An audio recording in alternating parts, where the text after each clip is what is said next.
Okay, welcome back everybody. I almost didn't make it yesterday. I was having trouble talking stuff by the end, but hopefully today will be a little better. I already got the game launched.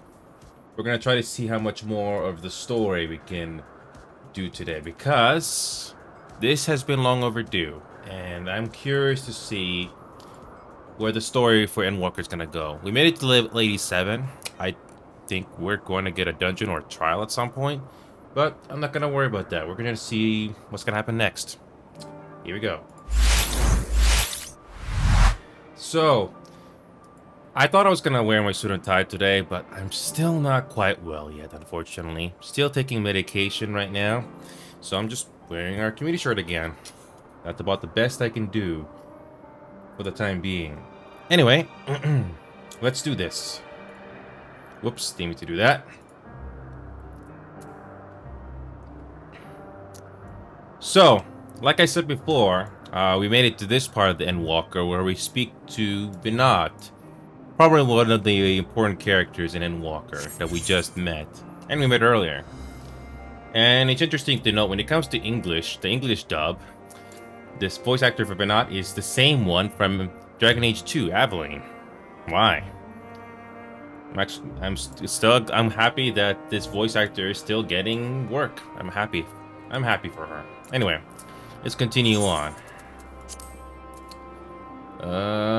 Which job needs XP the most? Let's go with Summoner.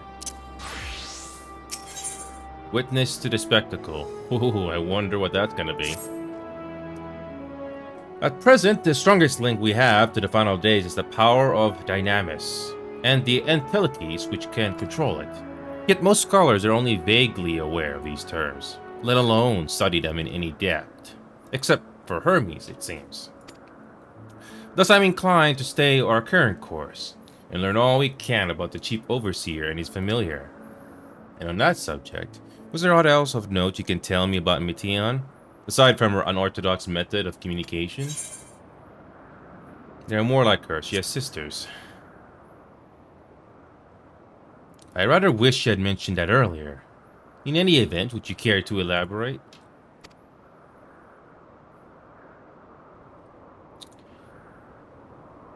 So these siblings of hers now traveled a great expanse in search of deeper meaning. Thank you. Though the mystery at hand remains unresolved, I feel you've touched upon a vital clue, one we should keep in mind as we continue. Next, I propose we take ourselves to Peripatia Crystalline, not far from here. Just follow the path to the west.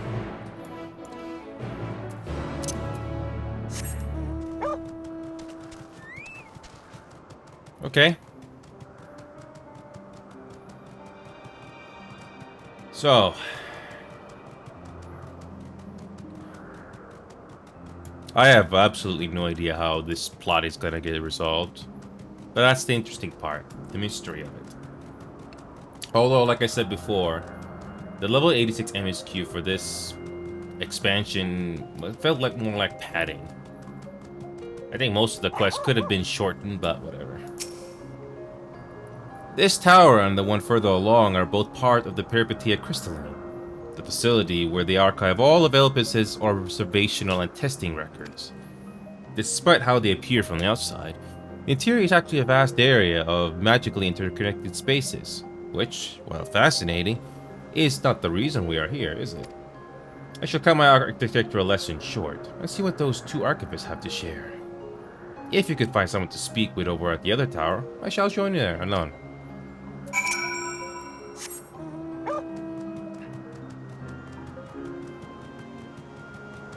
Okay. I wonder where this plot is gonna go. How are we finally gonna deal with this supposed final days? You have questions for me? Certainly! Just a moment while I conclude my current appointment.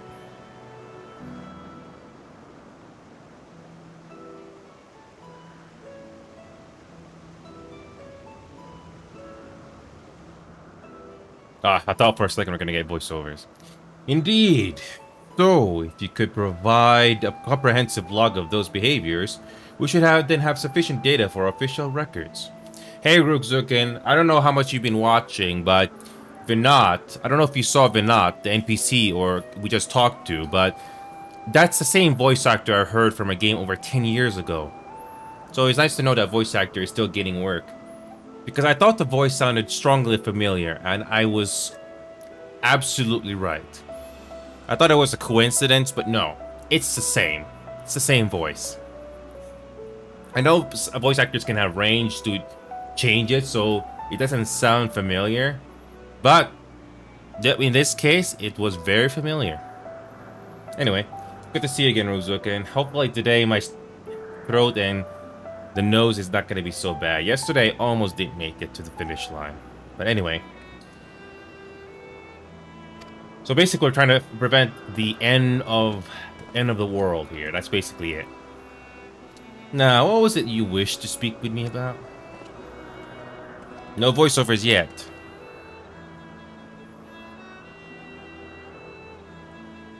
The Chief Overseer's personal research project. And by that, I assume you mean Miteon? Such undocumented studies are difficult to track. After all, hardly a day goes past without seeing a researcher trailed by one creation or another. I'm afraid I cannot tell you exactly when Miteon appeared, only that she now spends much of her time at Chief Hermes' side. That's not much to go on. Although, I do recall an interesting tale my dearest Galeen shared with me. Galeen is my partner, and a fellow researcher here in Elpis. She was returning late one night when she caught sight of Chief Hermes sending Miteon heavensward, a host of them. For several days, she would speak of that scene with wonder, describing it as one of the most beautiful spectacles she had ever witnessed. That sounds like a story we should like to hear.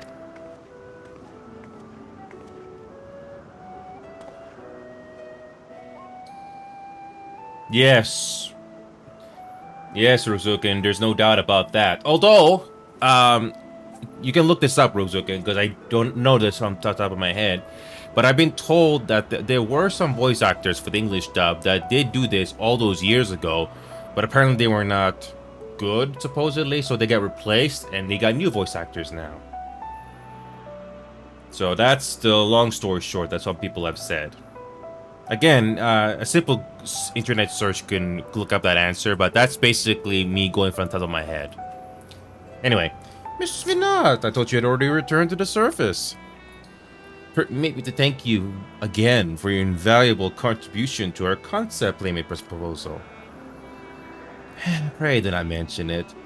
As you say, my original plan was to leave after that task, but I have since become engrossed with Chief Hermes' research.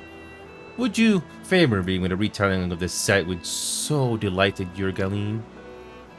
Of course. Or could you hear it from her lips directly, if you prefer? At present, she should be observing a subject in Metabasis Talasai. She does enjoy her time there, watching the sea creatures hunt and play, gazing upon the salty waters of the world's oceans, recreating such sublime detail. I don't know how much you have experience with JRPGs or RPGs in general, but the art style, art direction, and world building is pretty good. I imagine you must find similar joy in indulging your boundless curiosity, Mr. Svinna. Even though such pursuits must continually and regretfully delay your return to the star. Indeed, they do. 'Tis a rest well deserved and long overdue, I should think. How greatly have you prospered for the wisdom you accumulated during your travels as a zine. And I want to remind you, Rugzukin, what you're seeing right now is the PC version of this game with max graphics. Looks pretty good in my opinion for a 10-year-old game. 10 plus. Anyway, and what would Elpis be without your earlier academic work? The theories you developed served as the basis of many techniques still in use today. Man is a creature of contemplation, but none embody that nature with as much enduring passion as you. Aye, I dare say there is not a soul alive more worthy of a return, as I rejoice the day you depart on your final journey. I will be honored. Well, shall we take this opportunity to meet with Galeen in person? Then allow me to reconfigure the door to the archives here. It'll take you up to the Skyway and spare you the need to avoid hostile concepts on the ground. That would be most helpful. Thank you.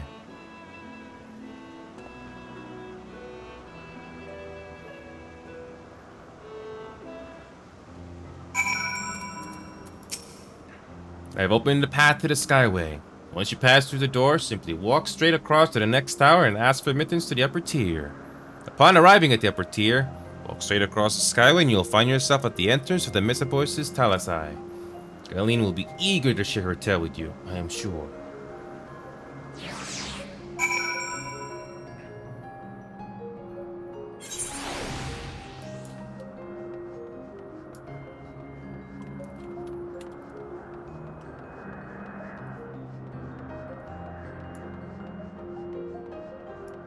Okay.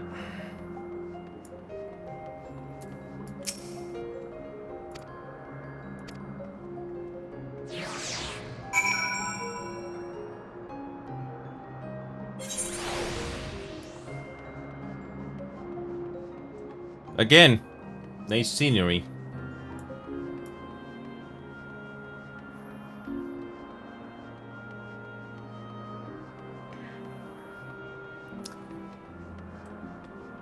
They did improve the graphics on this game.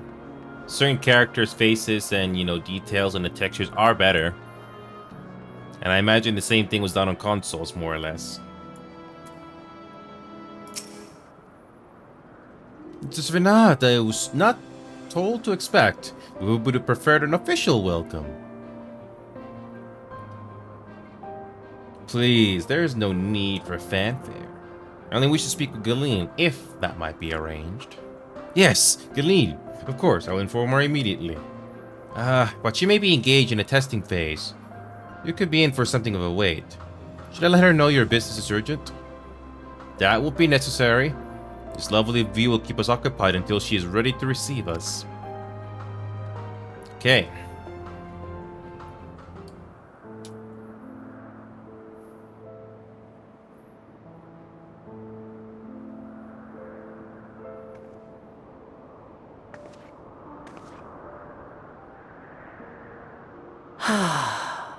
A delightful breeze and a breathtaking view.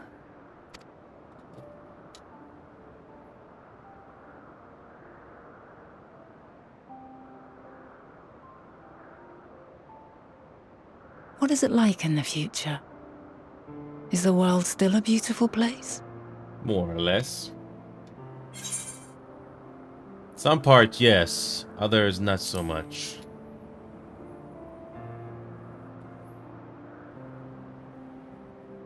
Dark, hidden places, rife with danger. Those have an altogether different, but no less powerful sort of appeal. While we wait, will you not tell me about your adventures? Well, not the portentous events which led you here, but the simple delights all your own. By learning about the future world, I may gain insight into future me's plans. But more than that, I have an interest simply as a fellow traveller. Short of going somewhere oneself, there's naught more stirring than hearing another's account. Well, it's a bit of a long story again, so here we go. We basically are recounting everything we've done to this game at this point. Yep.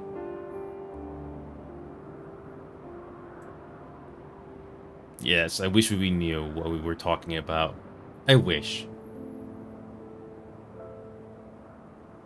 I wish we knew what we were referring to. But, okay. Incredible. Would that I could have been there to see it. Yes. Yours is a harsh and unforgiving world. Yet in spite of this, your brethren hold fast to their virtue. To know that the light of mankind's potential still shines, even in that faraway place, it gives me heart.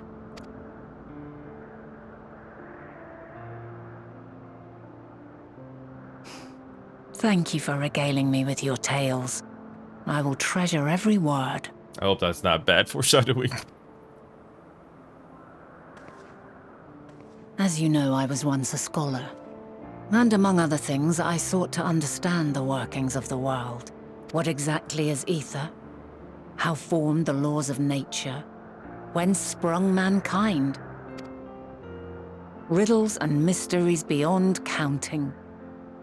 Over the years, I have managed to find answers to some few of them. Yet rather than attain a sense of mastery, the more I understood, the more I came to hold the world and its miracles in awe. We too are miracles, each and every one of us, born of the warm breath of life that traverses the heavens, swirling through eternity. When I fully grasped the improbability of our existence, nothing felt impossible anymore. If it could be imagined, it could be done.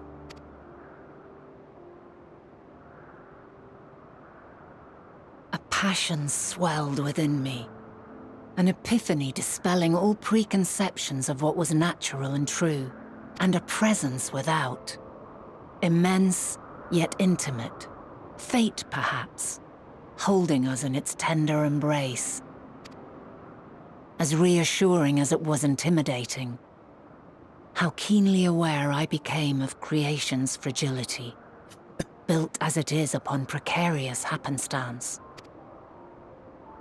I was overcome with an irrepressible urge to know the world more intimately, to hear its voice, feel its breath. I ventured forth on a journey that very day, so very long ago now. Freed from presumption and prejudice, I saw the world through a newborn's eyes. Everything fresh and new, and so beautiful. Lands that stretched on forever. Skies one could drown in.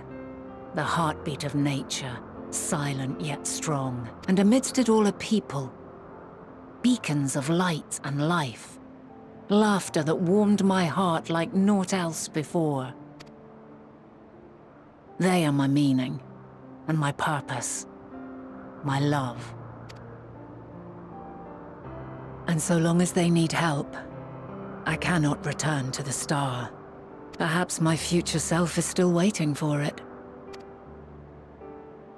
A moment she can let go and walk unto the end. Safe in the knowledge that man will find his own way.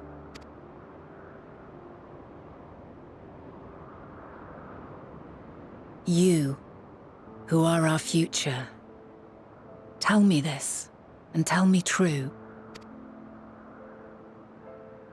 Has your journey been good? Has it been worthwhile? It wasn't without sacrifice. I can tell you that.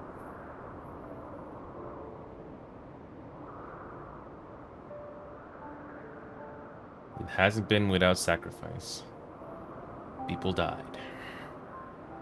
Some important people died. Pray forgive my lateness. My observation subject was rather irritable, and it took a while to settle it down. No need to apologize. Your work takes precedence. Besides, we had a pleasant conversation in the meantime. You're too kind. Now then, I'm told you wished to ask me some questions.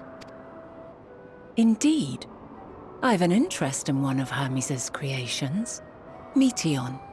You witnessed a host of them take flight, yes? Oh, that! Yes, I did. 'Twas in the dark of the morn. I'd left the Thalassai after nocturnal observation. As I walked along, I spied a bright light climbing high into the southeastern skies. Then, in an instant, it was gone, like a shooting star, only rising rather than falling. But then another shot up, then another, and another. Intrigued, I made my way to the edge to investigate. And who should I spy on an isle to the south but Hermes and Meteon, the Metea, rather. There were lots of them, and I realized they must be the shooting stars that I'd seen. A dazzling spectacle indeed. Have you spoken with Hermes about this? Oh, yes. The sight left such an impression on me that I approached him about his mystery project the very next day. Alas, he said that he couldn't reveal anything just yet, that he needed to conduct further tests. It shouldn't be long now, though. He often returns to that isle, and I have a feeling he's nearing a breakthrough.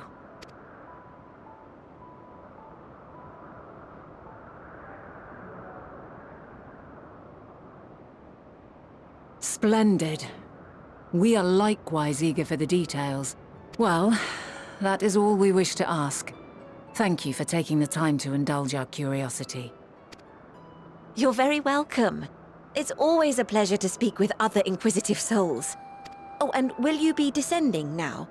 If so, I shall link the doors for you. Please.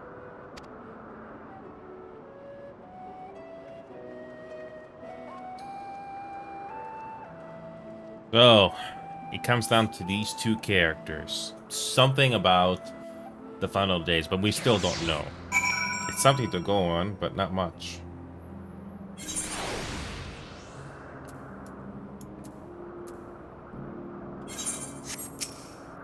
So, another piece of the puzzle falls into place. From what we've learned thus far, I think we can safely conclude that Hermes hasn't been revealing the details of his research to others, which suggests that either someone will appropriate his discoveries and make use of them, or that Hermes himself will have a hand in causing the final days. Since we have no reason yet to suspect the former, we should consider the latter the more likely possibility. Proceeding under that assumption, our next step should be to divine why, or even if, he might desire such a terrible fate for our star. And worthy of his back, I should like to visit the site from which Hermes sent forth the Metea. If we are fortunate, we might find some hint of what drives this research of his. Colleen said she spotted them in the southeast, rising from an isle she could see from the edge. If we stand at that same vantage point, it should prove not too difficult to locate the island in question. Take a look, shall we? Alright, so there's nothing, no new quest markers, nothing. Okay.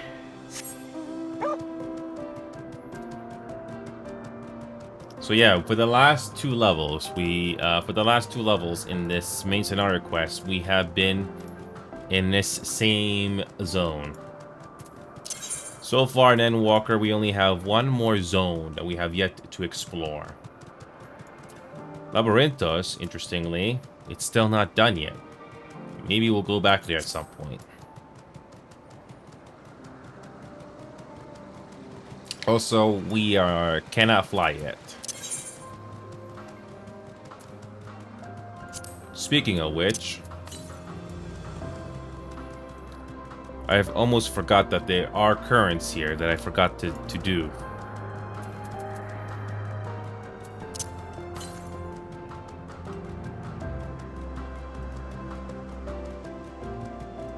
Let me just do that quickly since we're still here. Why not? Looks pretty good, doesn't it? It really comes down to your creativity.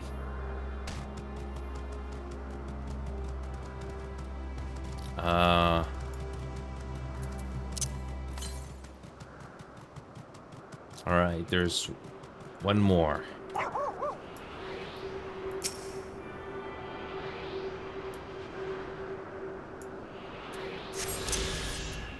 Okay, there's one more. Oh, I gotta go back that way.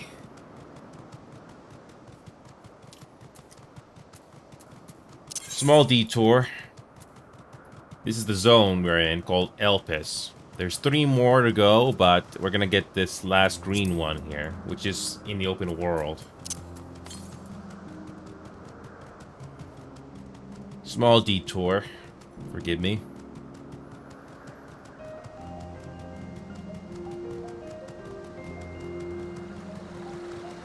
Again. The artist definitely did a good job here. You know who else did a good job when it comes to the look of a game? Cyberpunk 2077.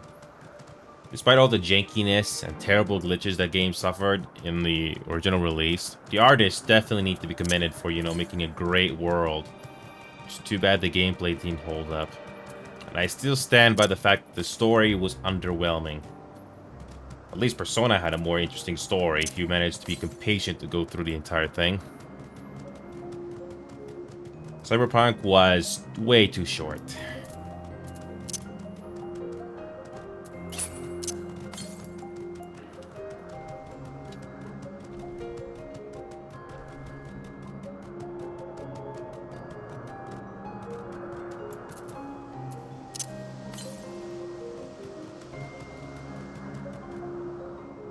Oh. Well, we can't go there yet. So that's another zone we cannot go yet until the main story allows us to. It's okay. Well, at least we got everything done at this point.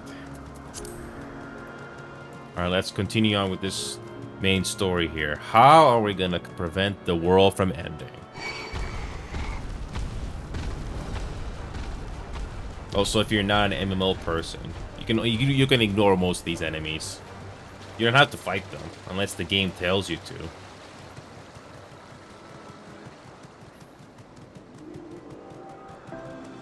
The fact that this game is not just on PC but also on consoles is to be commended.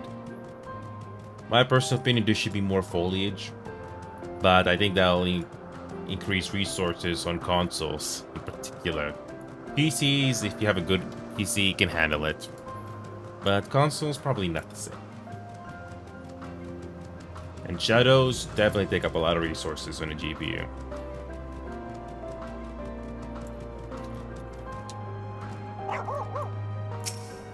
So,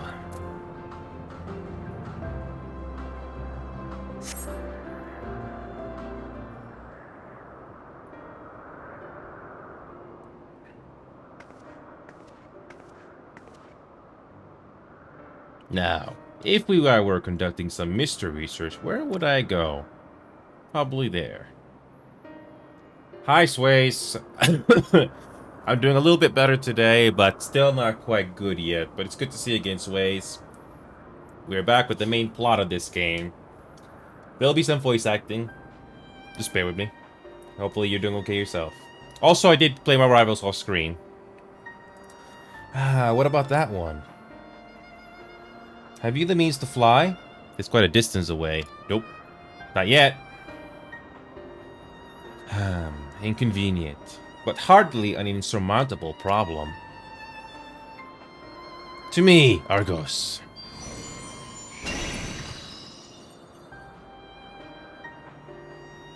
It's that same dog. That's the same dog. Wow. My friend, would you mind creating a double to carry Inu here to that island?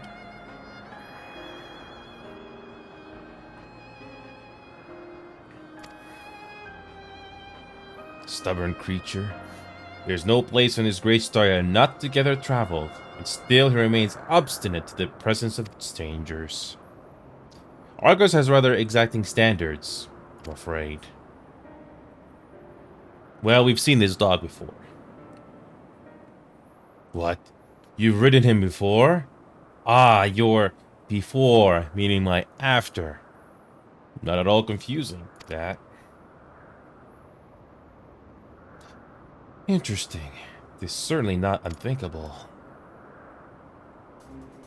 But speaking of here and now, the quick solution is for us to face off in a sparring match. Lovely. Demonstrate to him that you're capable of holding your own against me in battle. And you should convince Argos that you're worthy of his back. And besides, I might even teach you a thing or two in the bargain.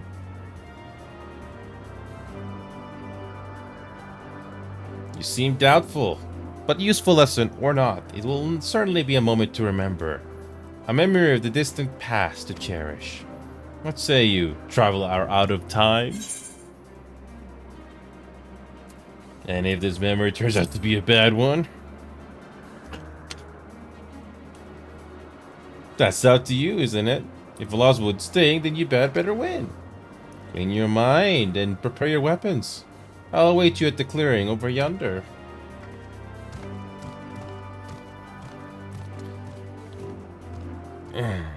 Of course.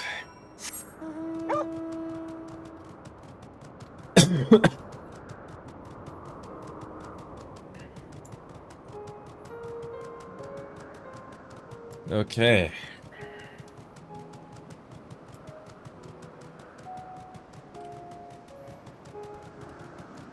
So,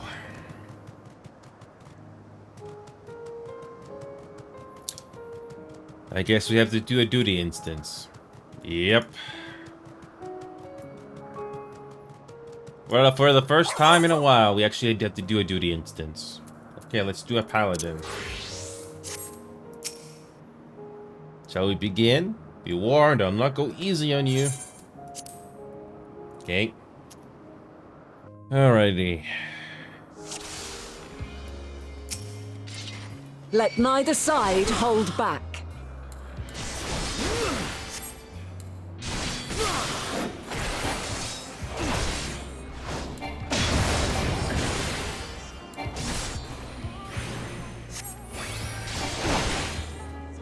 My blade sings!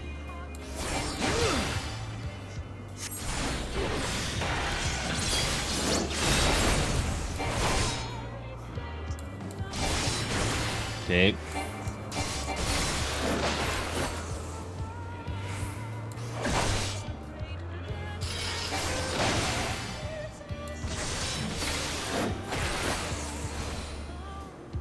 Okay.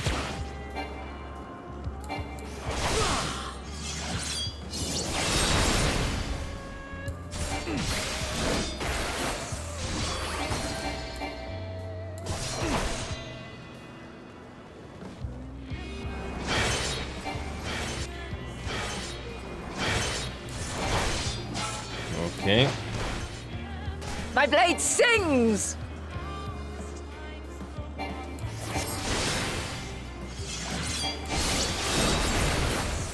This reminds me of those Xenos boss fights from Stormblood, where you basically Impressive. just... I shall have to try something So you different. basically just spar and wait until the health goes down.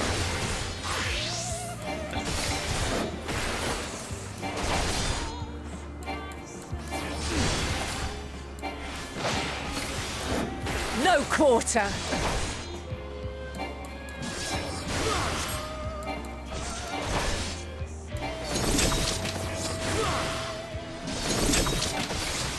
Okay.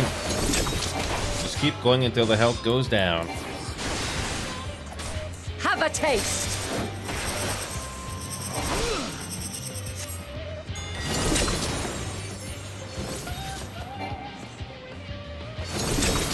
Okay.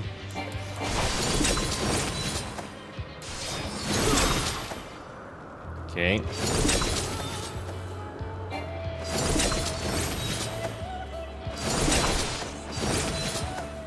Okay.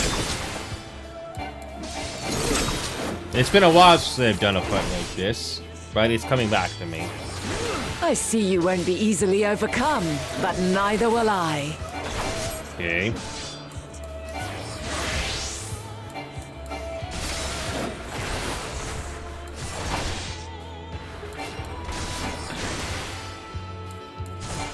One of my biggest nitpicks of, games is, doing boss fights where the health sponge, they're basically health sponges.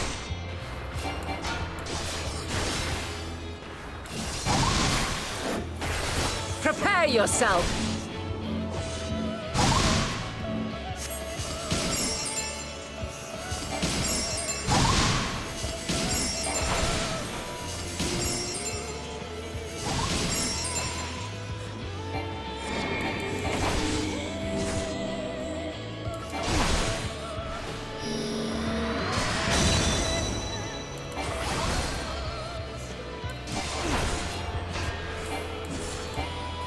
And the most annoying thing is, if you fail, you gotta do the whole thing all over again.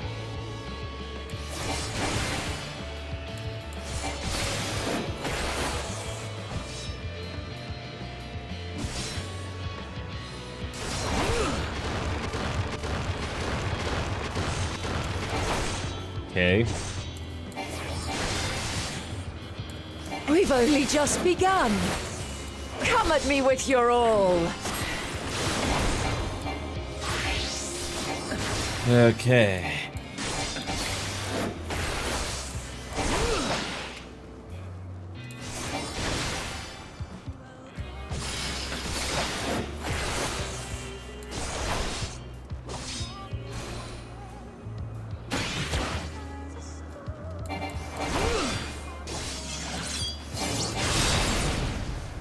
Okay, more or less the same, huh? Okay.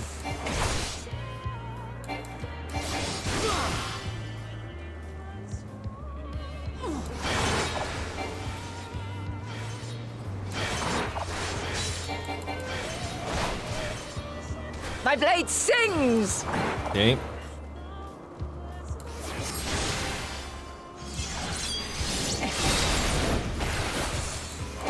Just keep going until the game says you're done. Impressive. I shall have to try something different. Okay.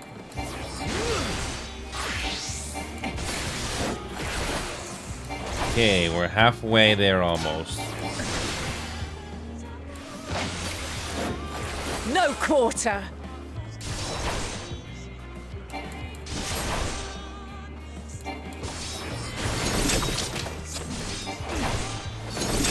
Okay.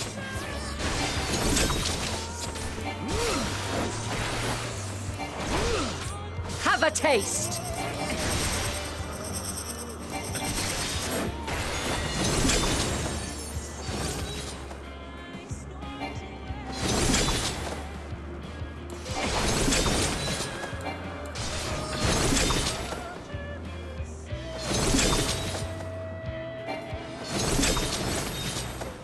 Okay.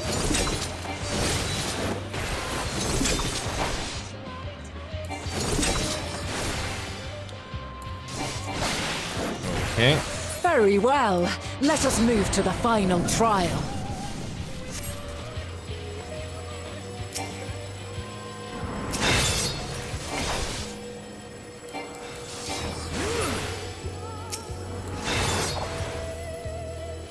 So...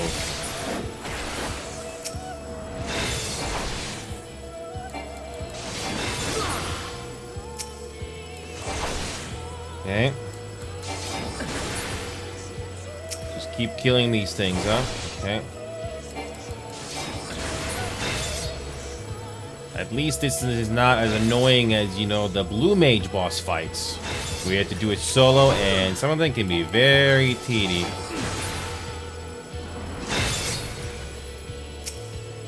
Okay.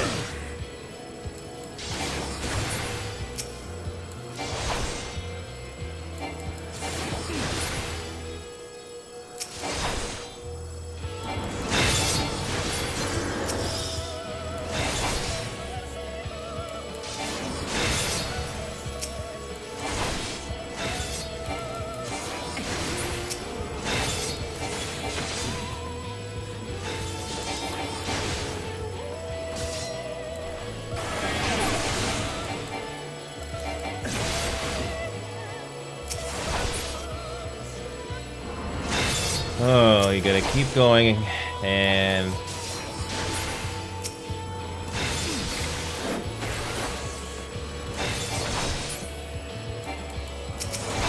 Oh my god, how much longer are you gonna do this? How much longer are you gonna do this?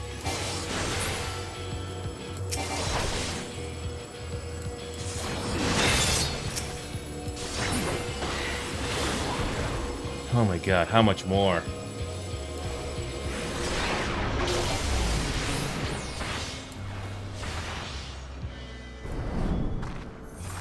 Break your much more? chains, shed your burdens, and show me your strength of will!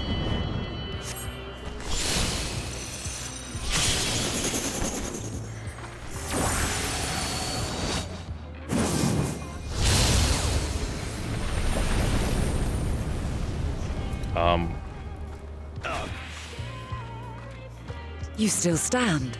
The people of your time are more resilient than I had dared hope. I have seen enough.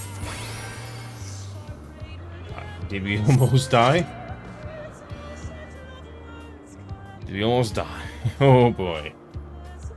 If that value had gone over 50, I think we would have died. That's my feeling. But we made it! Yeesh.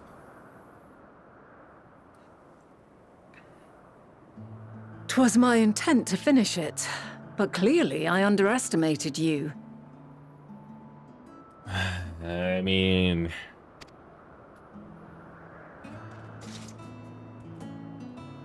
One would think I never learn. I made the same mistake with Azam when we first sparred. Despite being less than half my age, his strength was astounding. As is yours. 'Tis plain you have weathered considerable hardship. Far more even than your tales would suggest.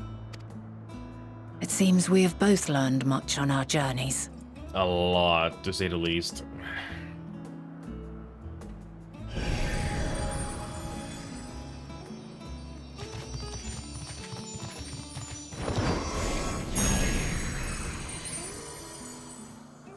Just like that, huh?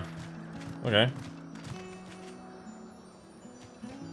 Well now, I dare say he has warmed to you.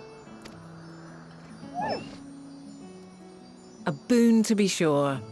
He never forgets his favorites, and is ever eager to come to their aid.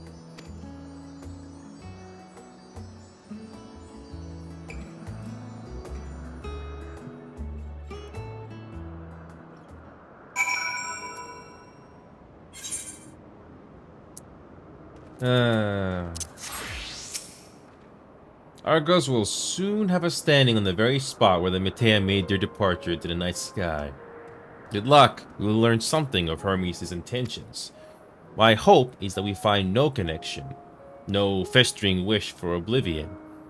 Then we might have Hermes and his considerable expertise working for us, rather than against us.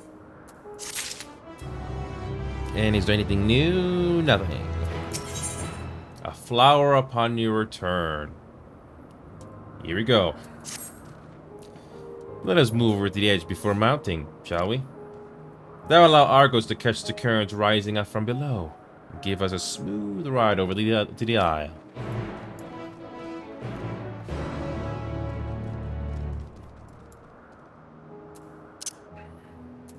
Okay, so where is this story going? Usually when the MSQ gives you a picture, usually something important happens, or something interesting does.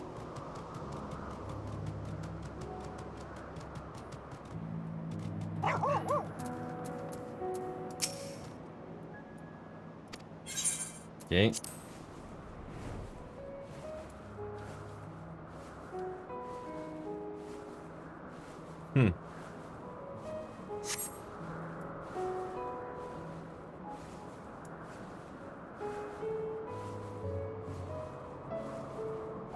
Flying ponies, indeed. Hey, welcome back, Sunpaws. Yeah, this is the Endwalker main story that you're watching. And yes, I've been sick, but hopefully I'm a little better now. But still not quite there yet, to 90 or 200% yet. Yeah, I've been sick, but hopefully I'm a little bit better after today. Oh my god. I don't know what got me so sick that basically put me out of commission for almost 2 weeks. It was bad. Thanks, Senpai. Yeah, I was just doing some important family stuff over at the Philippines. Before I came back, I was sick.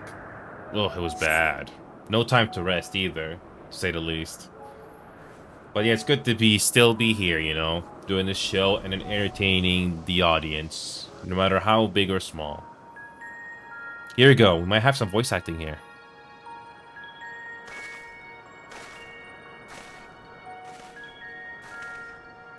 Quite a small place, lacking even the most basic equipment.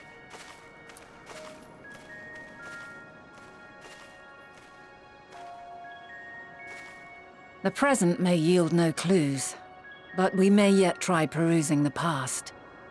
Have you done this before? Well... So you cannot control the power freely. Worry not. I shall assist you. Come and stand before me.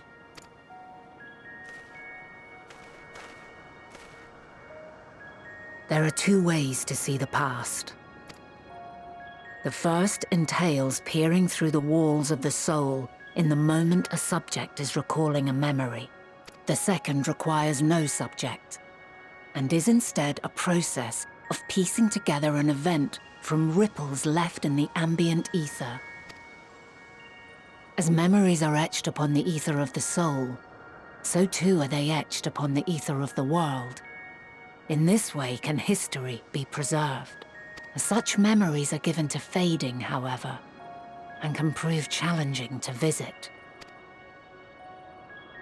But come, let us try. Close your eyes.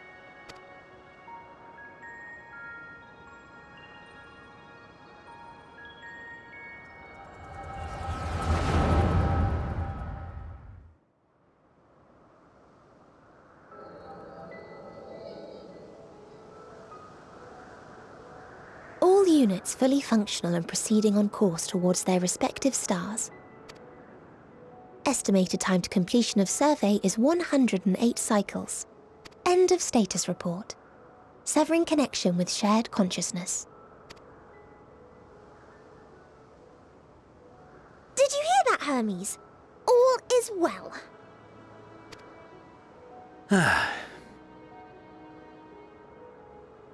Yes. Good tidings at long last. Every step of the way, I've been reminded how little we understand creation. How the universe defies imagination. But soon we won't need to speculate. We'll know the answers. What others live for. Indeed. And we'll owe it all to you and your sisters. I wonder what answers we will get. Whatever intelligent beings that exist out there are bound to be vastly different from us. Diverse in form and culture. Possessed of unique ways of thinking. Their conception of life and its purpose will be no exception. Completely and utterly unlike ours. Utterly unlike... how? I have no idea. Yet whatever answers we receive, I will not dismiss them out of hand. No. I will think earnestly on them all, and I will share them with our people, that together we may contemplate our own existence. Perhaps then our star will become a better place. Not only for man, but for all life. Meteon, though I gave you wings to soar the heavens, I did not teach you how to walk the earth. So loath was I to bind another living being. In the course of your long journey, you will learn from those you meet, learn to walk and run and so much more. And when you return, older and wiser, we will have a celebration to mark your homecoming and coming of age both. Will there be apples? Covered in syrup? And how are you supposed to eat them? Rather than food, perhaps a flower. Yes, Upon your return, I will gift you a beautiful flower.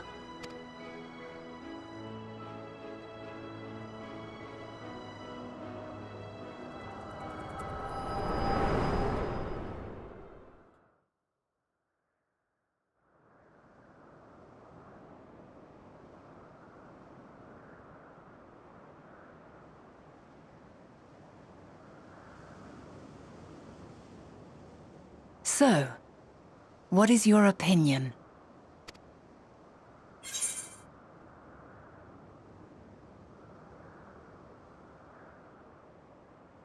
Hermes is a gentle soul, and yet...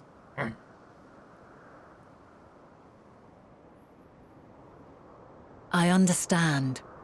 He is a gentle soul, and well-intentioned. Yet it does not take ill intent to beget ill. We must consider the possibility that something may have gone awry. Perhaps it was oversight, or simply an accident. Who knows? In light of this, I propose that we reveal your tale to Hermes himself. If he does not wish for the final days, as we believe, he may well join us in pursuing a solution.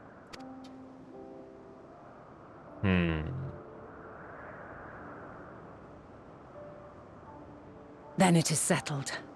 Let us seek out our friend with all swiftness. I hope it's not too late. 'Twould not do to let such a pure soul be blackened by tragedy. Hope it's not too late.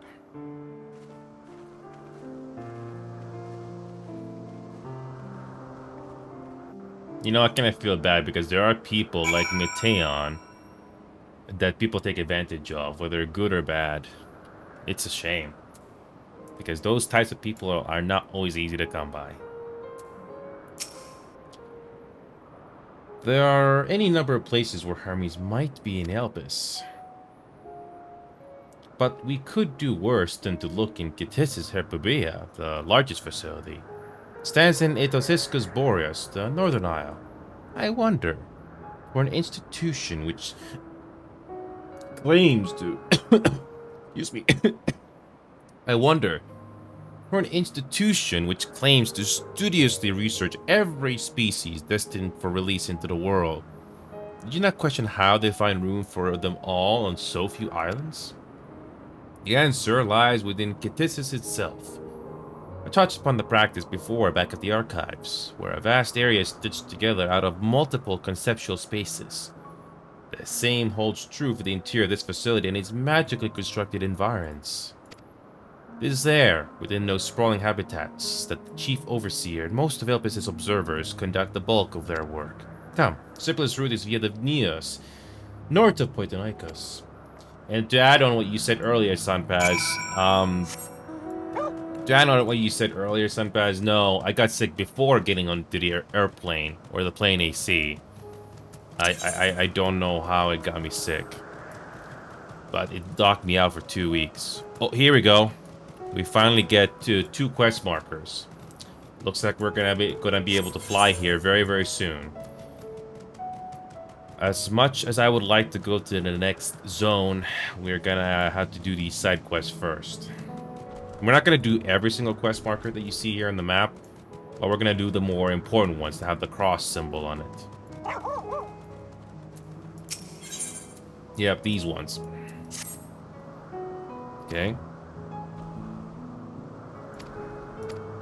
And these only pop up after you do the MSQ. Okay. This first.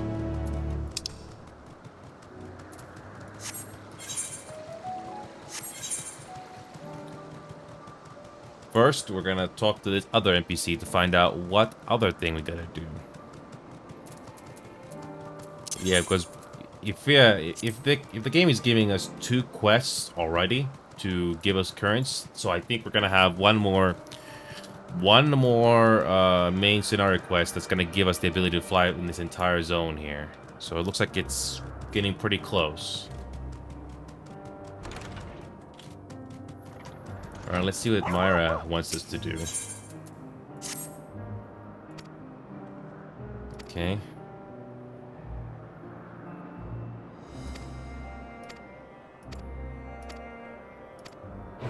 Okay, where's the next one we gotta do?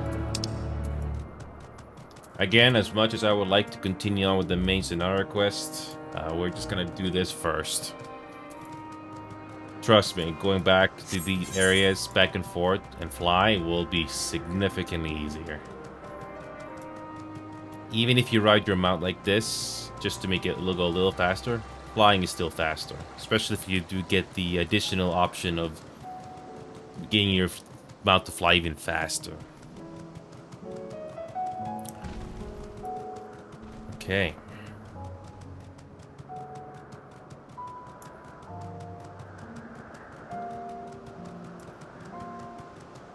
Okay.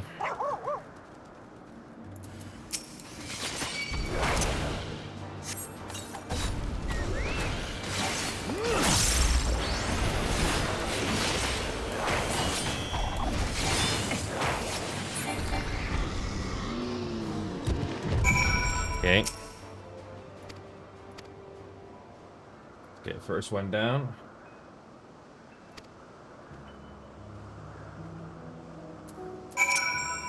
Oh, that's it? Oh, okay.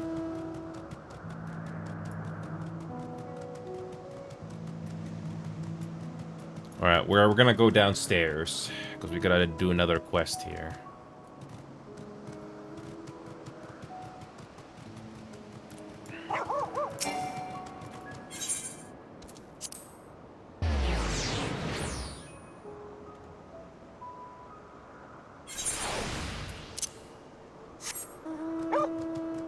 Alright, we're gonna go over here and get it done.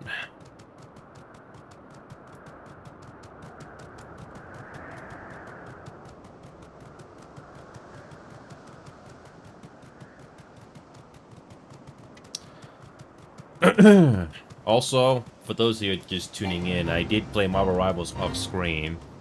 I'm not sure if I'm going to be doing that today, but we'll definitely be doing it tomorrow. And when it comes to competitive, good luck finding people that can play that game. Because I've tried. I did find one player that actually messaged me back yesterday. Unfortunately, they rage quit. Yep. You can imagine how that match went at the end. Okay.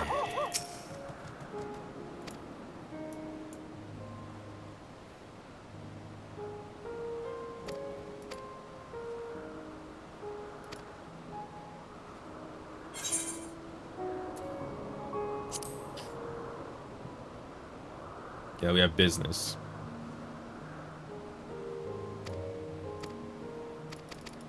Okay.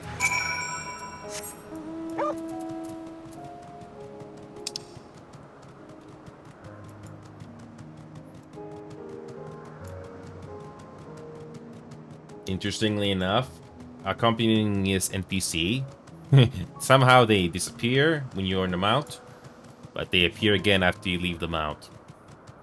I'm not complaining. It makes it a little easier to traverse. Just a bit. You do save a bit of time when you ride your mount. Flying is still the best option.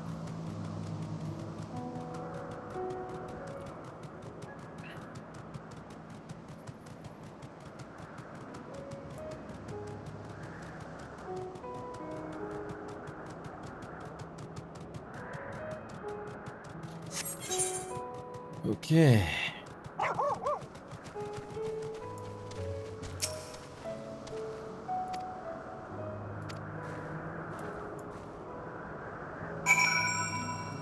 Okay. Just teleport back.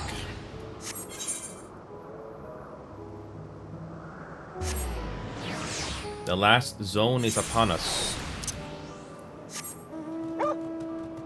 Yeah, I've heard this zone music before. Is it back in the beginning of Endwalker? I could be wrong.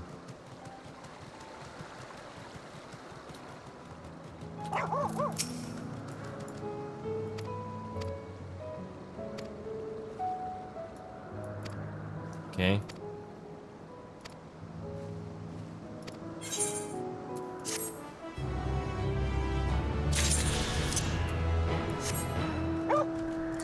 By the way, I've been thinking. I tried Persona 3, but I don't feel like going through that game. It feels kind of slow. The Persona 4, by comparison, who knows if that is better with a better cast. I don't know. Something to think about.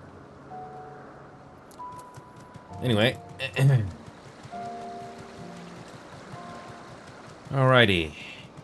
Let's go over to finish this little quest, and we're gonna move on to the final zone. I thought, how do we get up there? Usually the main scenario quest will get you there. Okay. We actually get a cutscene. Okay. Okay.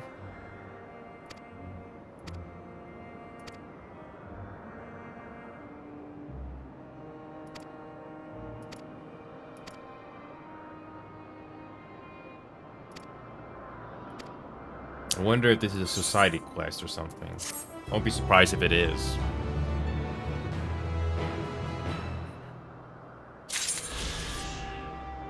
No, it's not. It's just an optional side quest. It's an optional side quest. Yeah, all of these optional side quests I'll get to eventually. But right now the priority is to unlock the main stuff. Okay.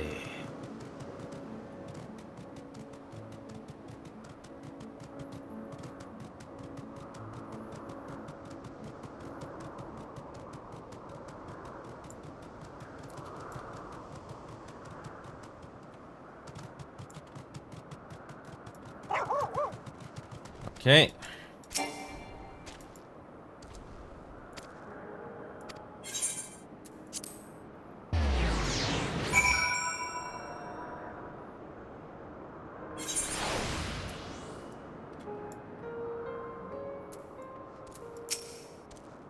Ah, good. The nails acknowledge you as my guest. Should now have the authority to use it as you wish. As for the way to Kittis' Hyperborea, you follow this path, then turn left at the crossroads. Before we do that, however, where is...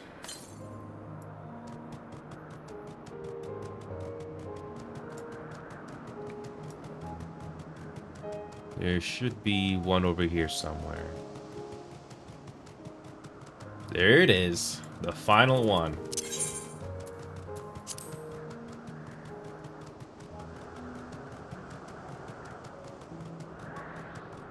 And one thing is for sure, the MSQ, the final MSQ is... No, sorry, one of the MSQs is going to give us the final one. And after that, you can finally roam here easily.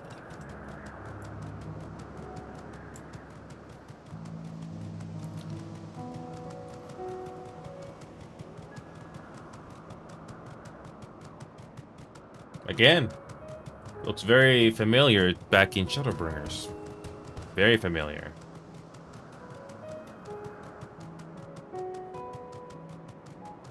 Okay.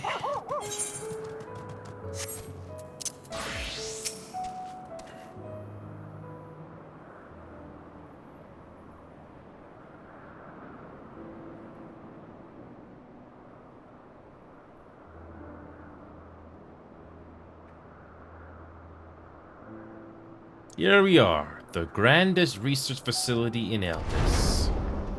We should head inside and ask after Hermes' whereabouts. Hermes is another facility, as we have just discovered. Oh, convenient.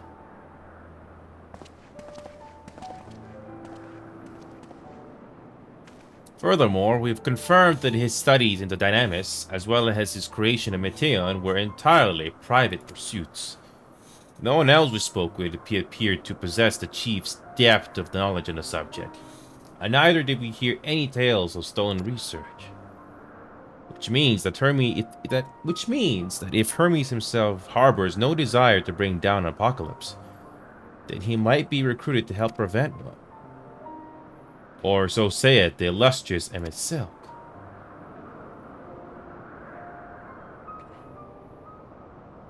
According to your story, the 14 divined the connection between the celestial current and the final days, but were never able to pinpoint the root cause of the calamity.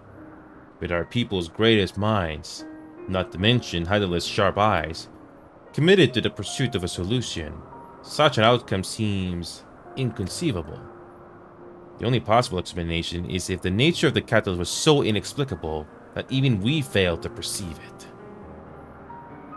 And what better fits that description than the invisible, intangible dynamis? Which in turn leads us to our next question. How did Hermes, in his role as Vandaniel, not recognize the subject of his own research? We must assume that he either knew or was unable to help, or that he was otherwise prevented from identifying the cause in the first place. At this juncture, all we can do is speculate. To be clear, the Convocation does not tolerate acts of deception or malice. We are practiced at perceiving truth, and would have known had Vandaniel lied to us. Hermes has no conscious wish for the world to end. Of that I am certain. It seems there is more to the tale, after all.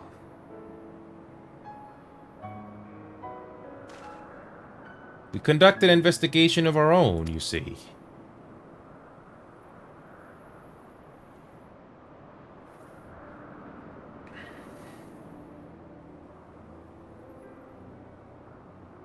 How comforting. We seem to have reached the exact same conclusion. I see no reason to delay further. This time we brought Hermes into the fold, as it were.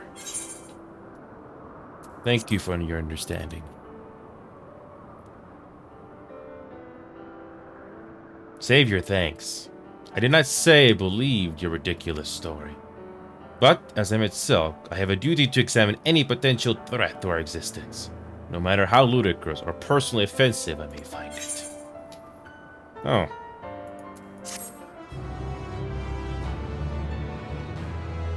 Of course.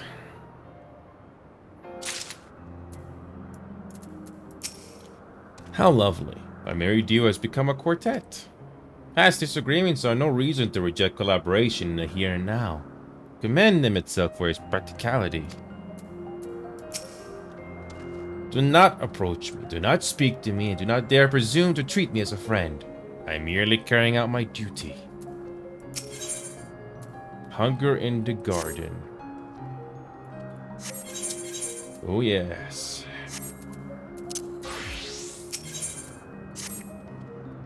I think the time for leisurely exploration is past. If I might have a moment to adjust my vision.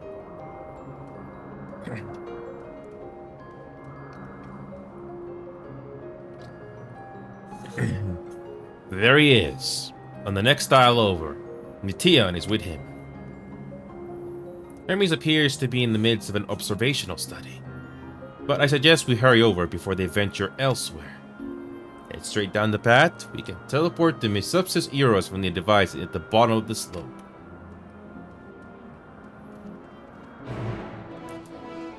Oh, this is going to be an interesting cutscene here. This will be a very interesting cutscene.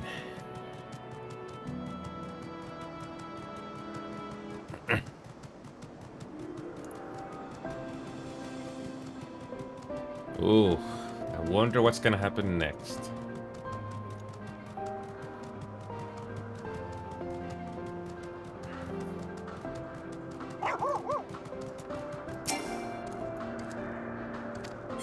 Okay.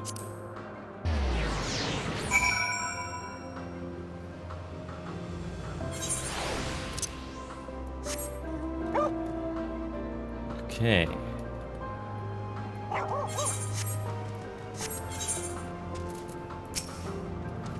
What, you expect me to praise you in your progress? On the contrary, I'm simply surprised you made it this far. Then again, even with you slowing her down, there is no denying Divinati is an accomplished researcher. Her wealth of wisdom and experience is unmatched. And her achievements in creation magics, in any field, frankly are nothing short of extraordinary. though the singular brilliance which sets her apart can make her motive somewhat impenetrable at times. As her student and successor puts it, she is a force of nature, at once so close and at the same time so very distant. Miss Sub-Zero is interesting, in that it is the only region in the Alpes which lacks a research hub.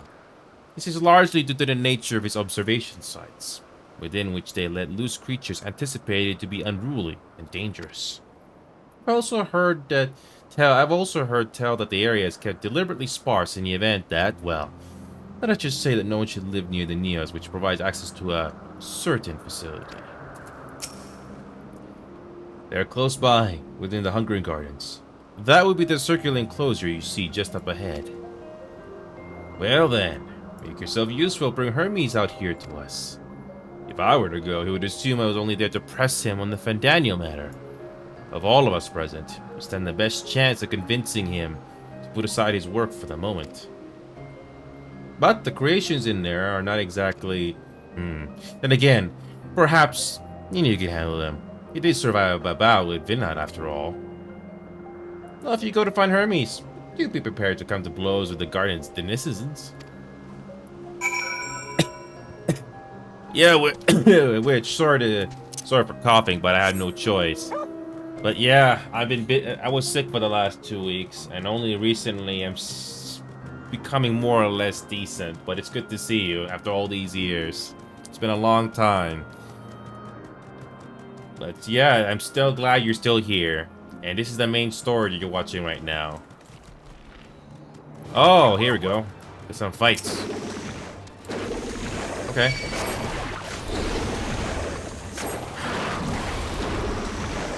Okay.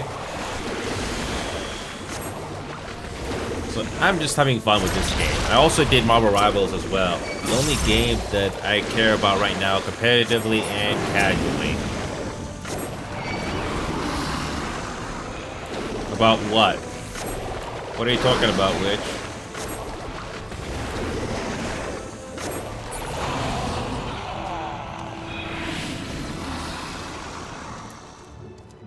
No, this is not 18 plus. This is not 18 plus. I mean, I try to cater to everybody, but we do have people that swear. So if that's any correction, this is not 18 plus only. Oh, you turned 18 this year. Cool. No, this is not 18 plus at all. I do have people below 18 here as well. That's why I rarely swear. It's not just for the audience, but because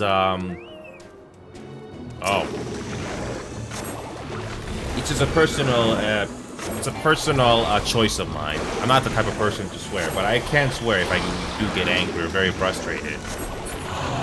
Not really different. Not really too much different from other people. So yeah.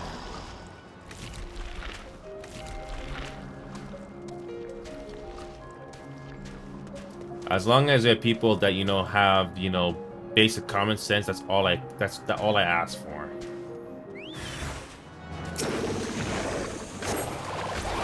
Okay, we gotta fight some random enemies here. Okay. It's a good thing I leveled up, though. This is not a problem. I'm 33, by the way. So, all right.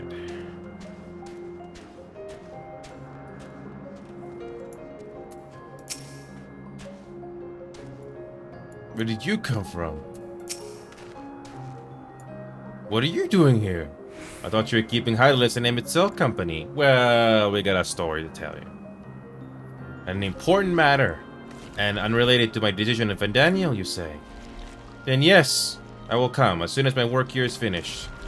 It'll not be long, I promise, but you should really wait outside the garden with the others. This is no place for idle exploration. Okay. Yeah, I've mostly been playing Final Fantasy XIV, Marvel Rivals, and a handful of other games. Are you aware of Elder Scrolls Oblivion? Not the remastered, but the original? I don't know if the remastered version of the game you can do console commands, but I hear that remastered is not exactly the best game to be playing right now. It has lots of problems. At least Game of the Year edition is a bit more stable, but who knows. Anyway.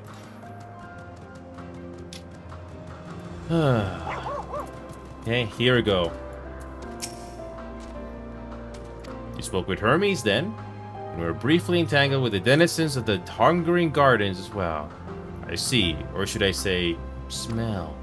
I cannot speak for certain convocation members, but I for one am impressed with your fortitude. Well done indeed. Now that you convinced Hermes to confer with us, let us pray that things will soon take a turn for the better. For as fascinating as it would be to meet the Emmet Silk who would recreate Amuros in the depths of the ocean, I think it best for all concerned if such tragic events never came to pass. Be it in our future or your past, assuming yours is not truly written in stone. Naive hope, that is. Okay, here we go. Worlds without sound. Okay, let's continue. Let's bring out the summoner. Hermes said he would not be long, yes? Then we shall wait here until he emerges. Here we go.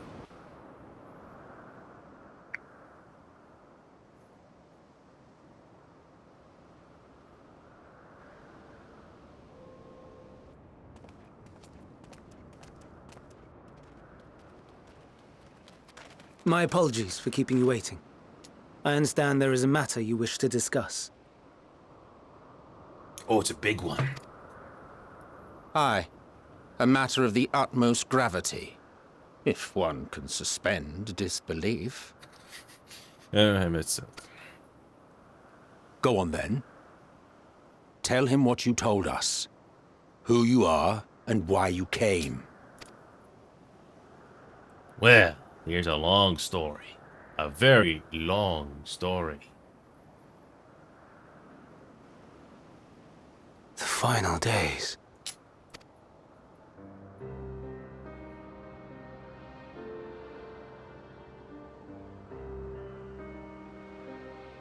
The phenomena observed during these star-encompassing calamities is likely the product of a dynamis reaction, and none is more versed in the applications of this energy than you, Hermes.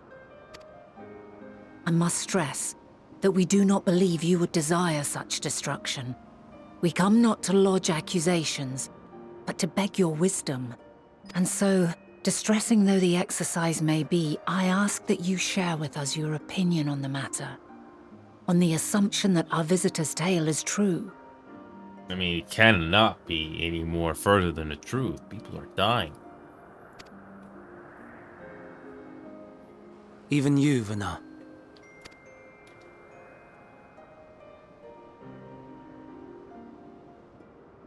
As you say, the phenomena observed in the two calamities may both be attributed to dynamis.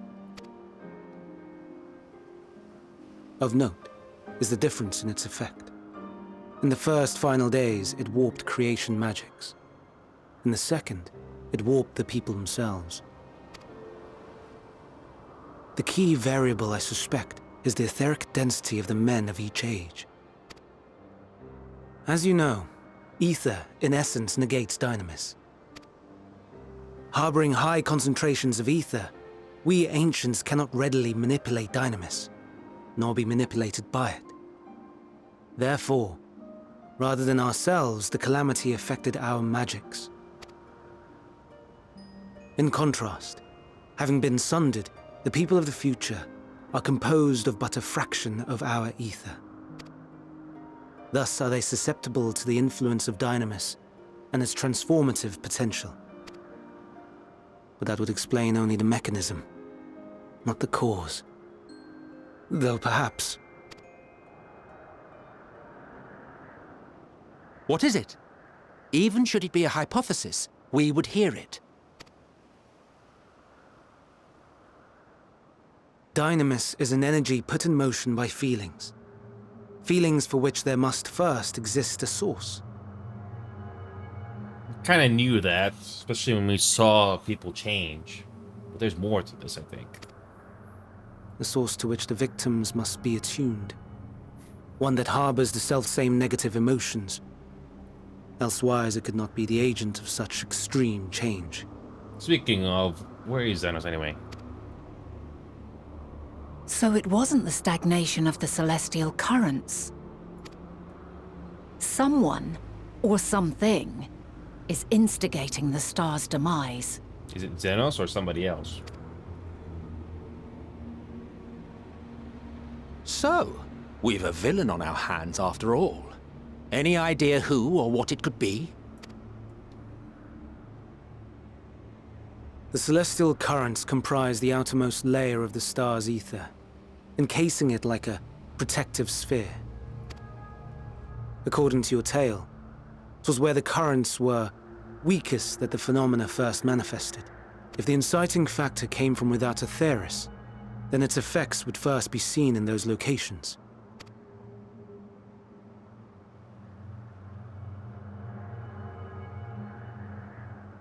Greetings. Can you hear me? Who are you talking to? Do not be alarmed. I mean you no harm. Why is there creepy music now? I wish only to hear your words, share your feelings. Why is there creepy music now? Know your thoughts. May we please be friends? Who are you talking to? Why is they Me waiting? too. What is it? Why? Executing scheduled task, suspending individual self and connecting to shared consciousness. What now? Connection established. Commencing status report. What now?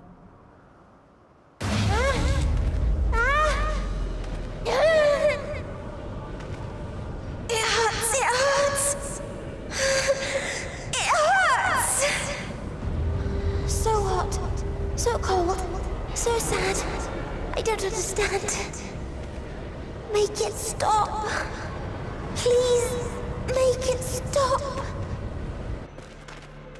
Steady, Meteon. Steady.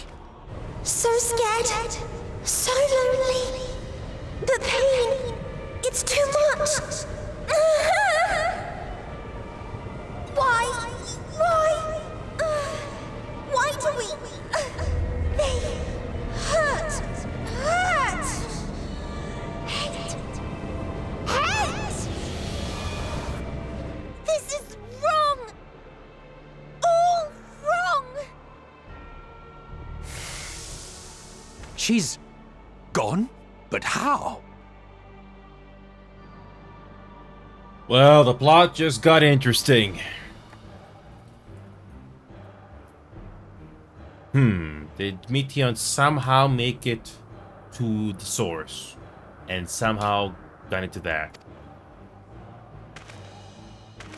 She has altered her etheric density in order to blend in with her surroundings, an ability for avoiding confrontation. Most effective. Frustratingly so. I can't see her either. Not even a trace. Stay away. Please. This is wrong. My mistake. So please. Mistake? What mistake? Are you all right? What mistake? What mistake? In your mind? No. We only heard her speak the instant before she vanished. What mistake is she talking about? Of course. When communicating without words, Meteon also employs Dynamis. Okay. That will explain why you were able to hear her, when we could not. Then you are our best chance of finding her. Follow her voice and try to track her down. Hindered though we may be, let us split up and search as well.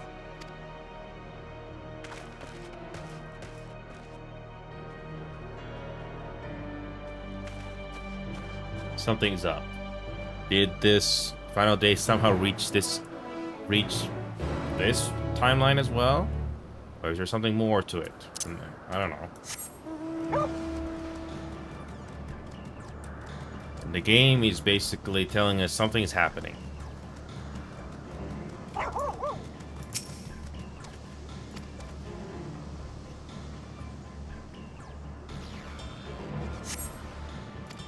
Okay.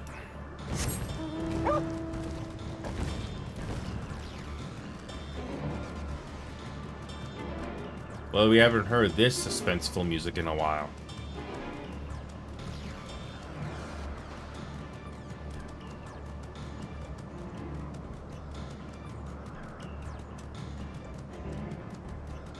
Good thing we started early.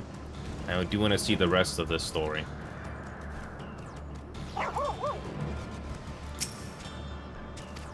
Okay. Anything?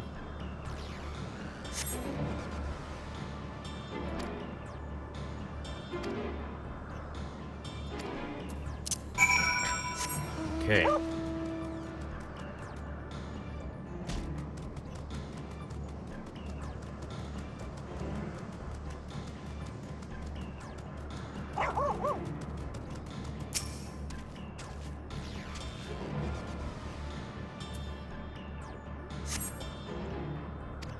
Okay.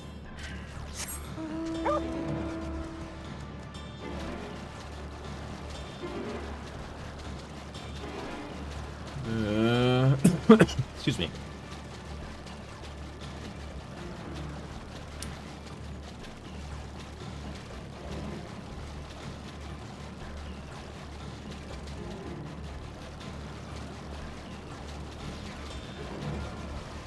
Okay.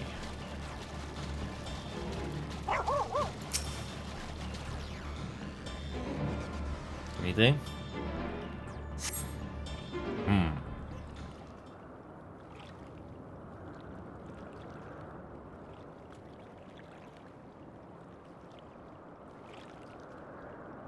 Greetings and salutations.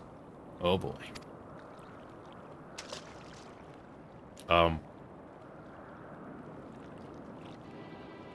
Commencing report.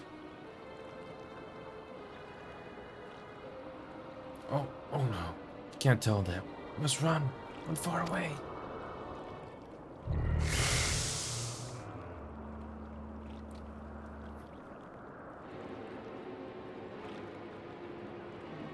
Please, don't follow me. Oh my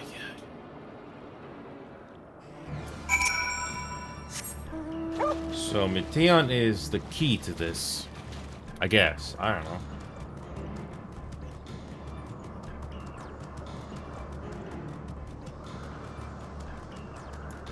If we had never come to this timeline, who knows what would have happened.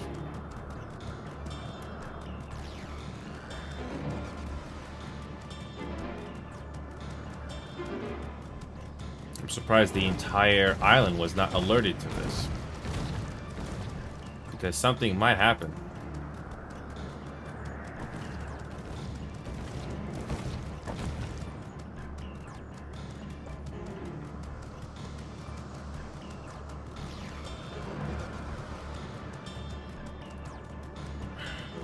So I don't think we're gonna get something out of this.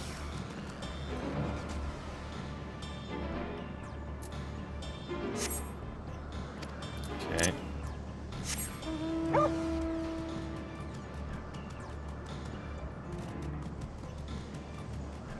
Let's see what Emetsuk has to say. Always something interesting to say. Ugh, this is an exercise in futility. You have to be the one to find her. Follow her voice. Emetsuk is aware of the game design.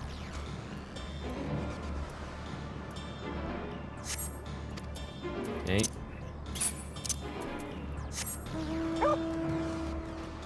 So.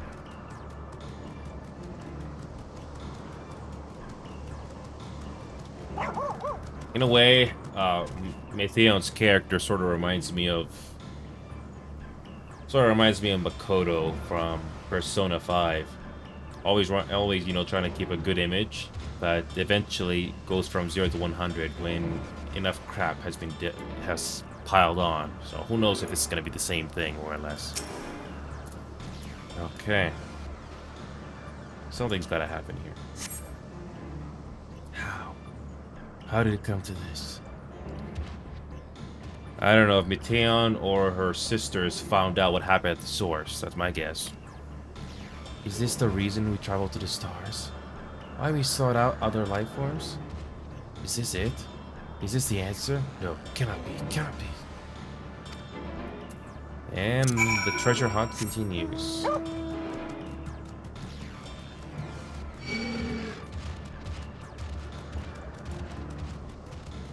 I'm not sure what Meteon has found out.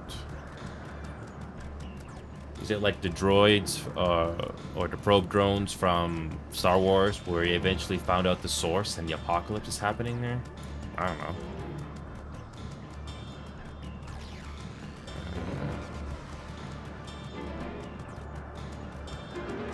Okay, let's try this one.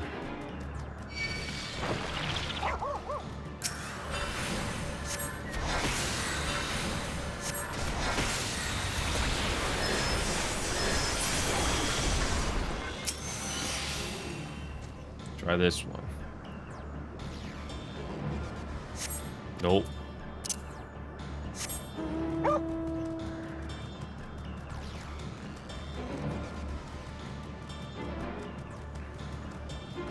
What about this one?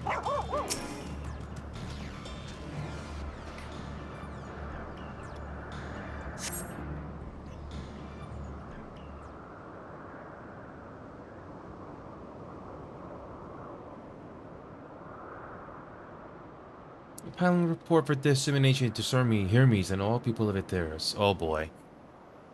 Meteona is sort of doing the Batman act, except a little creepy.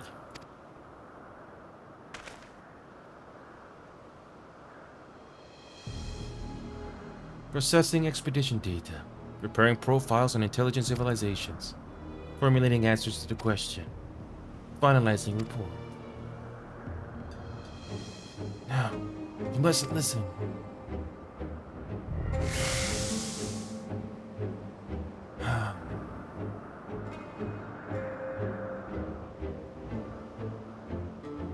It's wrong. It's all wrong.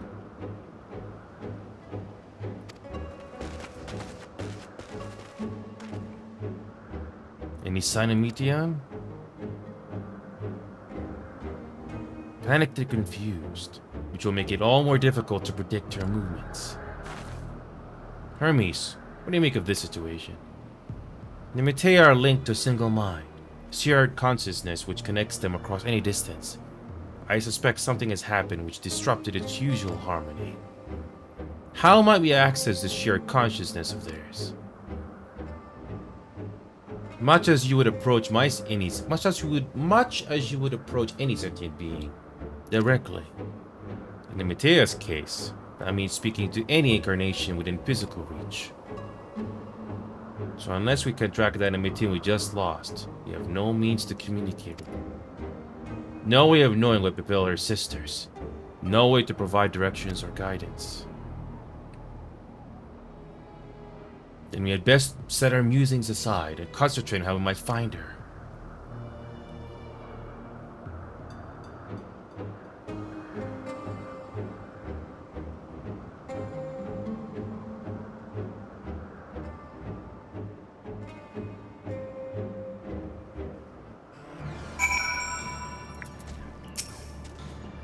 A frantic search will avail us little. Let's be clever about this. In the final days, Ether is twisted by the invasion of dynamics from beyond the star. Its progress intensified by feelings of fear and despair and anguish. Nah, I like not the picture which emerges with these latest pieces. It's a shame there's no registered concept we could use to create another Meteon. Assuming, of course, we could link her to her shared mind. But no, if it were a viable solution, Hermes would have surely suggested it. Oh, my dear Meteon, what did you witness out there that frightened you so? Why do you seek to keep it from us? How terrible could it possibly be? It must be something really bad. Kinda reminds me of Alma from Fear. Another franchise that unfortunately did not go far. Very, very, very vulnerable, or very sensitive to the emotions of people around her. Very similar. That's not somebody you want to mess with.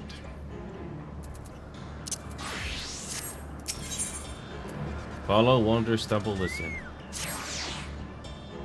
Correct me if I'm wrong, but Meteon renders herself invisible and matching her etheric density to that of her surroundings, does she not? If so, could we not then disrupt her concealment with our surf feet of ether? Much how it silk solidify your presence when first we met you. Don't be absurd. I can hardly channel ether to recipient whose whereabouts are hidden from me. Which is why we must all work together. And you will continue to search in the same manner as before, but this time with you in tow. Once he ascertains Meteor's likely location, we proceed to reveal our wayward familiar with a swift ethereal downpour. Very clever. And thankfully, she has made herself easier to capture by fleeing towards Lethe. Assuming she is made visible, it should prove no great feat to herd her into a corner. Then we have our plan. Inian and Mitsuko will be our tracker and trapper respectively. All the others predict and obstruct Meteor's avenues of escape. Mitsuko and I will keep an eye on each other's ether to help coordinate our efforts. But that's be about it. Excuse me. Well, it seems you're partners for the time being. Let's return to where last saw Meteon and pick up the trail from there. I'll keep myself in a state of preparedness, ready to rain down ether at a moment's notice, meaning it falls to you to keep the way clear. Okay, good to see you again, Dimitri, but, yeah, still trying to get better. It's not as bad as before, but I'm getting there. Marvel Rivals continues to be the only game I care about casually and competitively. Also, I'm gonna be reaching a make or break moment with Rainbow Six Siege soon. When that update finally comes on June, I'm gonna come to a decision whether I will continue with that game or not, because I'm kind of tired of it. That's the long story short. I've heard about other games like Clair Obscur. I'm not sure if that game is worth playing. Too expensive for me at the moment. There's also Persona 4 in the Precinct, and there's also Oblivion Remastered. I don't even know if that game is worth getting. I already have the original, but I don't know if this game is worth playing, especially if it has, like, you know, performance issues among other things. I don't know if it has gotten better through patches, but I don't know. Yeah, the game optimization is bad. Oh, might as well just play the original version of the game instead. But oh well. Anyway. Yep, I'm not surprised you stopped caring about that game either. I just got bored and tired of that game. And the continuous updates with the operators and stuff, as long as Ubisoft's money problems, I'm not really surprised why they're not really putting the effort as much like they used to. So yeah, that make or break moment for me is going to be that June 10th update that they say they've been working for 2 or 3 years. Why did it take that long? Don't know. But they say they made some improvements, some big improvements this time around. I don't have too much hope. But it'll be the make or break moment for me, and I'll focus on other stuff. Also, when it comes to this game, which I don't think you're a big fan of, I guess, but basically the main thing about this game is that we're basically trying to prevent the end of the world. And right now we are trying to pursue a character who's the key to everything. That's basically what's going on right now. So yeah, this is the only game right now when it comes to story that I've yet to reach the conclusion of, or at least the expansion for the time being. I still care about Marvel Rivals. I'd rather play Marvel Rivals than Overwatch any day. And we did get some good games. It's kind of ironic, isn't it? Wait a minute. Breakpoint. Wait a minute. Wait a minute. Does that set that? Okay, I did play the previous version of this game. I did play the previous game to this series. I think it was called Wildlands. I didn't care about that game whatsoever. So when it comes to this game in particular, it seems to have a positive Reception all around. Oh, the support ended already. Oh. Well, just enjoy the game while you still can. But yeah, when it comes to single-player games, it's Oblivion where I mess around, and there's also a couple of handful of other games that I have here that I've yet to touch, like Split something, I forgot, but I'll get to those. Excuse me. Excuse me. Anyway, yeah.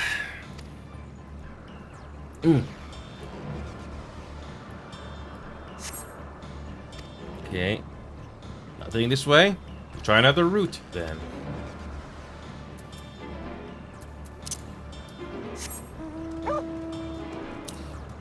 Yeah, when it comes to Ubisoft games, I don't have much hope, Dimitri. Ubisoft's money problems, and along with their other games that are online based, even if you just do single player, I don't know.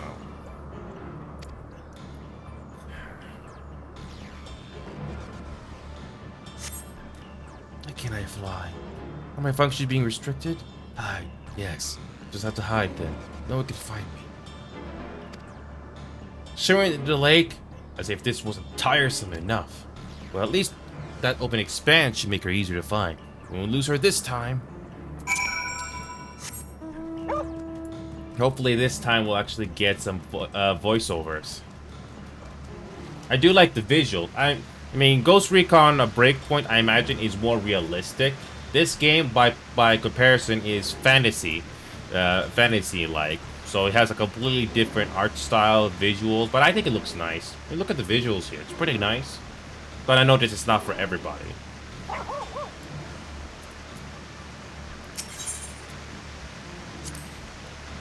You should be able to reach the bottom of this drop by climbing down the rocks at the water's edge.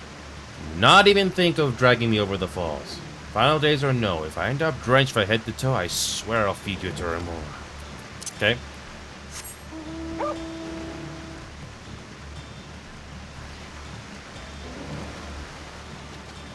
The visuals of this game have gotten better over the years. It's, well, depending if you're patient to even to go this far. But I'm happy. What I've learned is it really comes down to the people that work in the game. Okay. Anything here? Basically, we're playing hide and seek. Okay, do we have something this time?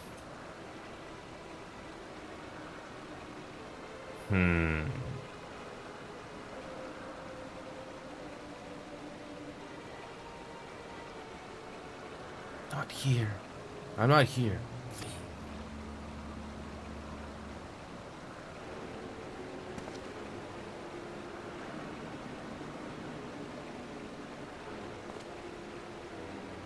By that rock? Is she? Very well.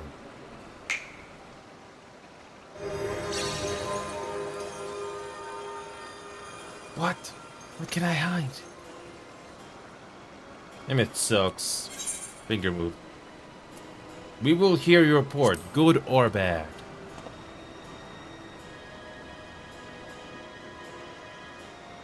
What are you saying? Everything is so faint. Sorry, I'm not strong enough. Stay making it. Don't make me say it. It'll break him. His poor fragile heart. Oh boy. What now? Now I have a chance. Once the others are in position, the two of us can herd her into the midst. Emmett Sook likes to do that. That's part of his character and his powers. He did that earlier in the game too.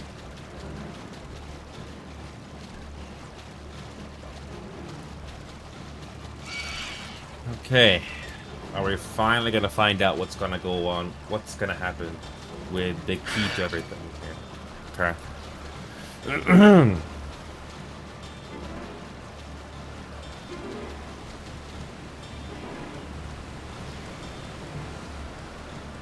Okay.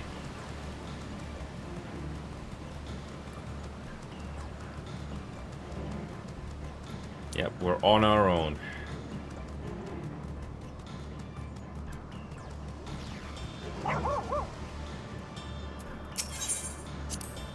Is this Neos not in use?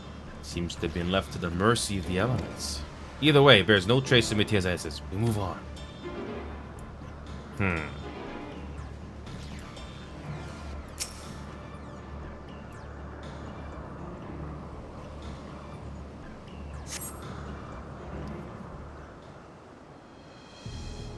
Okay, what this time? What this time?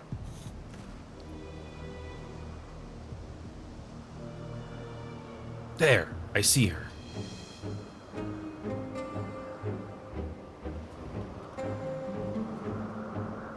Oh boy.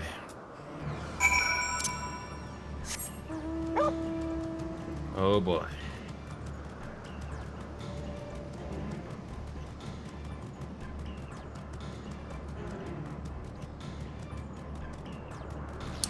Oh boy, what now?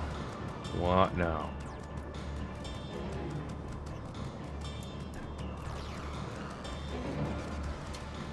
Okay.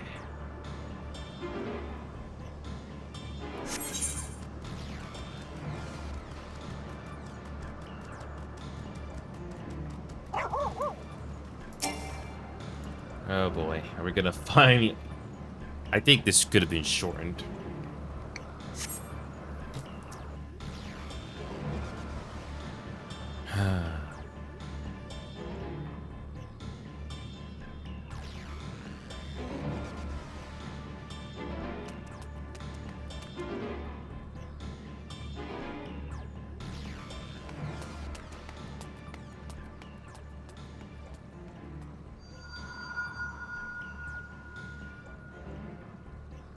Aha! Give chase. We shall herd her into the shelter.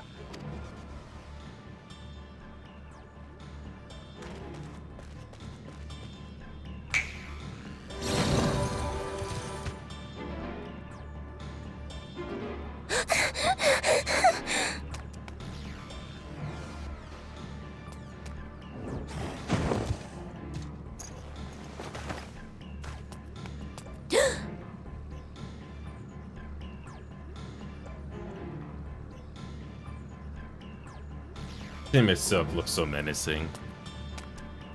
Yeah.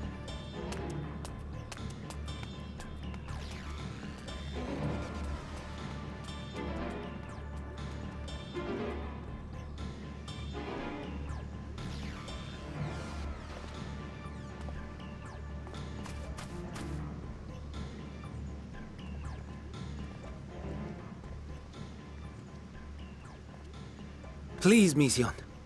We must speak.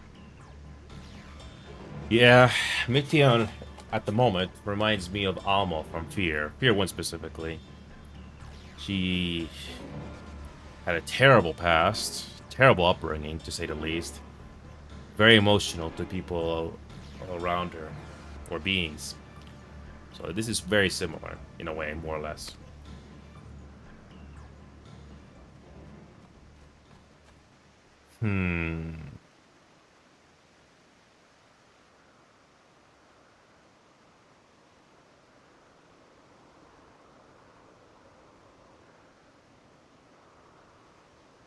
I'm sorry, Hermes. I'm so sorry.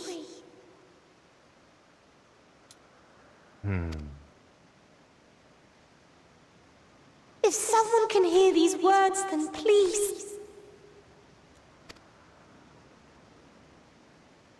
Please protect them. Protect them all. I'm getting some deja vu here. Remember the dragon that happened earlier in the expansion? In this expansion? Oh my god, it's happening again. What now? What now?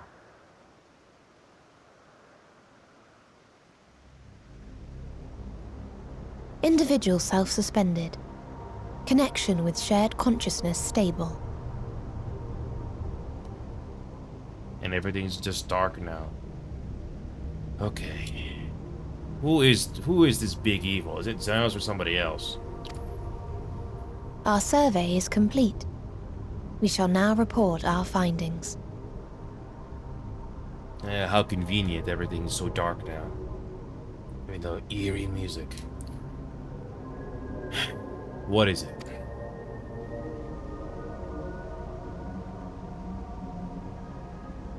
All units safely arrived at their respective destinations. Seeking answers to Hermes' question, we attempted to make contact with the intelligent denizens of each star. Okay. Results are as follows, in order of numerical code. Enna. Traces of civilization found. Structures believed to have served as domiciles. No extant life forms detected. Okay. Dio. Ruined remnants of buildings scattered across star, surface of which is encased in ice. Presence of life could not be verified. Tria. Evidence of large population centers, akin to cities recovered. No extant life forms found, only their lingering essence. Tessera. Edifices surmised to be abandoned residences found. No extant life forms detected. Deadly plague or extreme environmental degradation likely to have led to mass extinction. They are all dead. How? How did they die?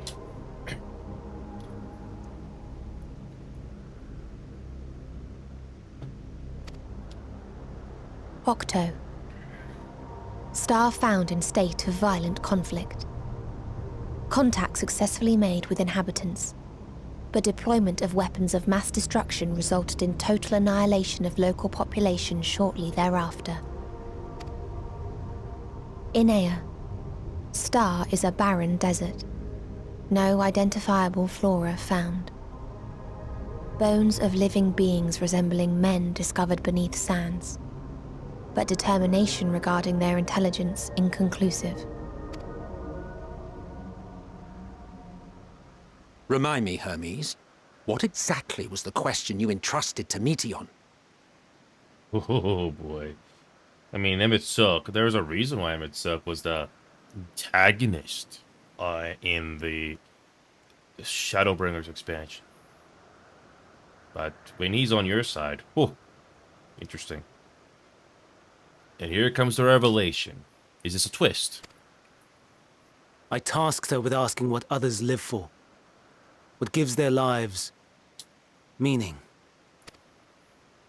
Did you consider what may happen if the premise of the question is flawed? To be able to answer it, one must be living and desire to continue doing so. But if Meteon finds no living beings in the course of her journey, or none who desire to live, what then?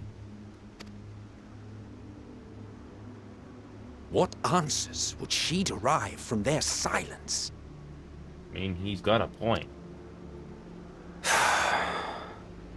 He's got a point. But why is the creepy music still on? Meteon, enough! Suspend your mission and return hither at once. Something tells me that's not gonna be so simple. Something's up. Decapente. Local civilization once flourished under auspices of higher power. Said power later laid waste to civilization in fit of rage.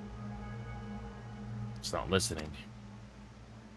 Upon revealing this to me, entity elected to self-terminate in lieu of providing answer to question. No other intelligent life forms found. Yeah, that creepy look there. Turning a deaf ear, are we? We are taking Meteon back to Amarot. As I understand, we will need her if we are to bring back all of her sisters. Yes. Something tells me there's more to this. Something's up. Meteon.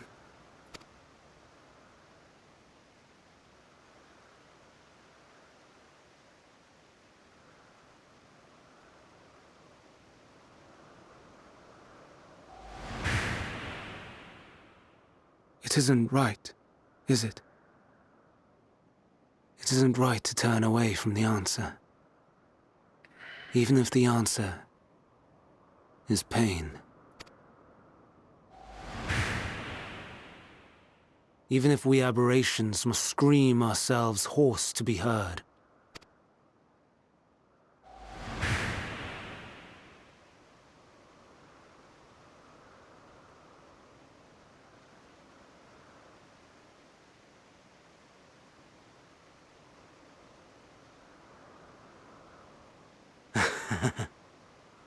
Aye.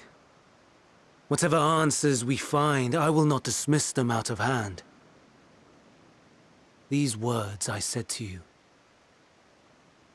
and I will hold myself to them.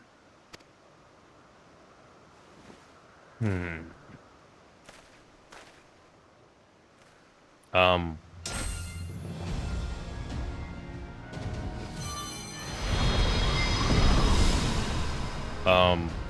What's going on?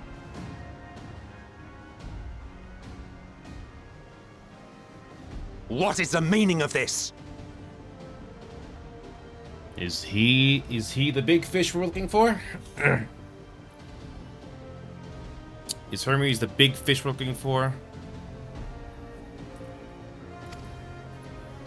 You cannot take Meteon. Not until she has finished her report.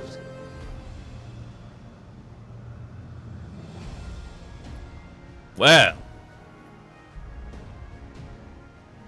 Well. Had we not time traveled, Hermes would have continued on with whatever he or she was doing to Meteon. How interesting. All else must wait. You really gotta make this more difficult, don't you?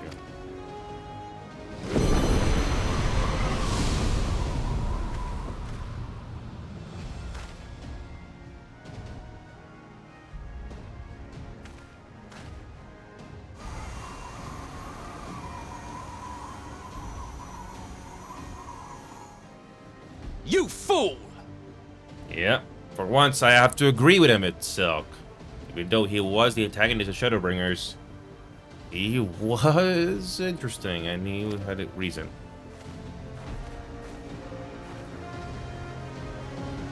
Put the whole island on alert. Something. I don't know. Put this whole island on alert or something. Even Hydalis is speechless. If all Hermes means to do is listen to Meteor's report, then he's right to do so. But once he receives the answers to his question, what then? The fate of the world may very well hinge upon the choice he makes in that moment. And he must be there when he makes it.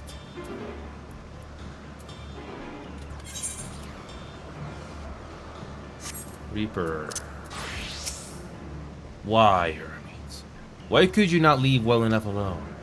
Will these answers assuage the pain you feel when a creation is returned to ether?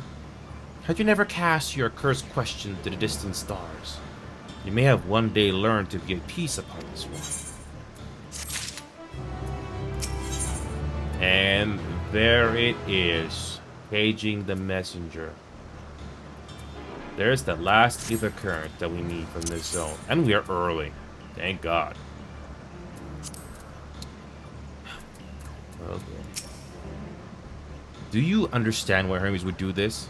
His logic escapes me entirely. But that explains what might have caused the final days to happen, more or less.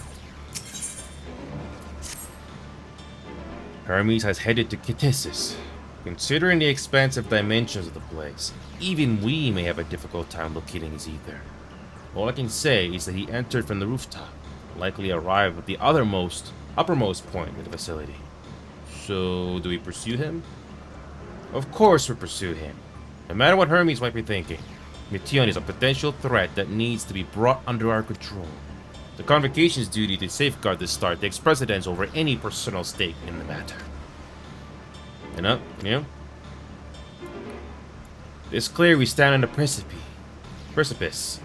But you have to determine beyond a shadow of a doubt that Matthias is the hand which tips us over the edge. Nevertheless, if we are to learn the truth of final days, we must give chase. And even if neither Hermes nor Matthias is ultimately responsible, we cannot leave them to suffer this torment alone. Agreed on all counts. To Kittisis Hyperborea we go. Finally, we're getting more plot.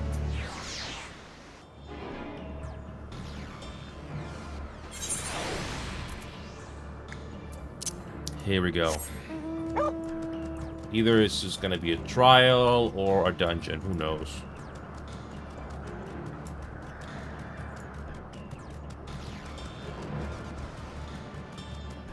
Who knows?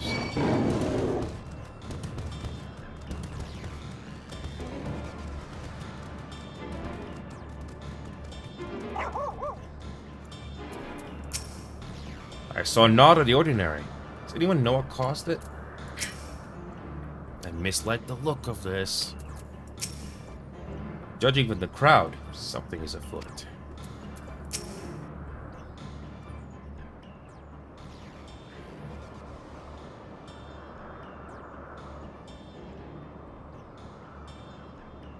What have we here? Excuse me, has something happened inside Kittisis? Mr. Svenat, I'm so glad you're here. No one knows what prompted it, but the alarm was sounded and Kittis is put into a state of alert. Procedure dictated that we evacuate immediately, and we have yet to investigate further. This is Hermes' doing, obviously. And what does this state of alert entail exactly? A field of dampening magic is draped over the entire facility, usually in response to escape entities and the like. Kittisis scholars and observers are unaffected, but everything and everyone else is weakened to a fraction of their usual capabilities. Consider us forewarned. We do, however, have urgent business with Chief Hermes. We must enter the premises regardless.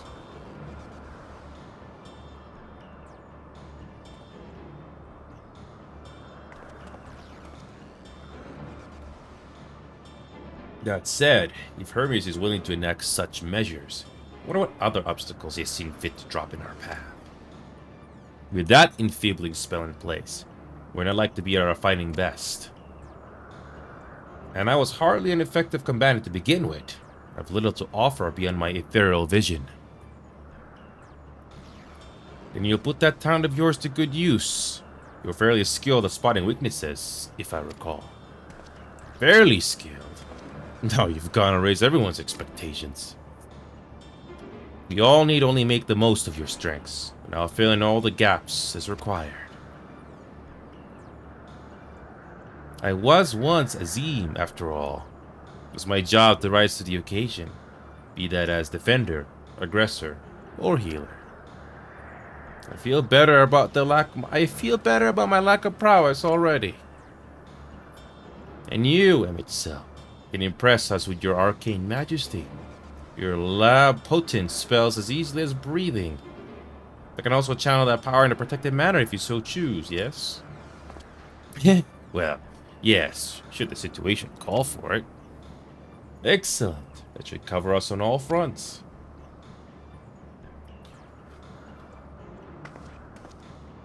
Your tale led us here, so it is only right that you lead us now. No matter what lies ahead, we will win through to Hermes and with you. And then we'll face the future together.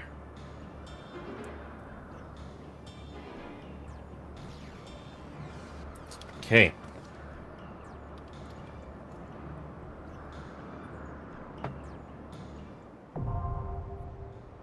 Here we go again.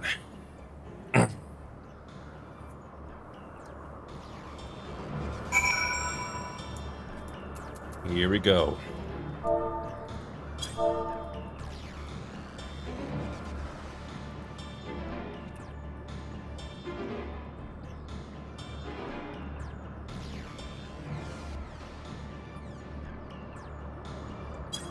So, here we go again. We're finally finding out what the heck is going on with the final days, especially this deep into the story. What the heck is going on and what caused it to happen in the first place?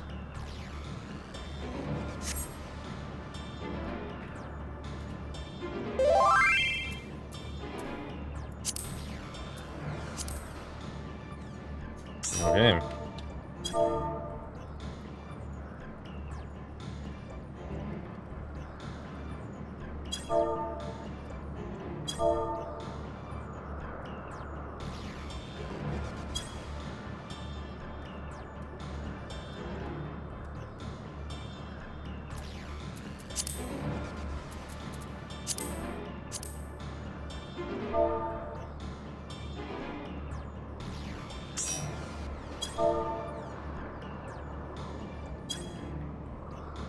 So,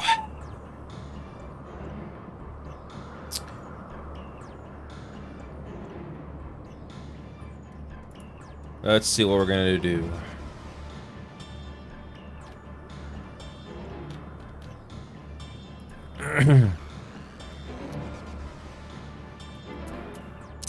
Okay.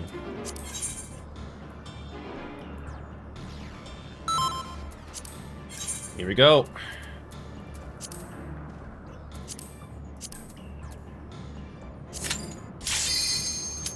Here we go.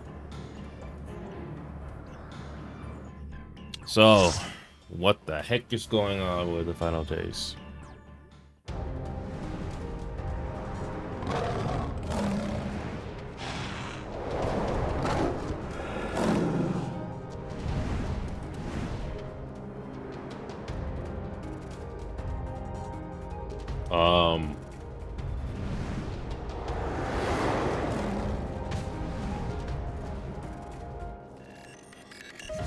Sure, why not?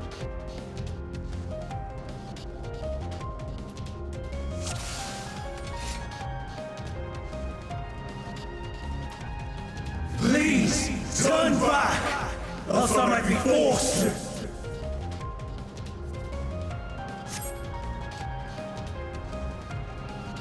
Well, I wasn't expecting Hermes to be a quote-unquote villain.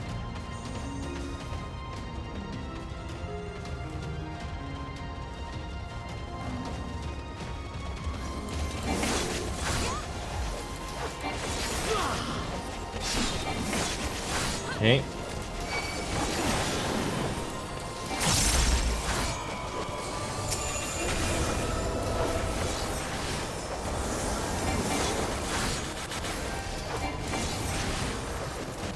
Okay.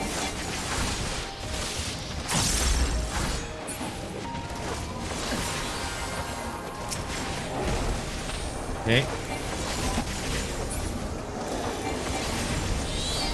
Again? Nice scenery game.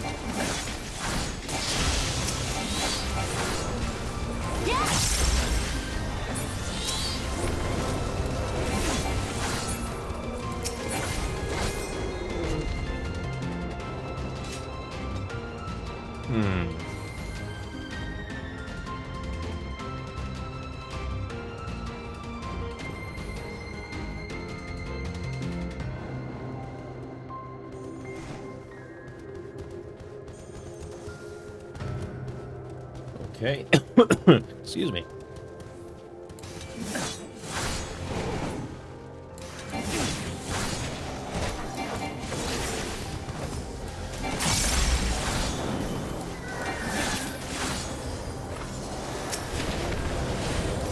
So, what's gonna be the big reveal here?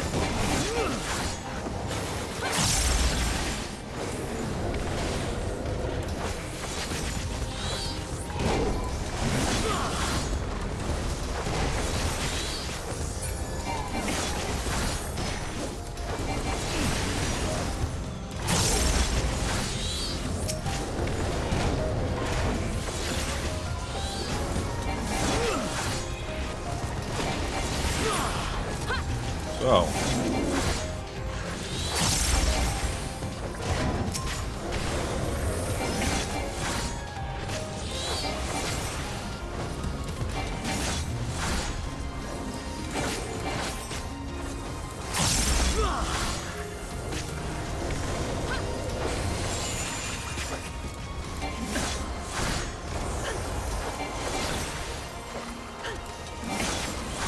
Is there gonna be a trial after this? I don't know. Good question.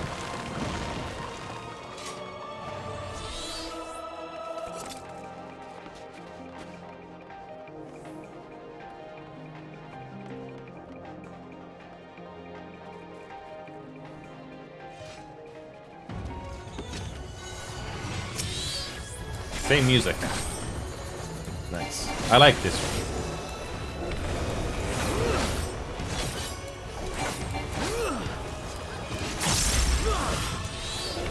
Okay. I like this battle theme for these dungeons.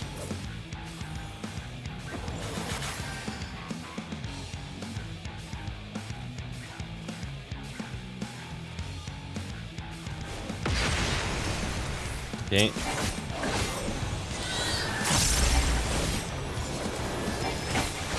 No way you would know that the first time. Okay.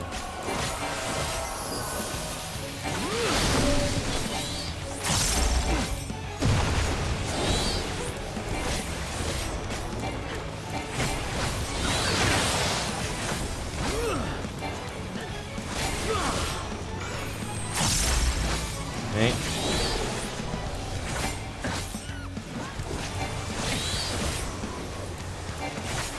Okay. So, good thing I'm doing this as a DPS. Worst case, I will die and I get revived.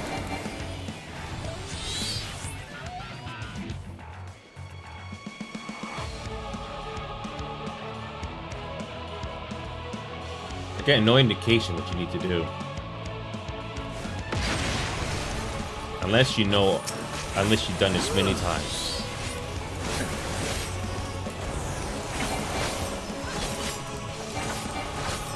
Okay.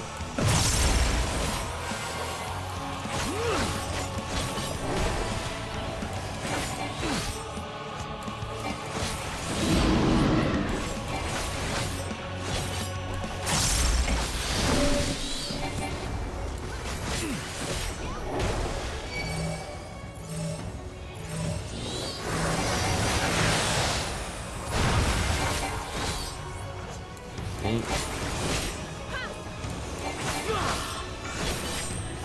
I think we're doing this early just to find out where the plot of this game is going. Excuse me.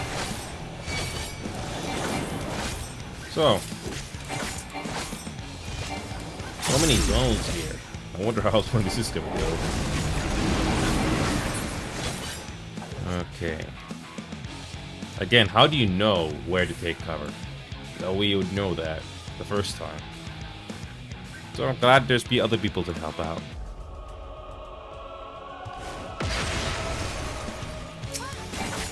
Unless the footprints give you a clue. I don't know.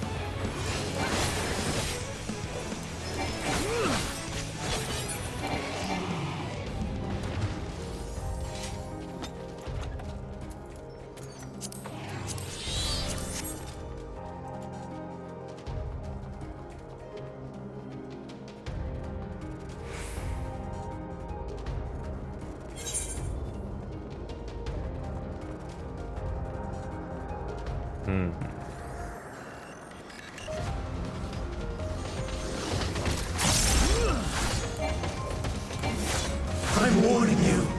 Stay away!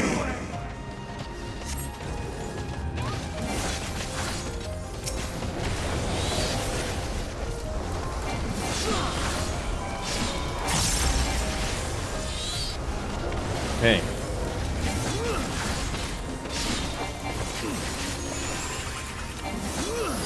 What could be so important? That's everyone's question when they do this the first time.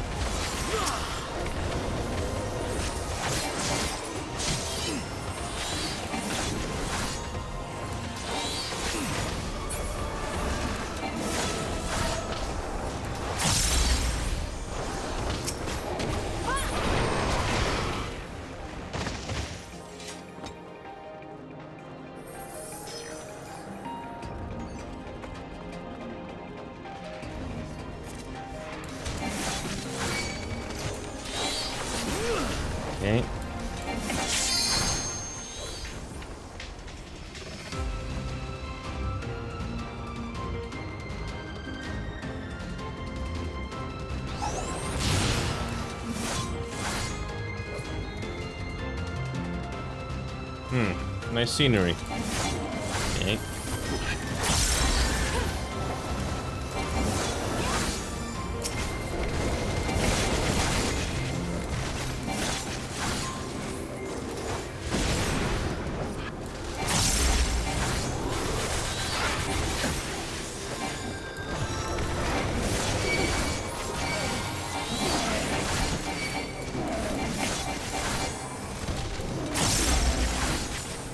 Okay. We got this.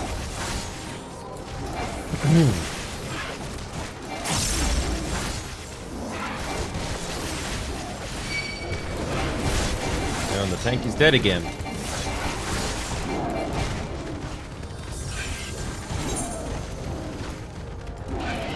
Oh, we're gonna have to do that again. Probably missed a healing spell or two. Who knows?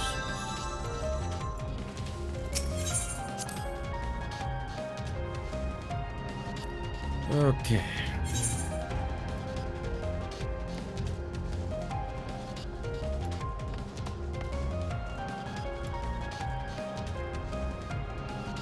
Okay.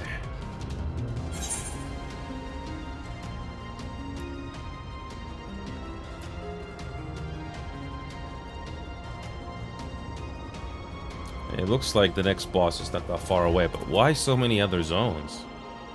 This must be... It must be very important.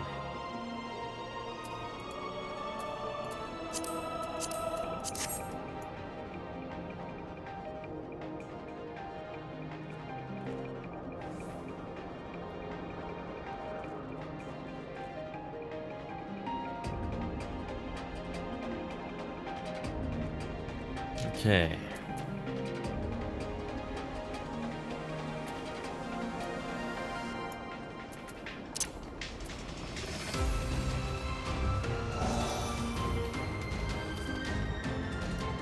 Okay, try it again.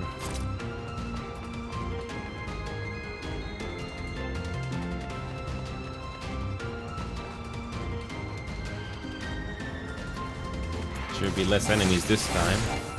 Should be okay this time.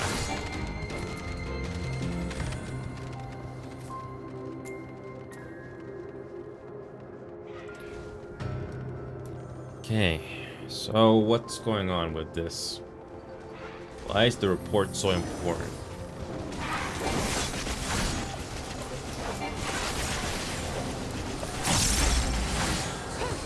What happened to Bandania?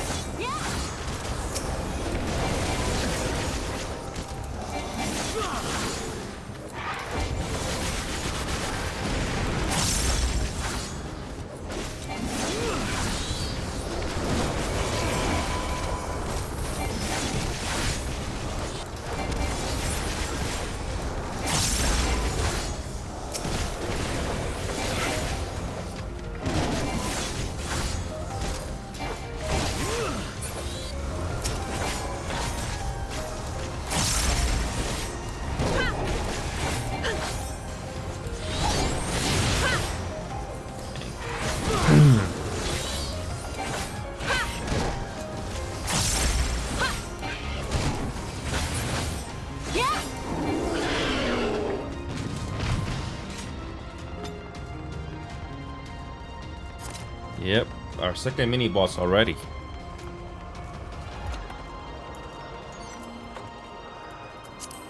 Okay.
So far, we're avoiding the patterns.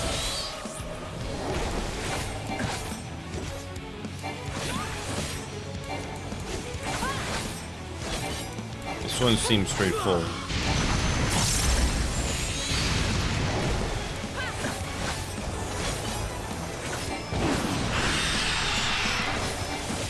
Okay, this is new.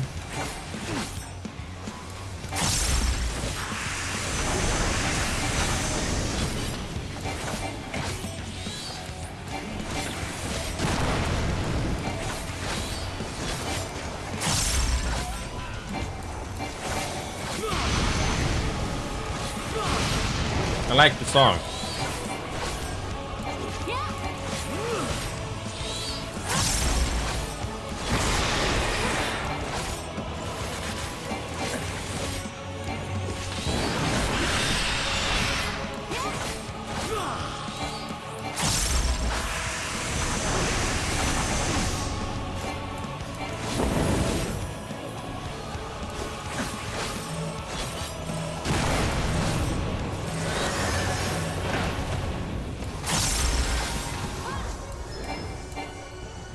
Ooh, boy.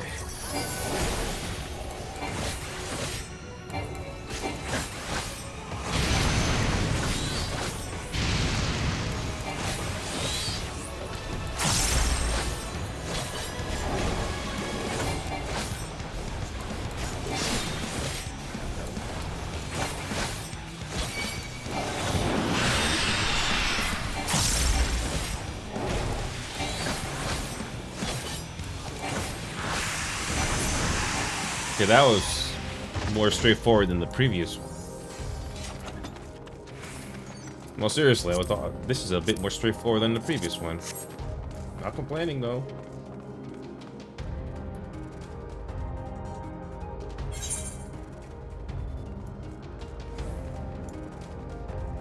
I cannot let you take Meteor. Not yet. Why? Why is it so important? What are you not telling us?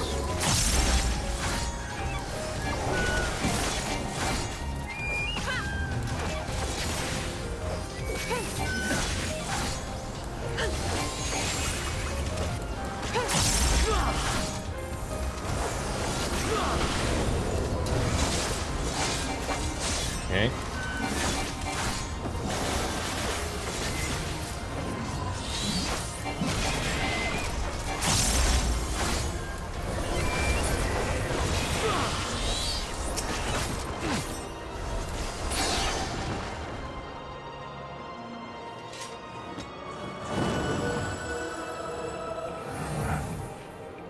That explains it.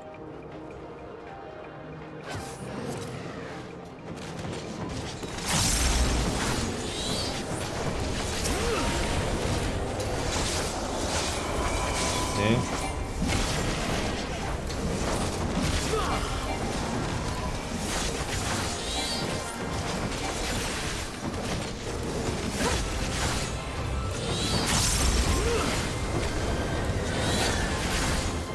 Okay.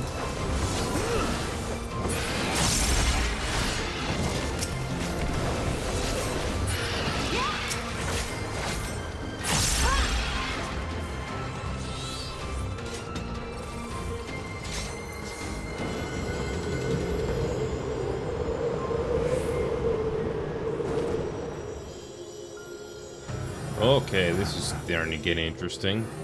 I must hear their answers before they're expunged from existence. Why is it important? Oh no.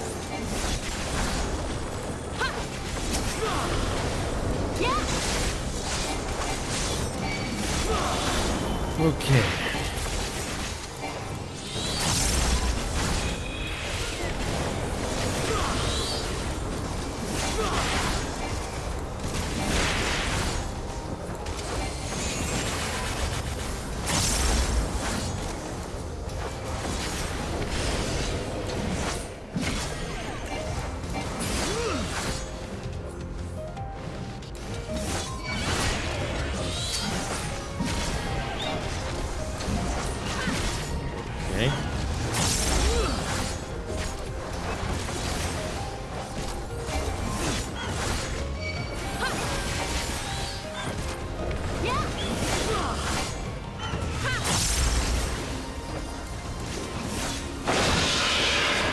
Good thing we started early, so we can at least get big progress here. I don't know how far we can go tonight, but I think we're gonna reach level 88 soon.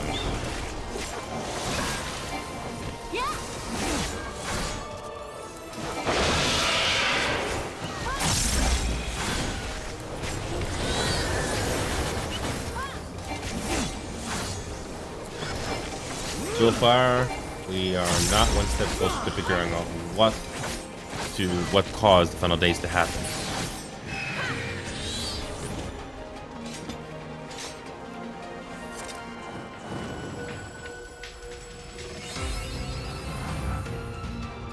And what the heck is going on here? Oh no.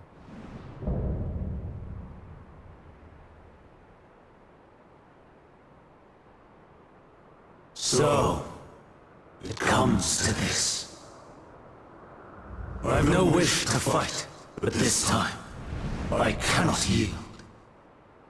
Though the world may think me a mad, desperate fool, I will hold fast to my conviction. So that'll to all the James Bond villains.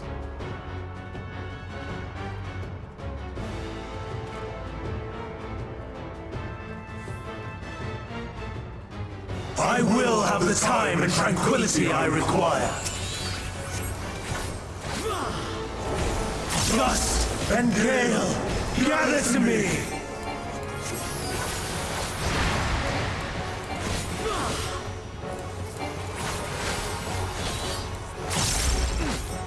Ancient brand, unleash your power!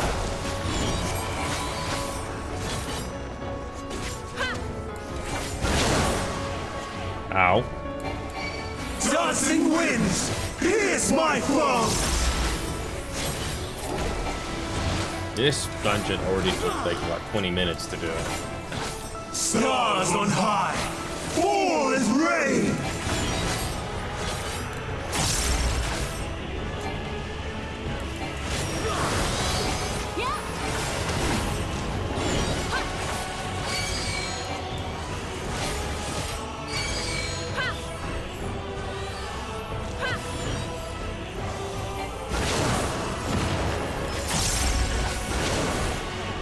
Ow.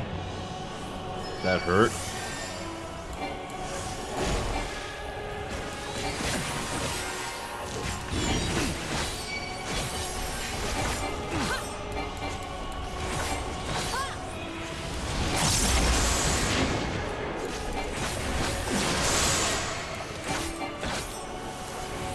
Okay.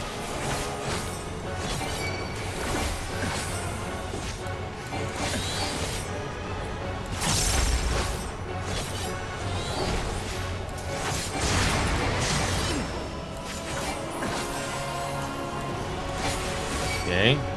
Streams of ether, surge as one! Hey.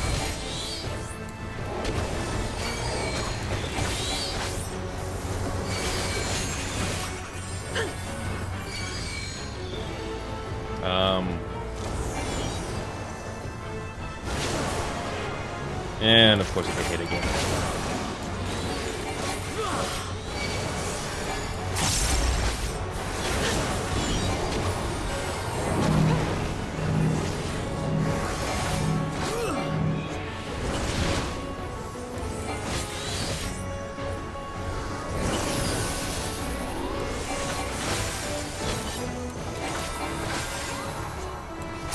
Alright, we're almost done with this. Dancing winds, pierce my foes! What is so important about this report?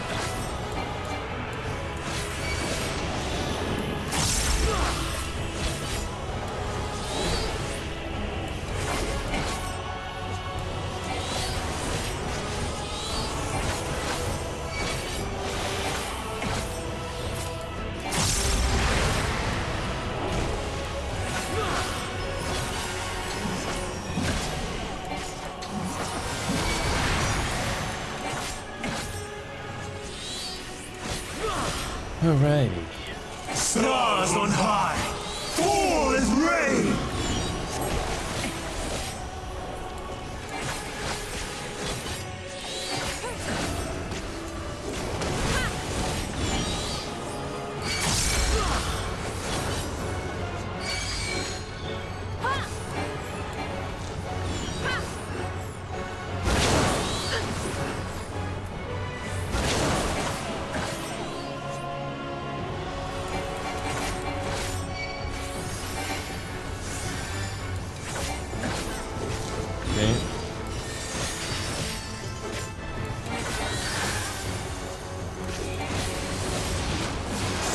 even when transformed.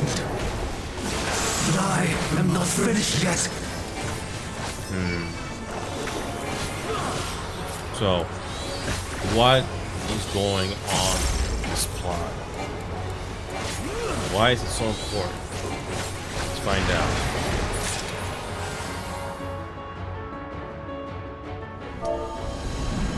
No! My power!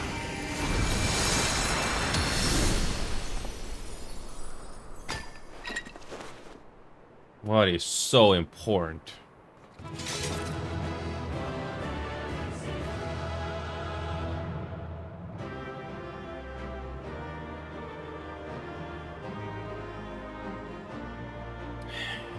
Something's up.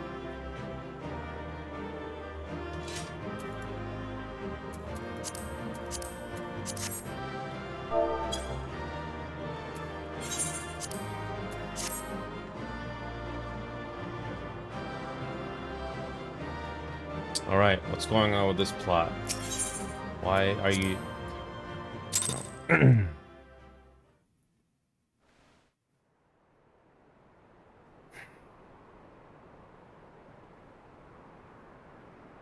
Who's gonna speak first? It's over, Hermes.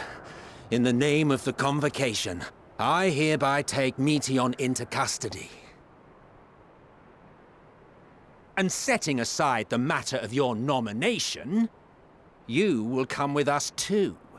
We require your knowledge to assess and resolve the situation. This is not gonna be that simple.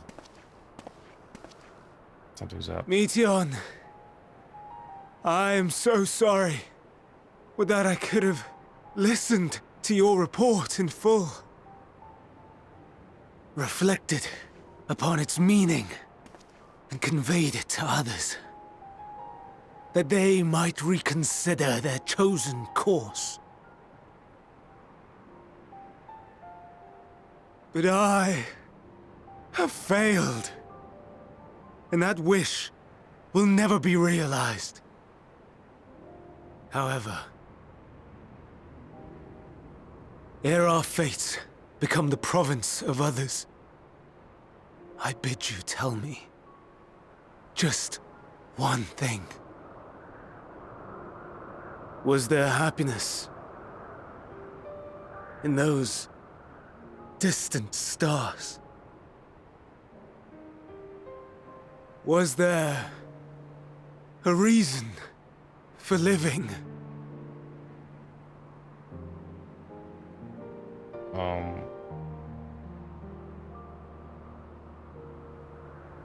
We conducted our search as per your instructions. We scoured historical records, communed with the spirits of the deceased, heard the final testaments of the dying, welcomed their shadowed hearts into our own. One race had striven to create a world bereft of animosity. They renounced relationships to avoid interpersonal strife, and in so doing brought about societal collapse. One race had renounced war and devoted itself to the enrichment of its people. They were conquered. Though they destroyed the enemy in reprisal, they could not regain their former glory. One race had concluded that finite time was the root of all woes. Aspiring to shatter its shackles, they went in search of infinity. They discovered nothing is infinite, and that neither time or death can be cheated. Disillusioned, they gave up on the future and themselves. One race had discarded all things that gave rise to sorrow, hoping to have only joy. They found joy lost its savor in the absence of sorrow, and lost their will to live.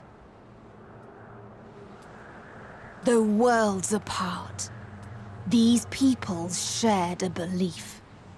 The belief that they had tried their best. That they had tried to fulfill their potential with every step and success. In the course of which, they learned the truth. That they would never be free of fear and sorrow, anger and despair, of loneliness, so long as they yet lived. Even now their souls cry out for oblivion. And to this song of anguish, I lend my voice. We lend our voice. Oh, beloved mankind, shimmering jewels of beautiful Etheris, rejoice, for we will free you from the cruel yoke of existence. There is no need to struggle in vain, for in nihility awaits salvation. You will know peace and serenity, and it will be beautiful. So... We will make our nest at the edge of the universe. And there, in the dark of dead worlds, hoard sorrow and suffering. There we will sing, our chorus ever louder and ever clearer, that our song may reach even this ether-shrouded star. Such is the answer we have found in the stars.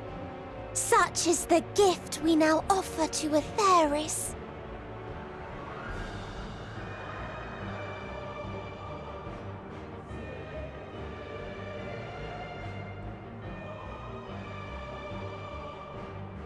Who are you to decide our fate?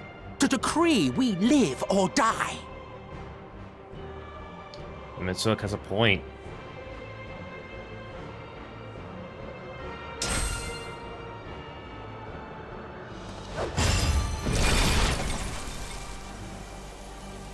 Have you lost your mind? You heard what she said. She means to destroy us all, yet you'd still take her side? In the name of the star, we have discarded those creations that we deemed flawed.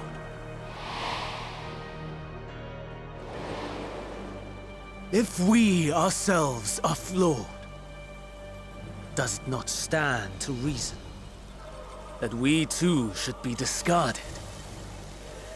That is sophistry, and you know it! Perhaps it is. Perhaps I am wrong. But who is to say that you are right? Oh, please. You're like all the James Bond villains now. Let us settle this with a determination. In my authority as Chief Overseer of Elpis, I will make a judgment on man's fitness to exist.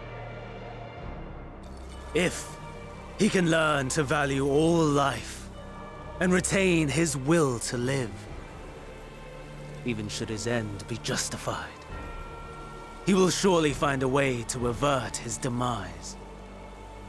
Humorous. If not, he will perish from the star. As with all determinations, provisions must be made to ensure fairness. Kairos! Awaken!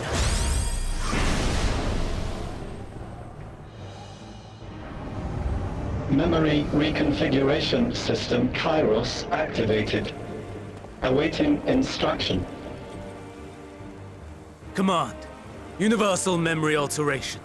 Target area. Katisis Hyperborea. Starting point. Arrival of Emmet Selk of the Convocation at Propylion. Endpoint. The present.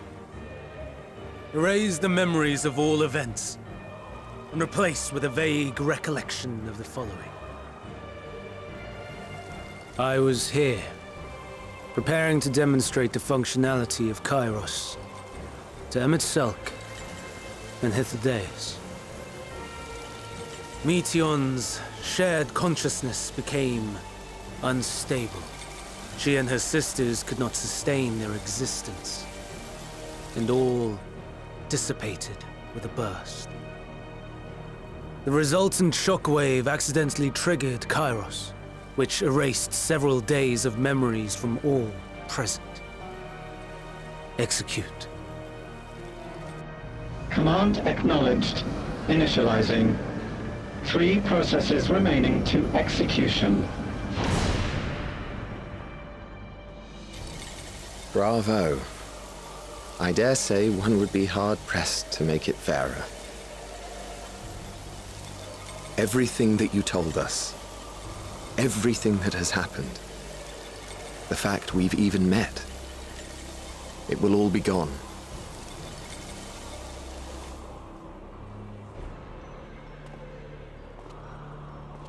Go, Meteion. To the edge of the universe, where none can reach you.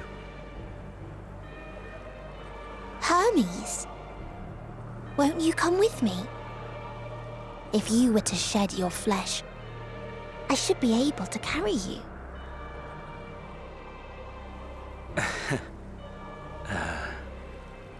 I will remain. As a man, I will oppose the oblivion you bring. Jesus Christ. Silly fool. Had you said yes, I would have granted you the gentlest end.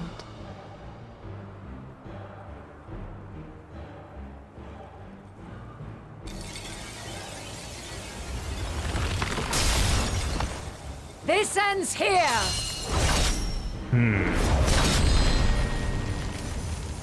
Okay. Fly, Meteion!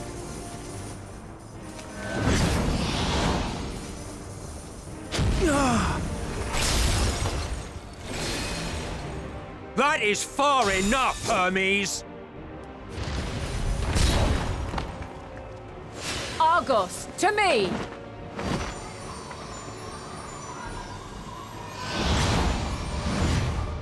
Okay. First process complete. 2 remaining to execution of memory reconfiguration.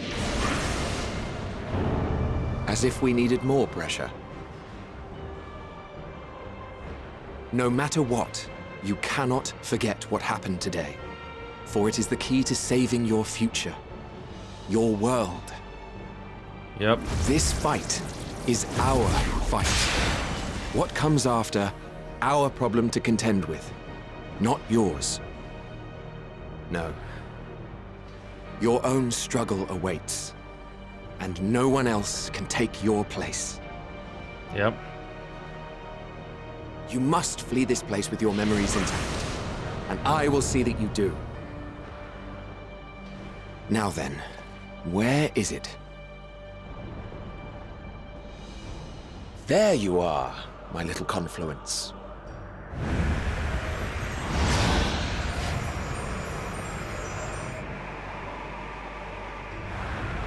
So, what's happening next?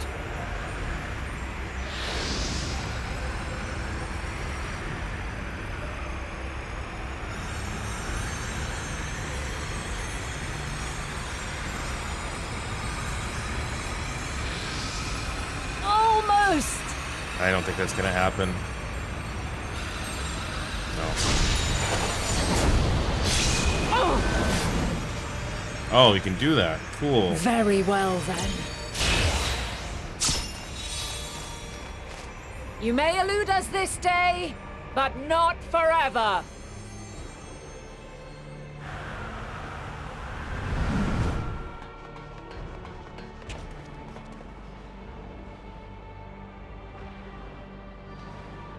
Meteion's gotten away. Second process complete. 1 remaining to execution. Ugh. No time for brooding. Listen well. Beyond lies a spatial confluence that connects the interior sections of this building. I will destroy the confluence and force open a way outside. When I do, you must jump through.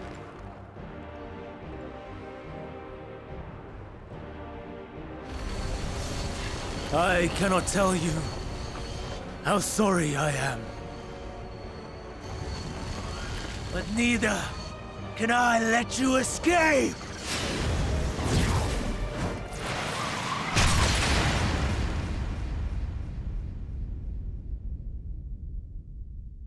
Okay. Continue. Okay.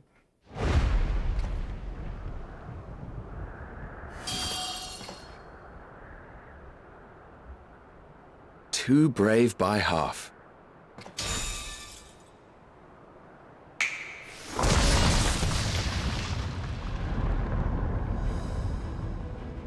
Exemplary work, as always, Emmett Selk. What? But how? I thought the confluence was... over... Emmett took us Over there? Yes. We were rather hoping you would. It was never anywhere but where it is now.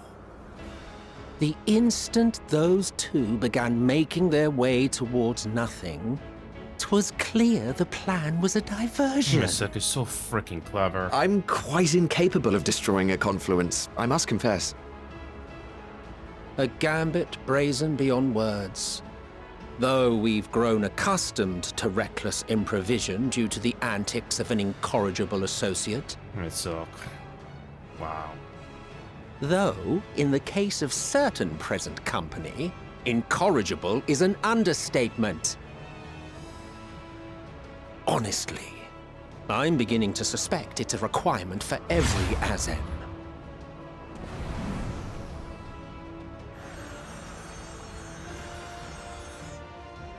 There's no time! Quickly! Even now, I do not believe your tale. I would not suffer us to walk such a wretched path. Still, if it must be said, do not squander it, the legacy I leave you.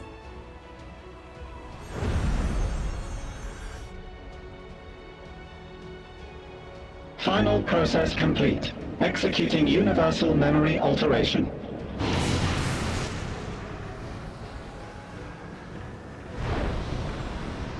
So Meteon is the final boss.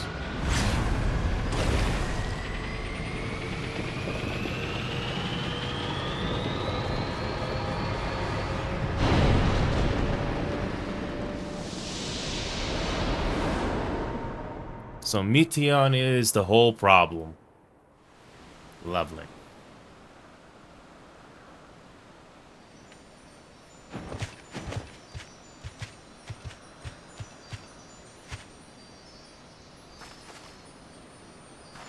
No thanks to Hermes, but whatever. I don't think she remembers, does she?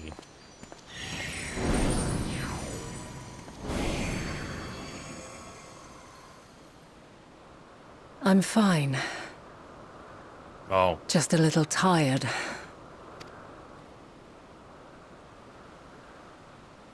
Can it be true? Are we the only ones left who see beauty in the world? In life? Are the stars above no more than husks of fallen civilizations?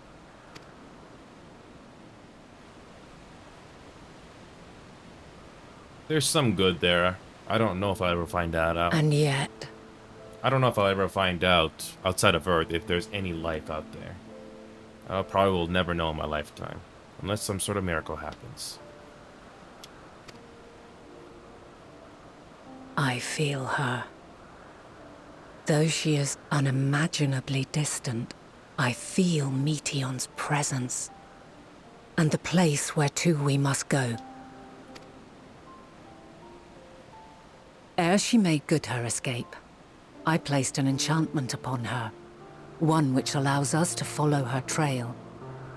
She has already left the outermost bounds of Aetheris, and continues on her way. Given the vastness of the universe, it will still be no easy feat to track her down. But thanks to Emmet Selk and Hythlodaeus, all is not lost. We remember. So long as we remember, our fates remain ours to shape.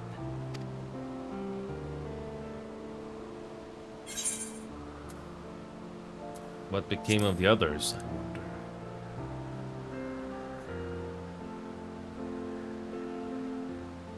I'd like to know too. Let us ascertain the situation at Kutisis Hyperborea, where they should still be.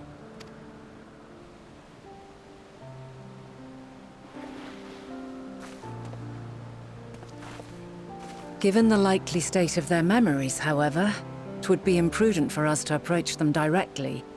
In which case...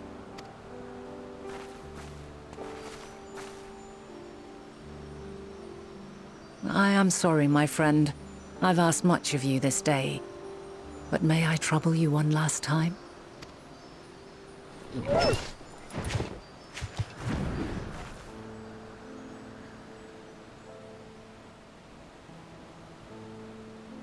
Argos will investigate in our stead. We will share in his consciousness and see and hear as if we were with him. Now, close your eyes and open your mind.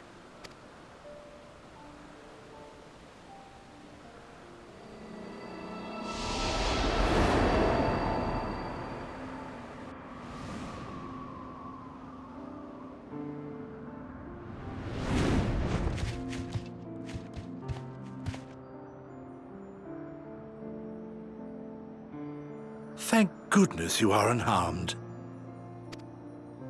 Unharmed? There is a gaping hole in my memories. I can scarcely remember arriving here in Elpis. Forgive me.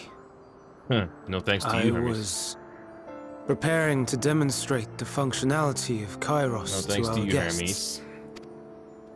But Meteon, her shared consciousness became unstable. And she... So, that's what prompted the state of alert. No, you just had to lie. And when you went to investigate, you were caught in Kairos' accidental operation. That's not the truth, unfortunately. So it would seem. It's all a blur to me. Such an unfortunate accident. Oh, and what of Vinar and your other companion? You went inside together, as I recall. We did?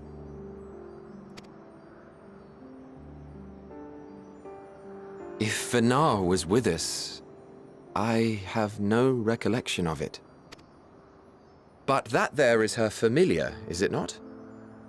The fellow seems happy enough, so I think it's safe to assume his mistress as well.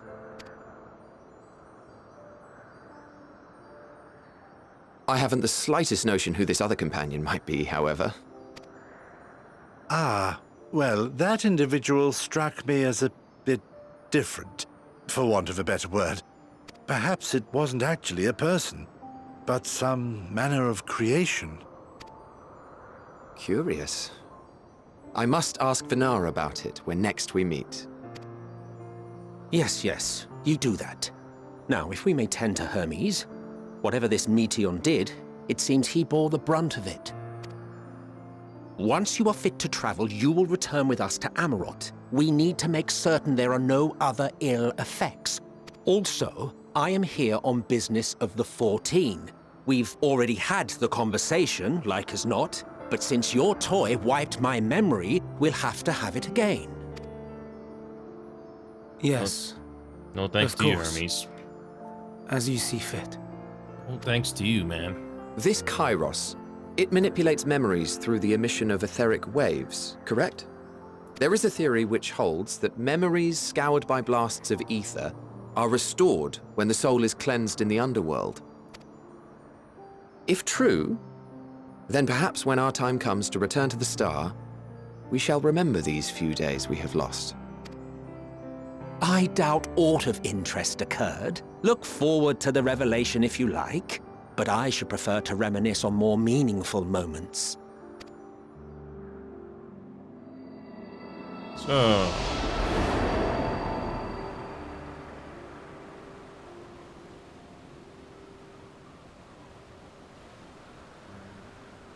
Let us rest. If only for a while. After all, you and I... Oh, we still have a long, long way to go. Yes, we do.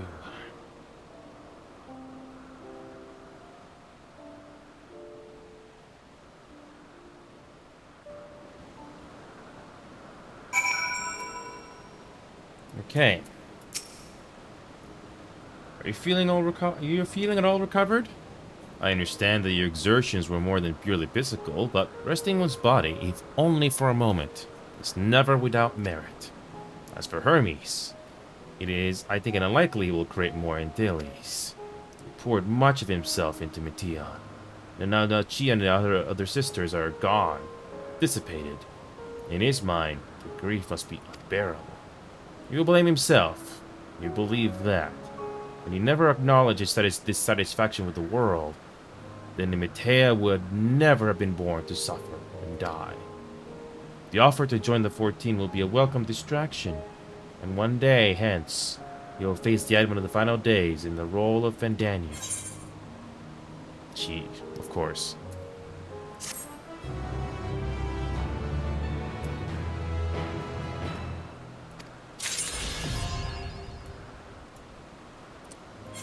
And we can finally fly.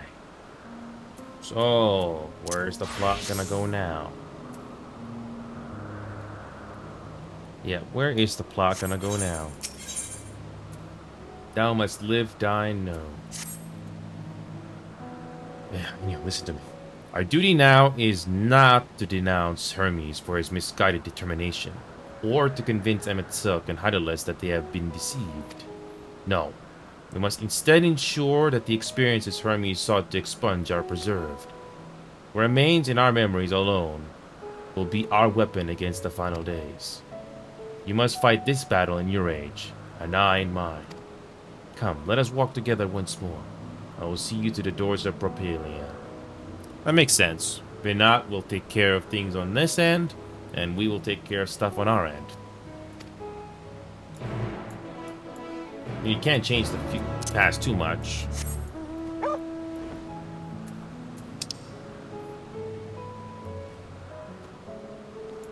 There's only one zone we haven't explored yet, which is right here. Well, at least Vinat knows what happened here. Well, we finally found out what caused the whole problem in the first place. Now the question is, how do we deal with it?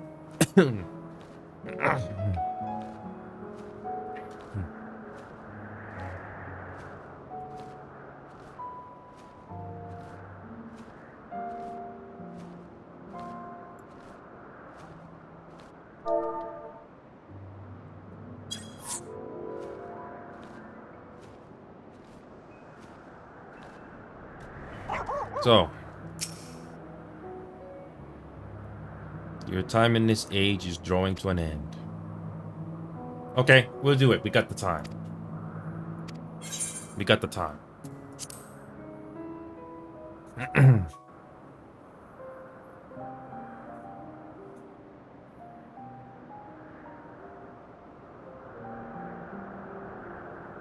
So, it is within. The portal that brought you hither, and will take you home.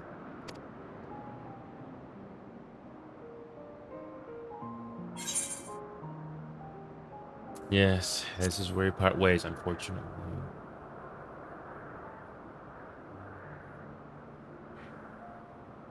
May you and yours emerge triumphant.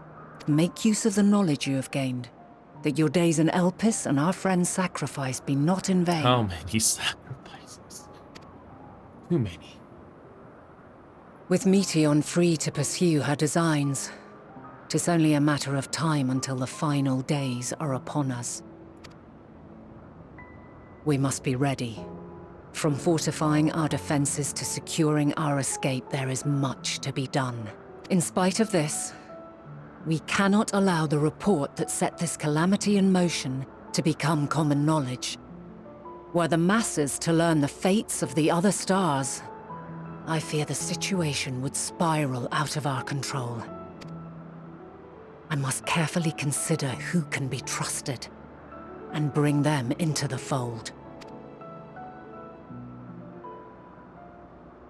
Ordinarily, I wouldn't hesitate to call upon the 14.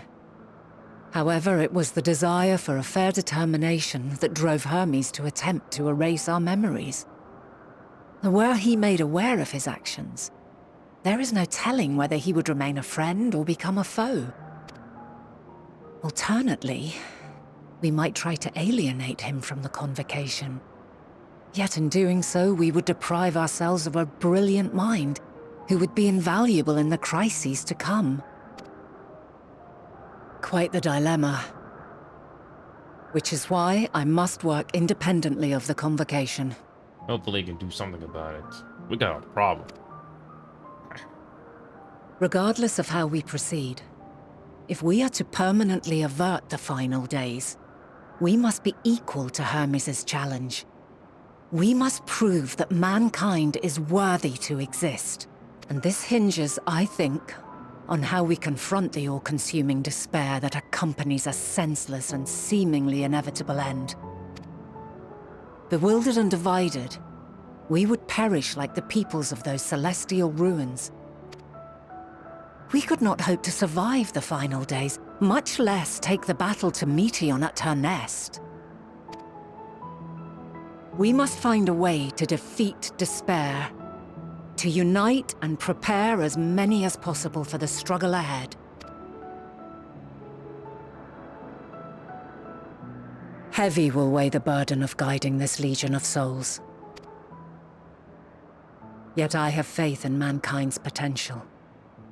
As long as he believes in himself, there is naught he cannot achieve. So I will not give up on him. On us. You may find your world to be very different. Or perhaps the erasure of our friends' memories has sown the seeds of a conjunction between us. We cannot know until the moment is at hand. So shall I strive to do my best, taking naught for granted as I walk my path. And I pray you walk with me to the end. As you move forward, so too will I, as will all, resolved to fight for the morrow. And when mankind has found the strength to stand against despair, we shall silence the song of oblivion. She who sings it will learn our journey is far from over. This I promise.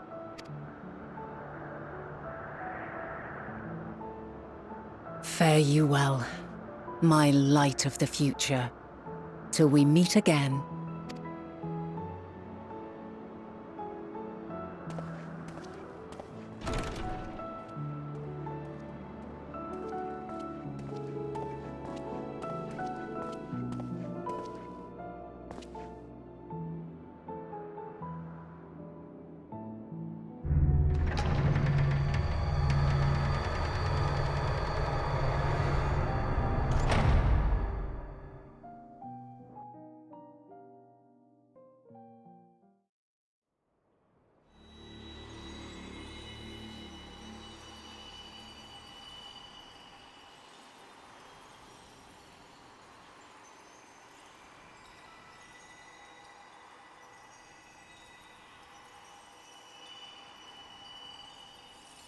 From this day forth, I shall strive to bring honor to the seat of Vandani.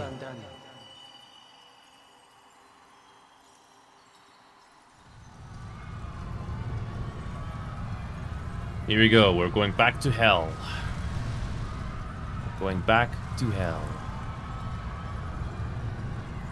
At least we know what's going on. This is not gonna be easy.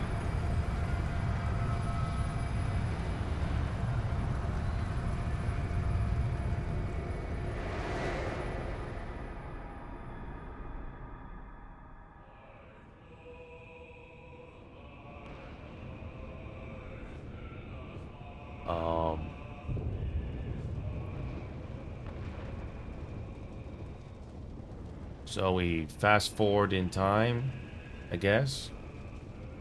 But this time, Venat knows. Even now, I remember standing there, locked in a moment where the sky is aflame.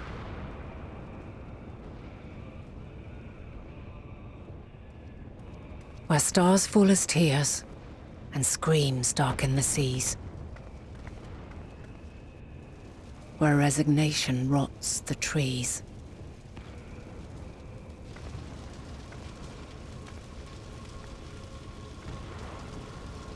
Where terror twists magics into abominations.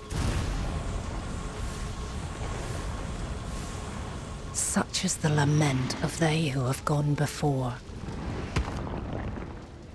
The song of they who tried and failed to create a better world. The song of the end.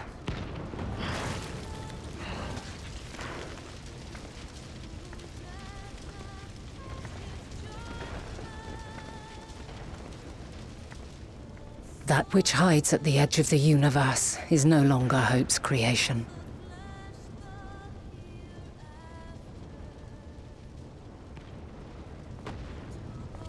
It is hopelessness incarnate.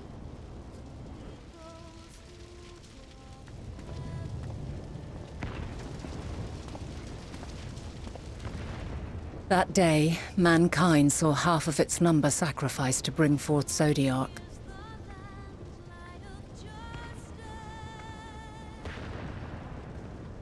Yep. And covering the star in a shroud of ether, we forestalled the final days. We didn't stop it at the core, unfortunately.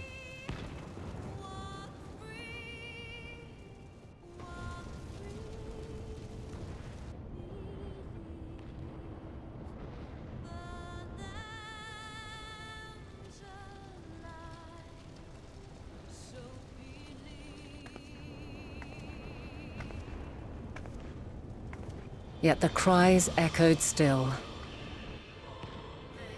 We wept for innocence lost, wailed for death inevitable.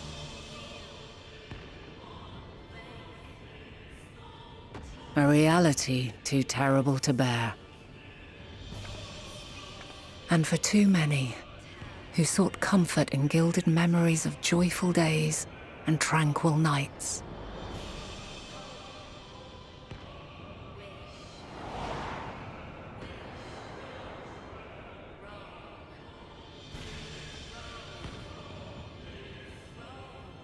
This is all wrong! Why must we suffer so? It needn't be like this. No. There must be a way to restore things to the way they were. To reclaim the perfect paradise we once had. No, my friends. Suffering exists, and we cannot pretend otherwise. No civilization, however great, could eliminate it. If we would live, we must accept it as our constant companion. Let us not seek to forget this tragedy. Let us carry it in our hearts, that we may grow stronger and know true happiness. We can't accept it! We won't accept it! It will be ours again! A world free of sorrow! No, it will not. For there has ever been sorrow. Mankind was but spared its biting sting for a time. So please, open your eyes. To try and reclaim those lives we lost by sacrificing yet more isn't wisdom. It is weakness. No paradise is without its shadows. If we cannot accept this truth and learn from our pain, then our plight shall be repeated.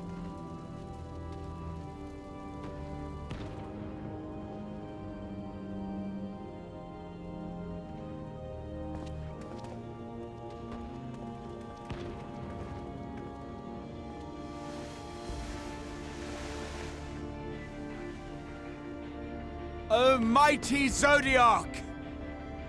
God, born of our boundless faith, we bid you, hear our prayer!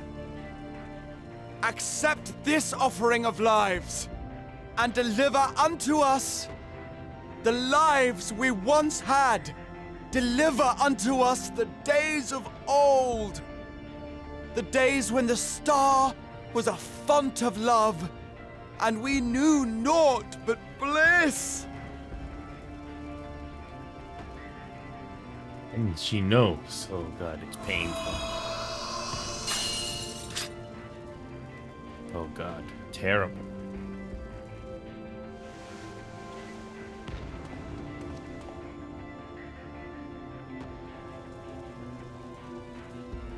You would destroy it? Our beautiful world? Oh boy, you have no idea what's going on, do you? You have no idea. Lands that stretched on forever. Skies one could drown in. The heartbeat of nature, silent yet strong. And amidst it all, a people. Beacons of light and life. Laughter that warmed my heart like naught else before. They are my meaning and my purpose. My love. In spite of, or perhaps because of this, I choose to believe in mankind's potential, in his ability to find a way forward. So let there be no way back. From that temptation, I sunder us. No more shall man have wings to bear him to paradise. Henceforth, he shall walk.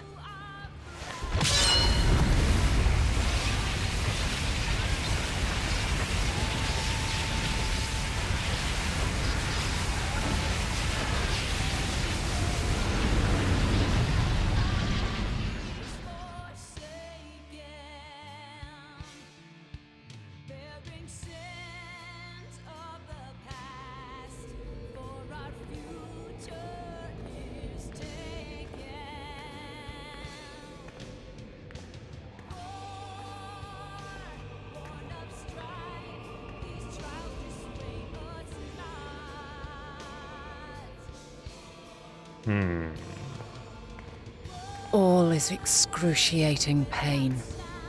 I breathe fire and torment.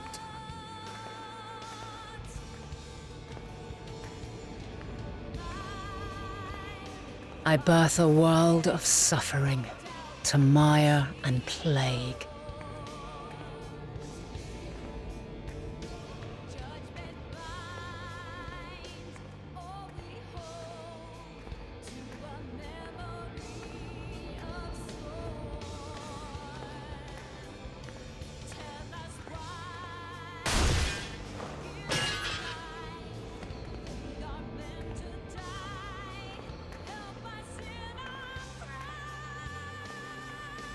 In one fleeting moment, lives come and go, ever moving towards the unknown.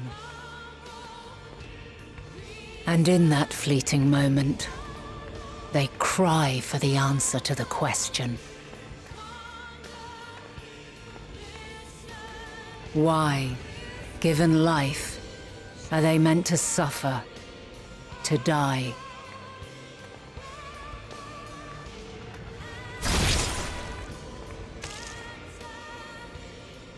More As sacrifice. fragmented, imperfect beings, yours is a never-ending quest. Yeah, so much sacrifice.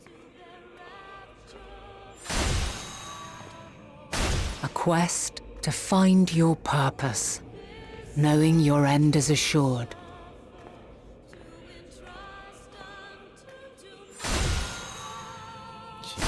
To find the strength to continue when all strength has left you.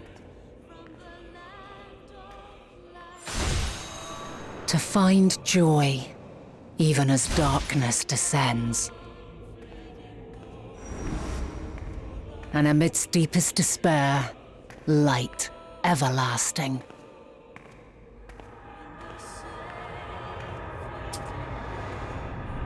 So much death.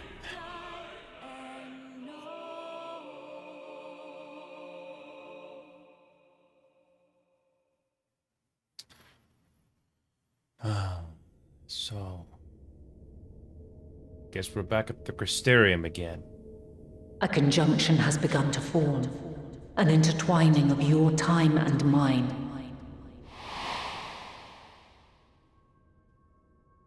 When you truly understand what is at stake, and your journey has prepared you to surmount the insurmountable, then shall I honor the promise made in another time, another age. We got a problem. Big one. So we're back at the Crystarium again.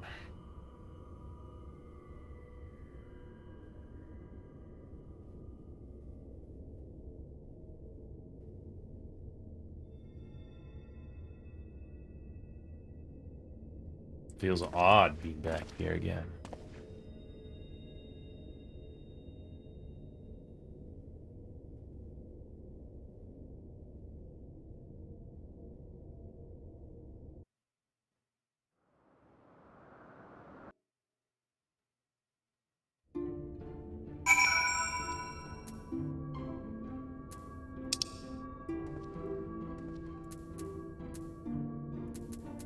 So we're back at Labyrinthos again. Well, yeah. Well, we got a story to tell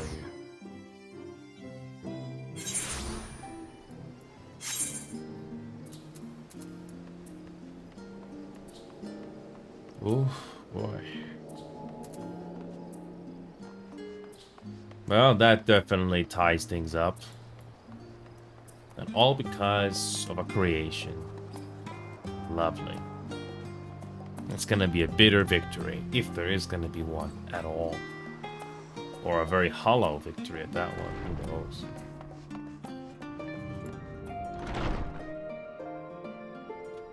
Yeah.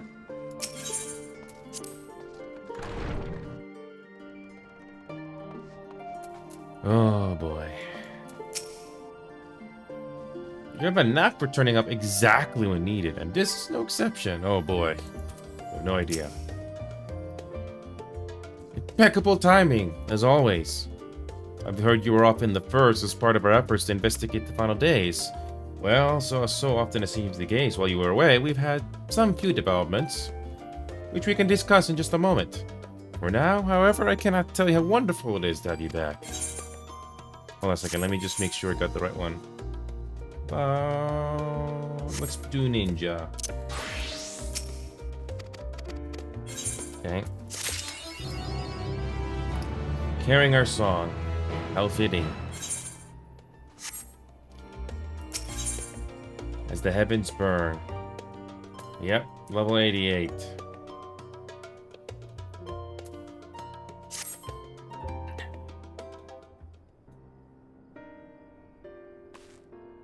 So, have you learned more of the final days? Oh boy, it's bad.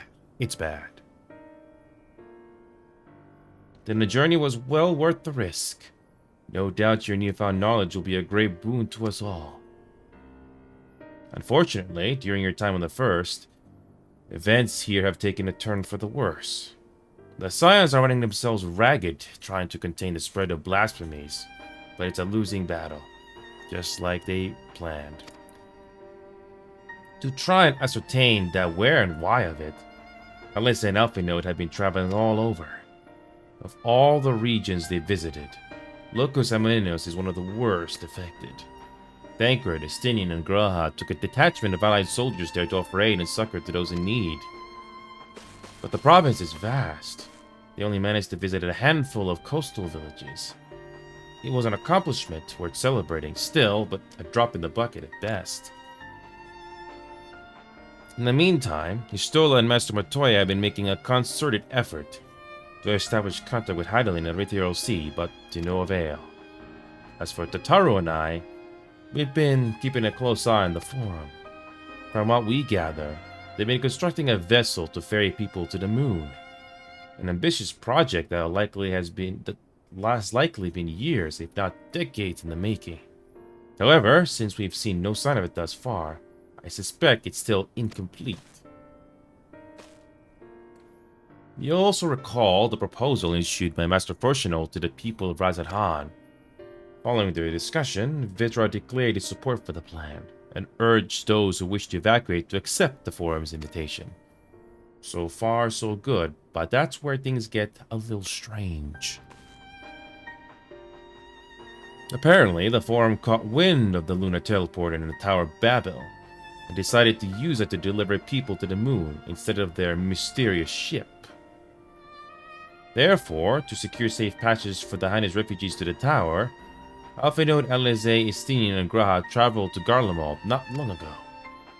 Trouble is, the capital was hardly the safest place to begin with, and now... The final days of Count Garlemald. Lovely. Shortly after our friends arrived, they were sent to rendezvous with Master Fortunato. Then, panic broke out, and our communications were severed. From what fragments we're able to make out before the link shell went completely silent, we can only assume the phenomenon has spread to the capital. The others need you. Please, you must help them.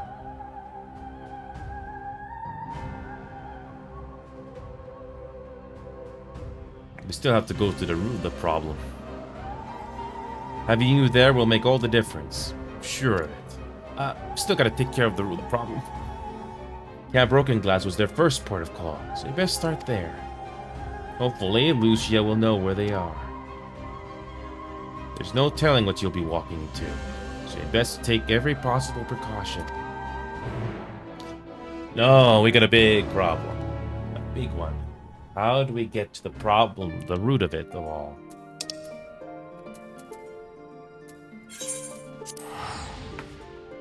Getting to the root of the problem. I wish it was that simple to find out.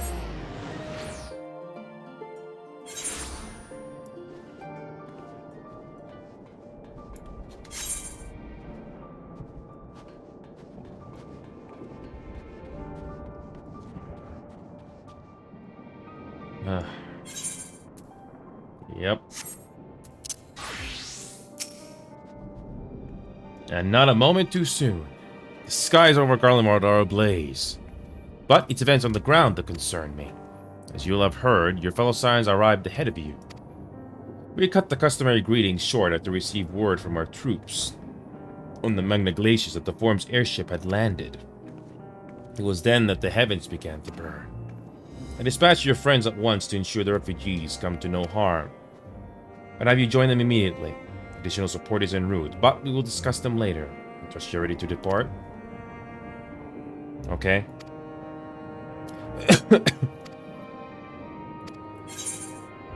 Well. Okay. We gotta do this alone. Fine. I'll bring in my tank.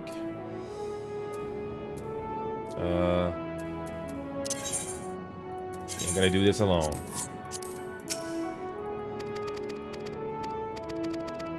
Let's see if we can do this before we sleep. Earlier on the Magna Glaciers. Okay, let's see. Okay. Jesus. Okay. We gotta get to the root of the problem, which is not here.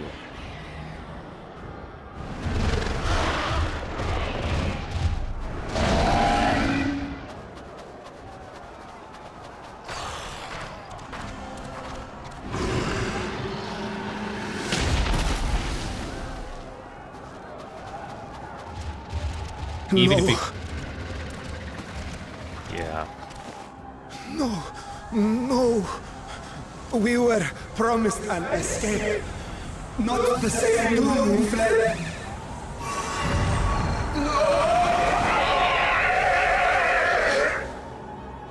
Yep. I shall not meet my final days here in this blasted waste. Yeah. Calm yourselves. Your panic is our greatest enemy. Come, we must build a line of defense.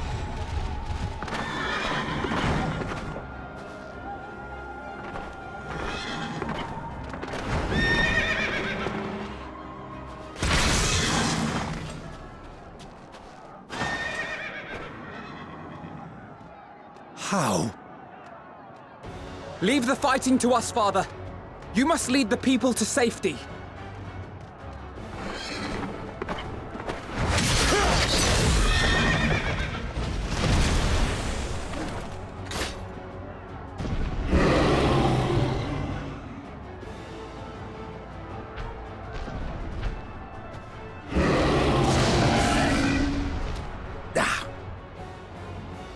I can handle this pair.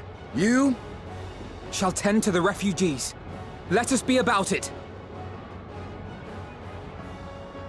I can't wait to get to the root of the problem. Which As is you not... wish, my little lord. Yeah, these monsters, no matter how many you kill, there's gonna be more.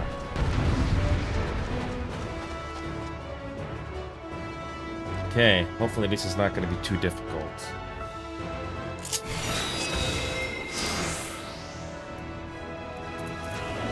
I'll command the beast's attention. See to the wounded.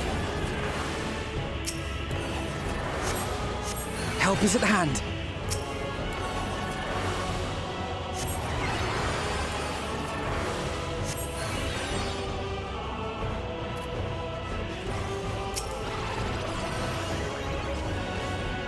Okay. Oh.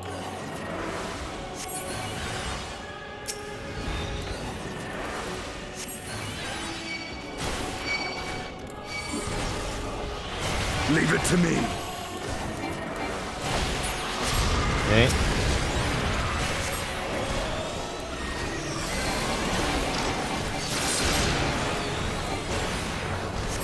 Okay. Whoops.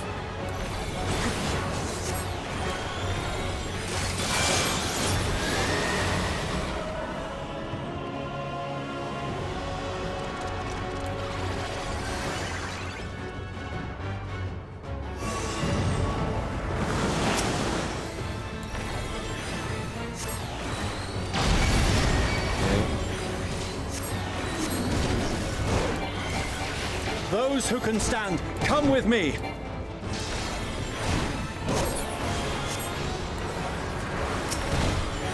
Okay.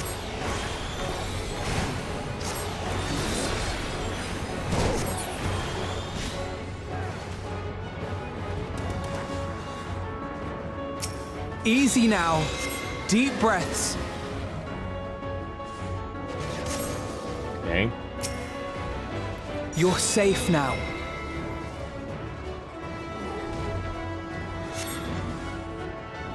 This is a losing battle. Can't wait to get to the main route. Worry not for the refugees, but for yourself, boy.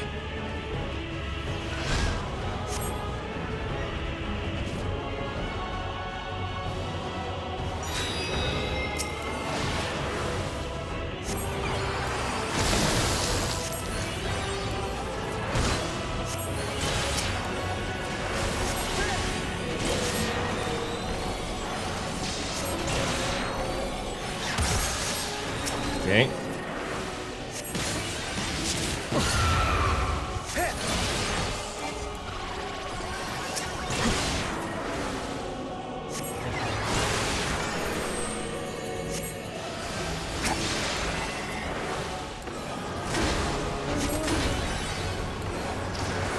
Okay.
Almost died there.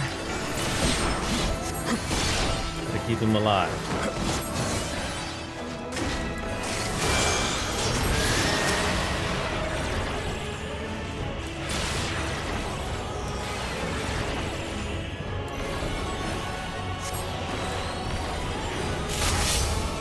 Got you!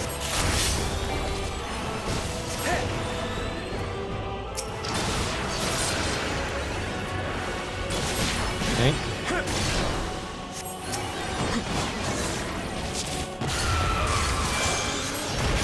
Hard, but not hard enough!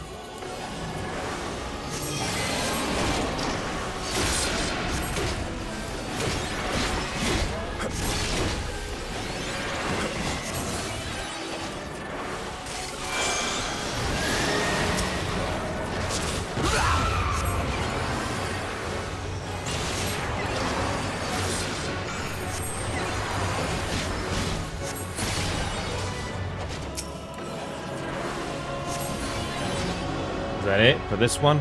Thank God.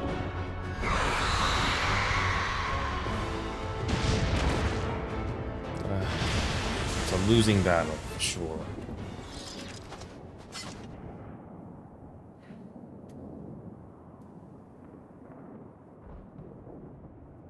Help!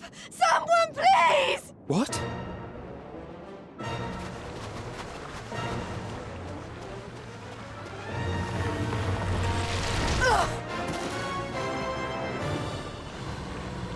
Now that we know what caused the whole thing to start in the first place. Ugh. No.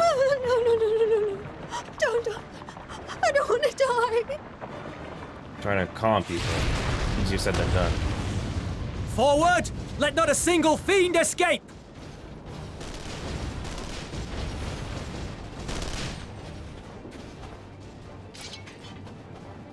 Wait, that's Yes. Euless and the army. So, you've recovered then? In time enough to be of aid, for once. Yeah, nah, we got a problem. We can speak of it more later. For now, we must fight! To repay your salvation in kind, or with better! For Garlemald has her pride!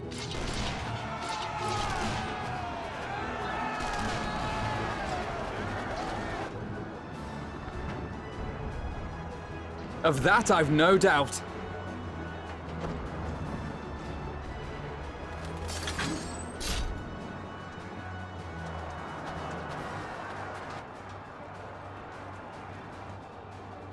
Good gods.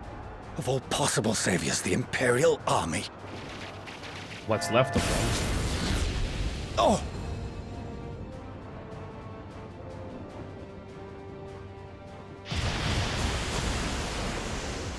I had hoped to take all of them down at once.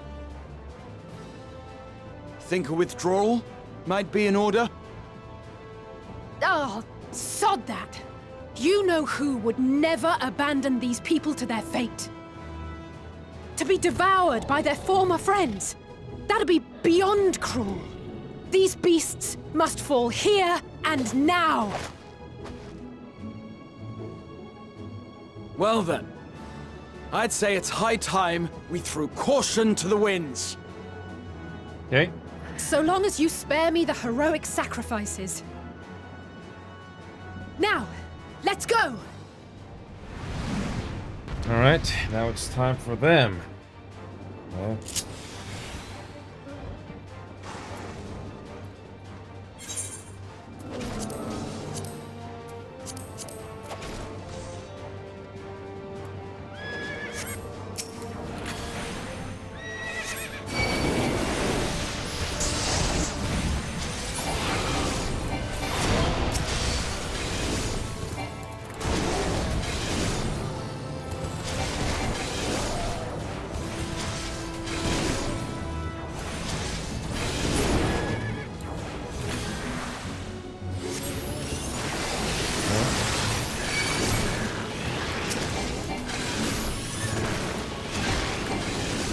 okay.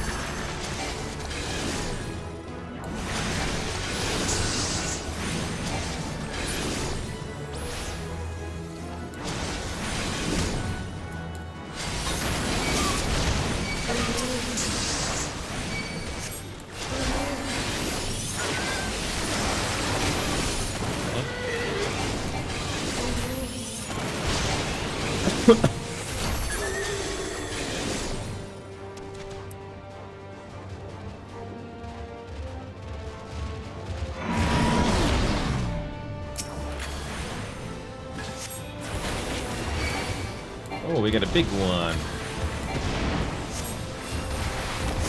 I'm fine.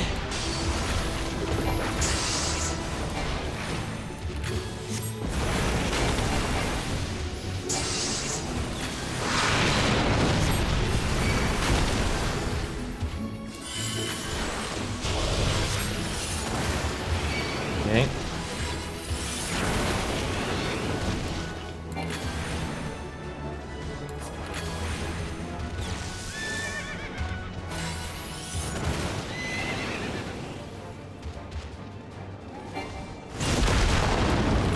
Not today. Okay.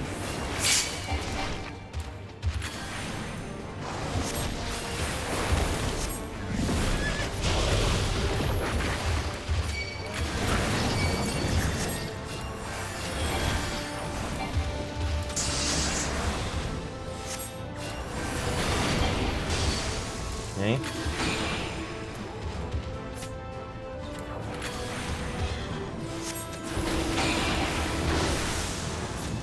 Okay.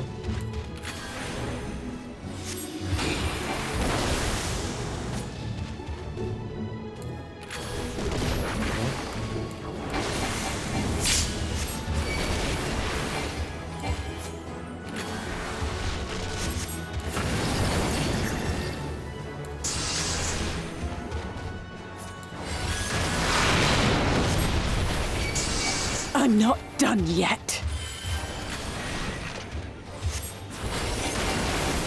Okay.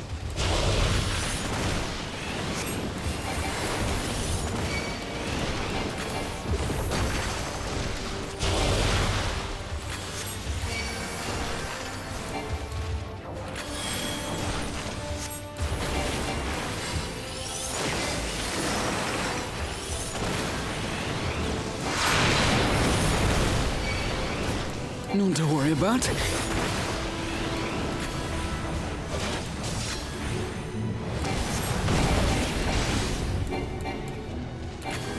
The air crackles with energy. Find cover!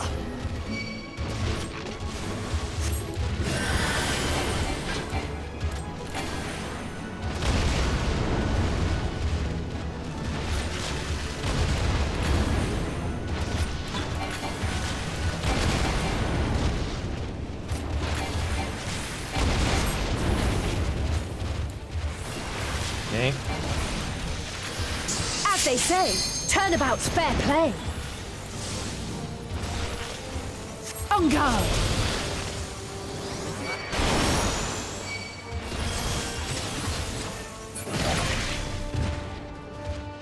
Cool. All right, phase 2 complete.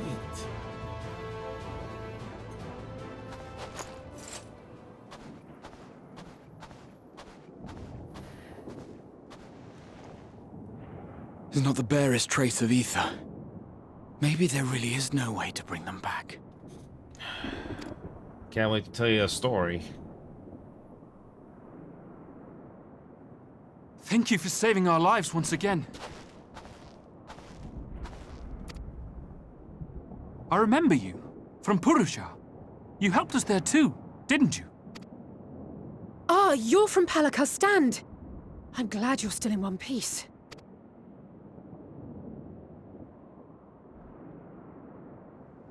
Or you will be, once I see to that injury of yours.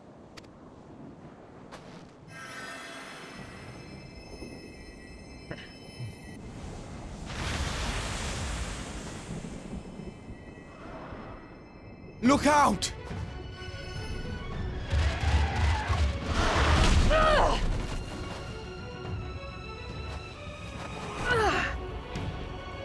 So it's Grahatia's turn now, okay?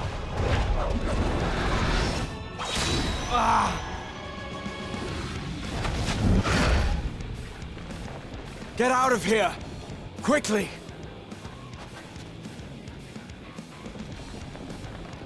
I won't lose them! Not a one! This will be a brighter future! I won't let a madman's apocalypse ruin everything we've fought to achieve!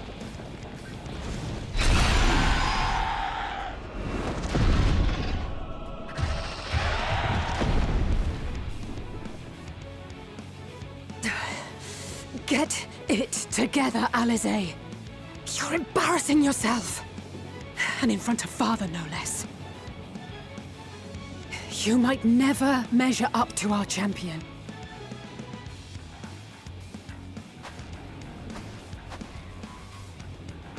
But we ask too much of him as it is. You mustn't let our sword in the darkness fight alone.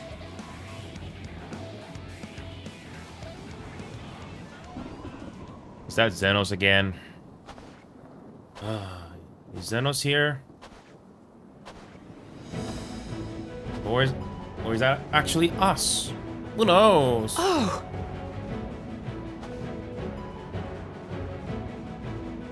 Okay.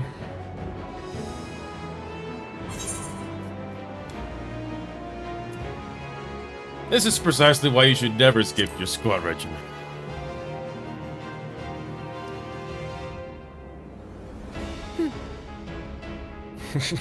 I can look after myself, you know.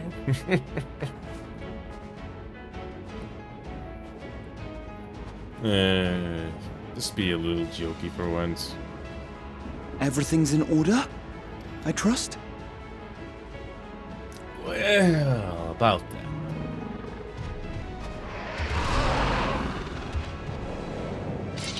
One I've more had enough monster. of this rabble! Come on!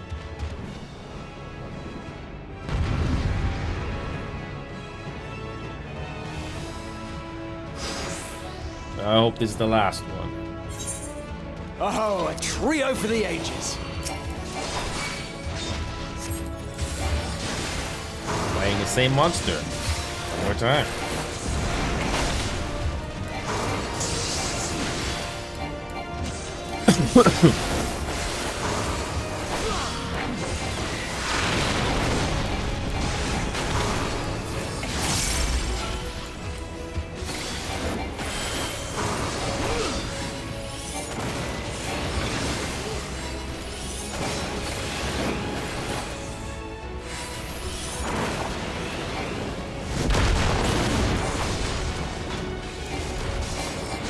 Just the beginning.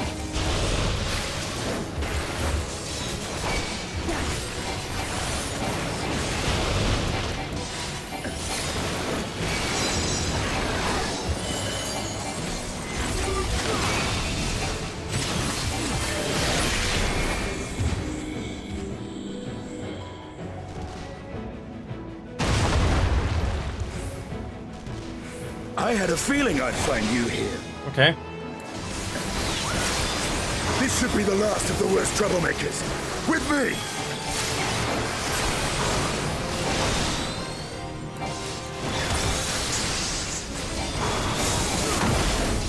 Complete with spongy hell.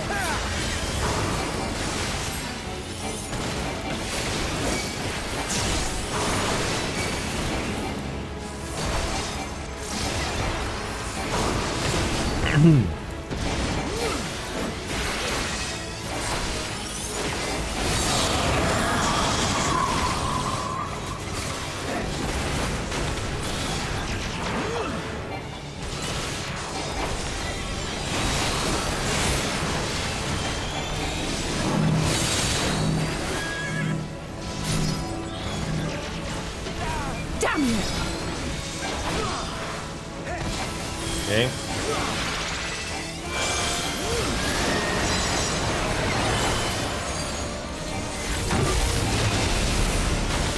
Alrighty.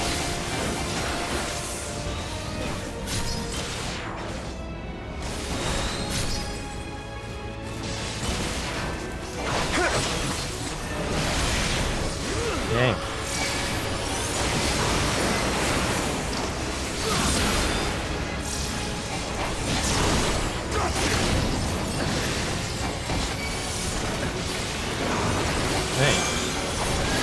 Good thing we did do this for 2 days straight. Made progress in the story so that I can be motivated to see the rest. Leave the healing to me. Okay. Okay.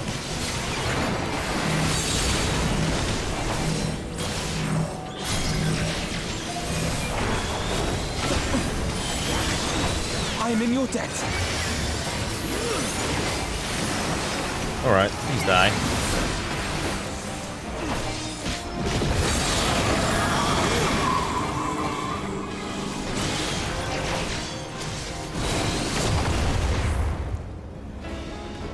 Now, where were we?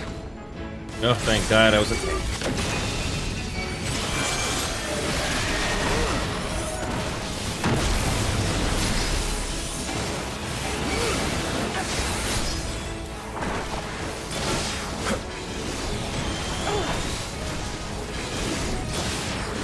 Gotcha!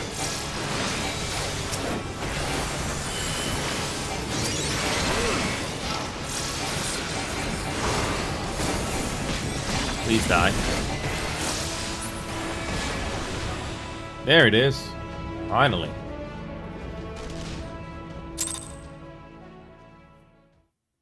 Got a story to tell you. We got a story to tell you. Sadly, this is not where the fight's gonna be. It's somewhere else.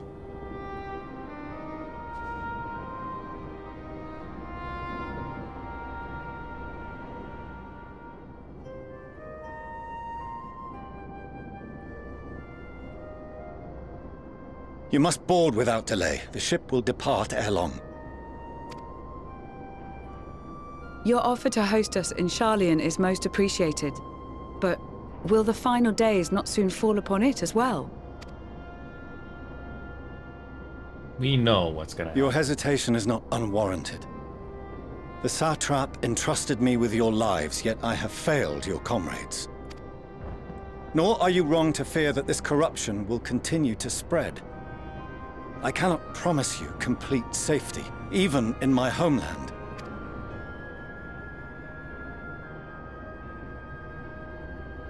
What I can promise is that I will do all in my power to protect you.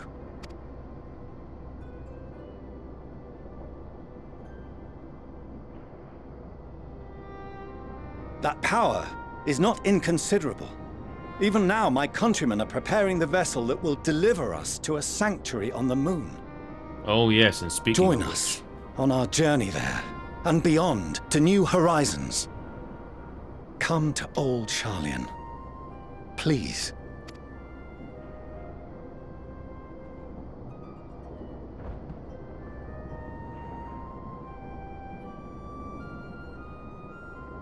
We would be fools to refuse such a generous offer made in earnest.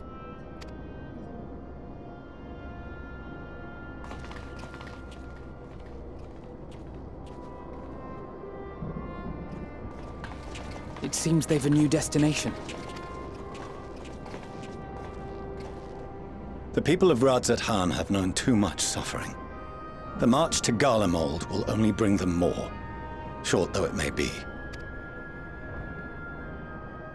I quite agree. Fortunately, they have you to look after them. Yep. Yes.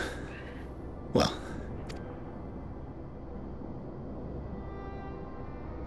Behind you! Just there!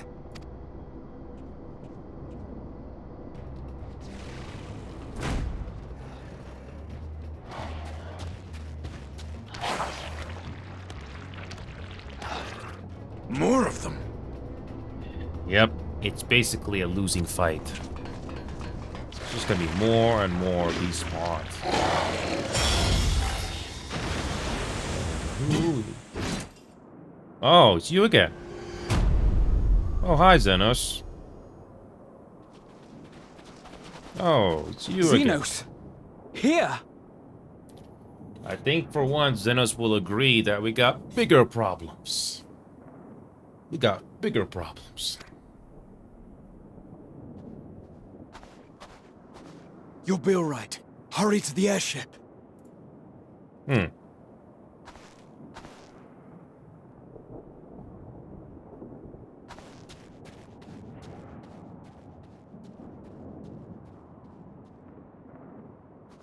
Alright, why are you here now, of all things? Why have you come? A heretofore unseen beast. 'Twas ripe for the slaying. I think there's more to it than that. Poor sport, alas. Unfit to temper my blade. Oh, for the love of...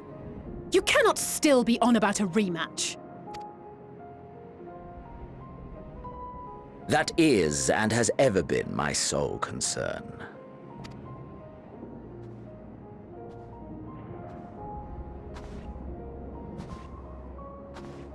You, on the other hand, are fixated on a different quarry. We got a problem. Your passion pales before mine. Yet neither hate nor despair seem sufficient to recapture your misdirected bloodlust. We already know who the big fish is.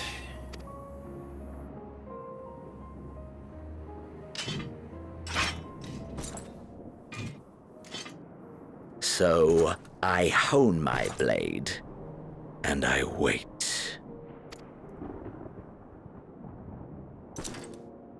That's it. That's all you care about.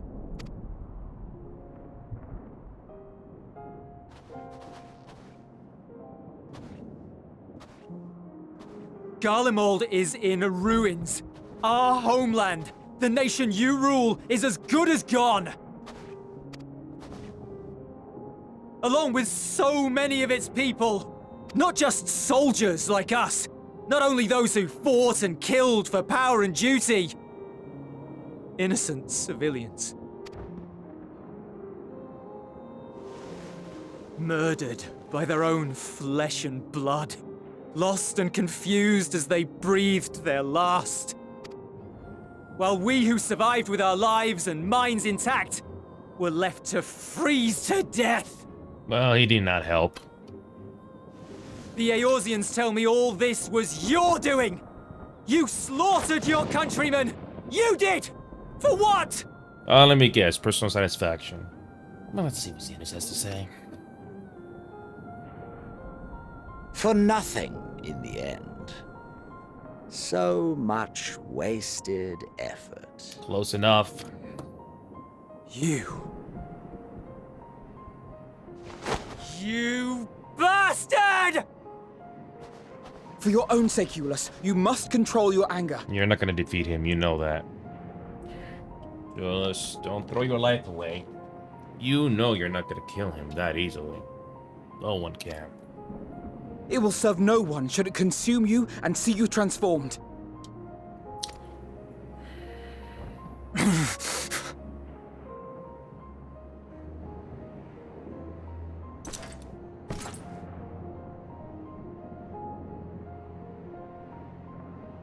Would you be happier had I a good reason?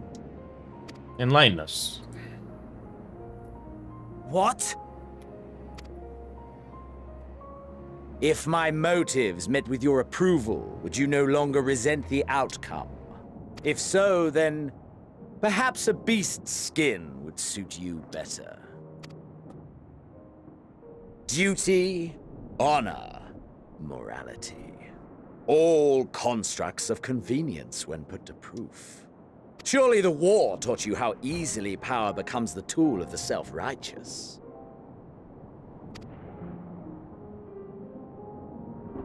How the people's justice was merely a means to their ends? Yet you would ask me why. Ask any creature of this star and those above for answers, and they will tell you what suits their fancy. And they would be right to do so.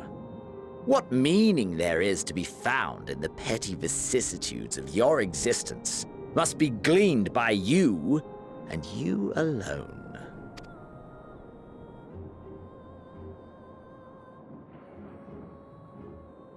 Should you seek it in battle in the fruitless pursuit of my demise, then come. Assume your rightful place as a notch on my blade.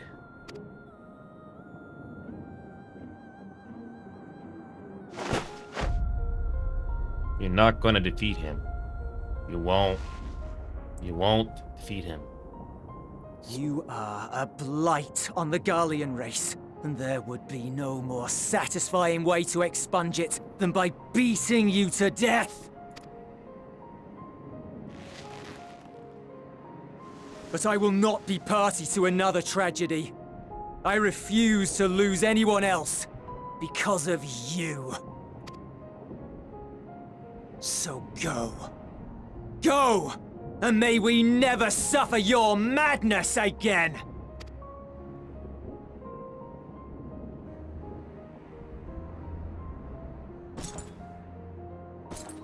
Xenos!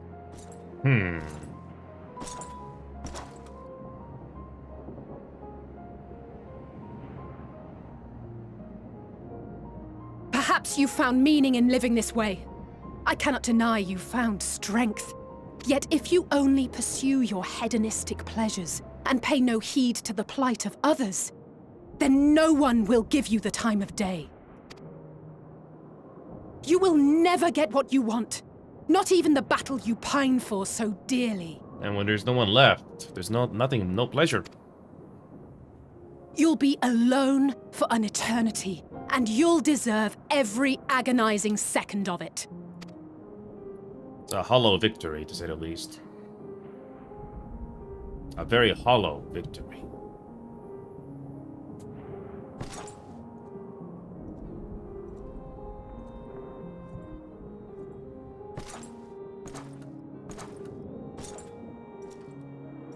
Yeah, we got a big fish to worry about. A big one.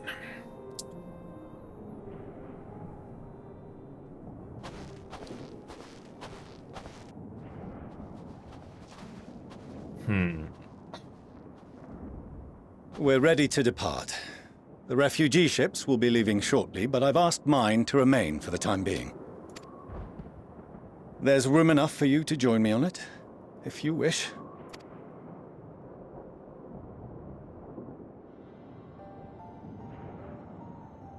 Do contain your surprise.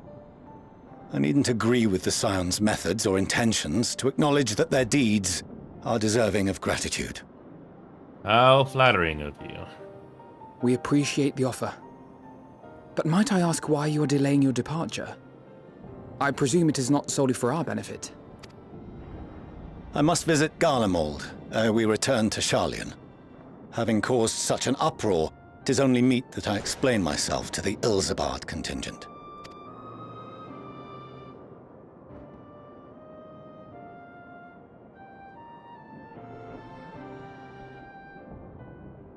Allow us to accompany you then.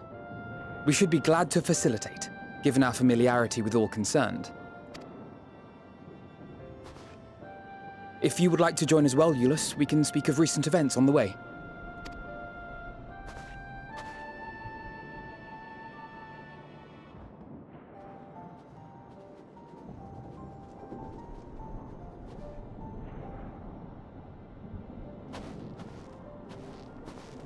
He'll be after your seat on the forum next.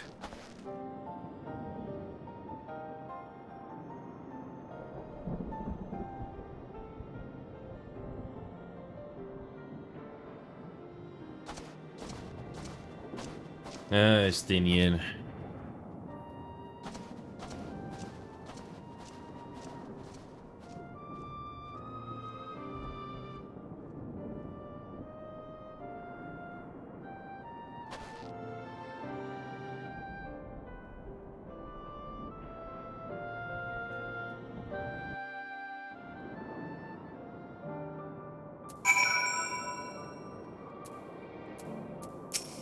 Okay.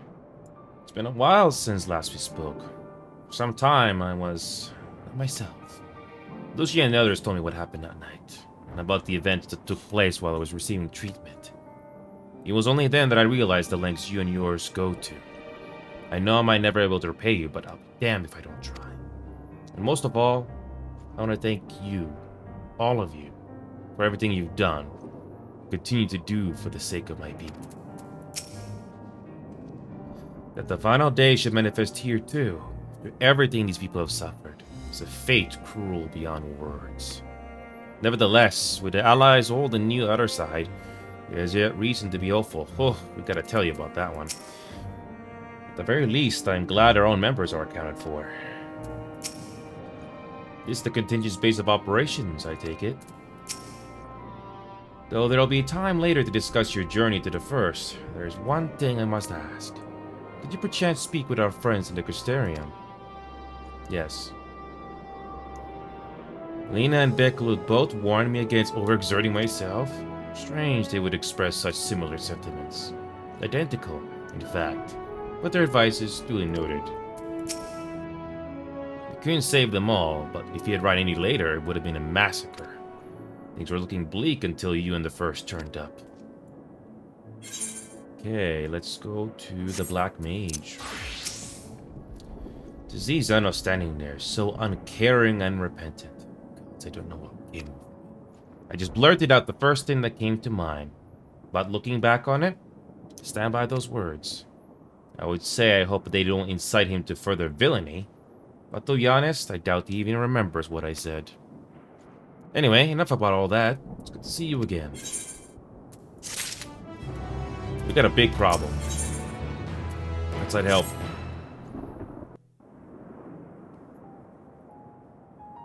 No major injuries then. Good. I briefed the recovered soldiers and sent them on their way as quickly as I could, but nevertheless feared they would not make it in time.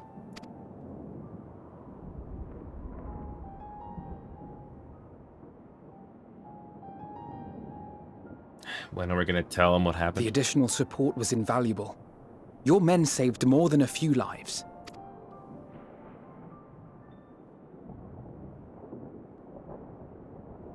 Though not all, I regret to say.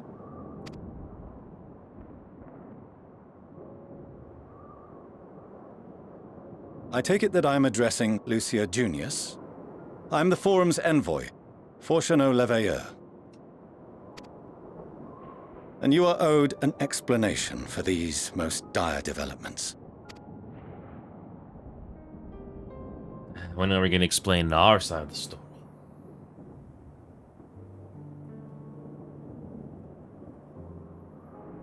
Another trial wrought by the final days. I was beginning to suspect as much. You doubtless feel some consternation having been forced to abandon your original plan. But trust me when I say you were right to send the refugees elsewhere. Beasts have been sighted within the capital. Perhaps it was a stroke of grim fortune that the population was decimated beforehand, as they've yet to appear in any great number, but in time. In any case, Maxima leads the remainder of the contingent in an effort to cull the creatures and evacuate the populace as we speak. Once the airships have taken to the skies, I pray your men can be persuaded to join him. You'll permit us to retain our weapons? I wouldn't have sent you after the Scions were I expecting you to stab them in the back. And I, for one, would not consider past transgressions more relevant than future contributions. Again, we got bigger problems. Regardless of the circumstances that saw us at odds before, we need men of courage now, more than ever.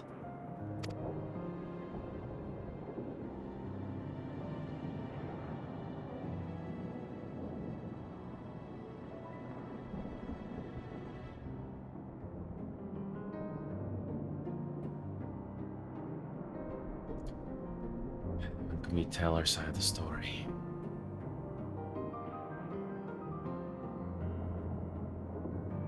We swore to defend Garlemald, and so we shall.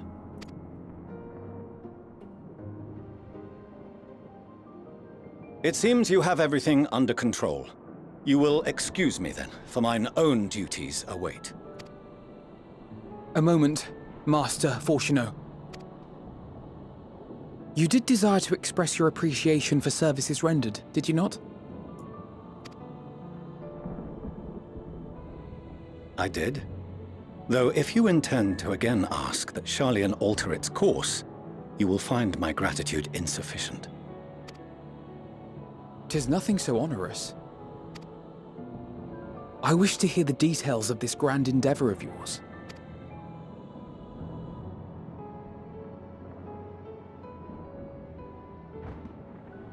Do you swear to listen and to learn, and not to embark upon some scheme to impede us? I swear.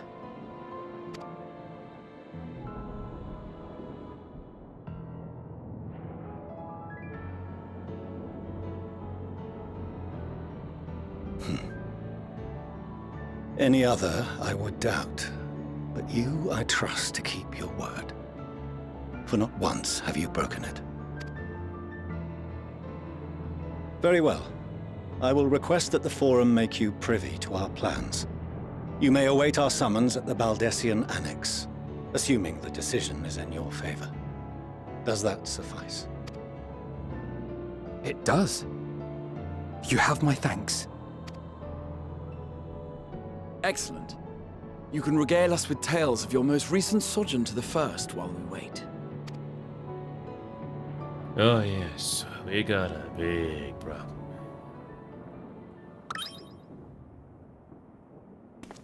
Did you hear something just now? Oh boy, what now? What now?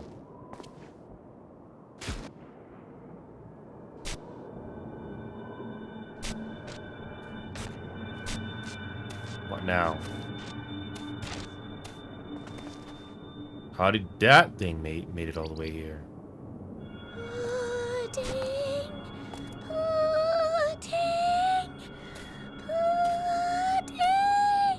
How did that thing come out here?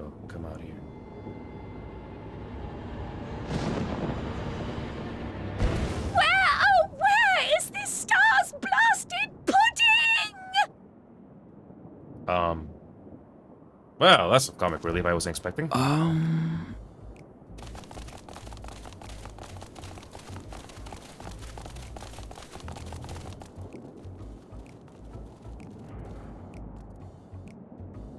Rabbits. Dawn may banish even the darkest night, and to this bitter clime bring warmth and comfort. Oh, yes.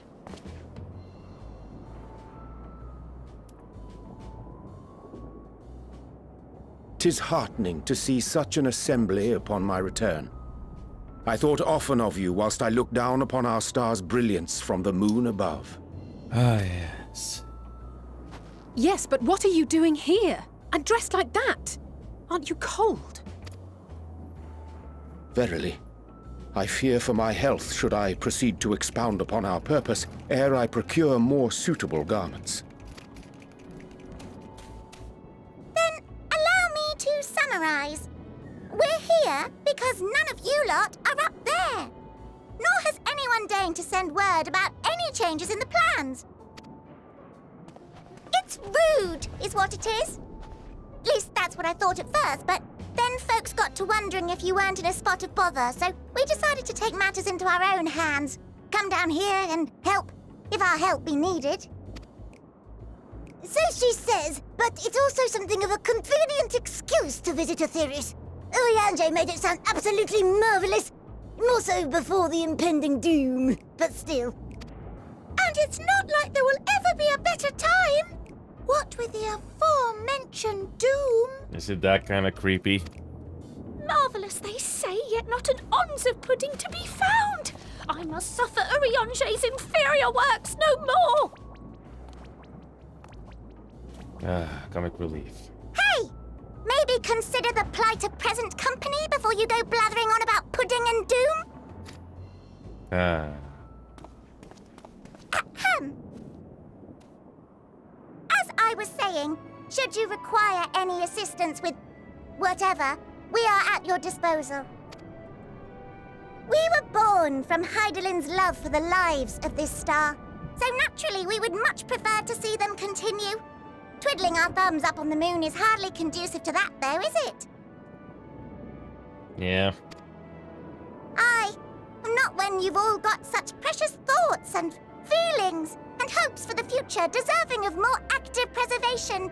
Speaking to Urianger made us realize that while we've carried out our duties to the letter, we've failed to fulfill them in spirit. From there, it was just a hop, skip, and a jump towards resolving to do better. So please, show us how. Help us help you.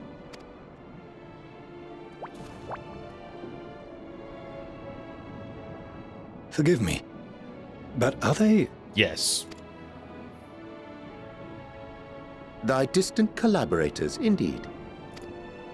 Hail, fellow! Well met! You'd be a member of the Forum, would you? It's an honor and a pleasure to meet you at last. I'm Livingway, Hydaelyn's right paw! That last bit is very important. As am I, if I may humbly say so myself. I bid you welcome to our star, Livingway. On behalf of the Forum, I thank you for traveling such a distance to meet us. As you have surmised, preparations for the Exodus have not proceeded as smoothly as we had hoped. I should be happy to personally escort you to our headquarters in Sharlayan, where you may advise us as you deem fit.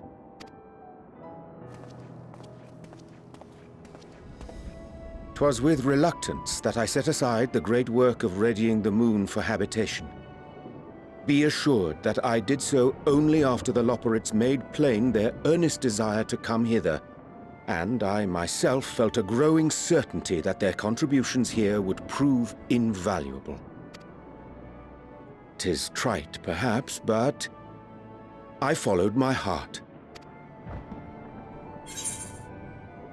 They thy disciples banished this darkest of nights.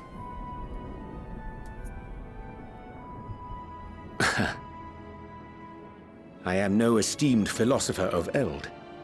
Nevertheless, 'tis my hope that what little knowledge I shared shall serve them well, and perchance help save us all. Will thou attend us at the Forum and lend thine own wisdom?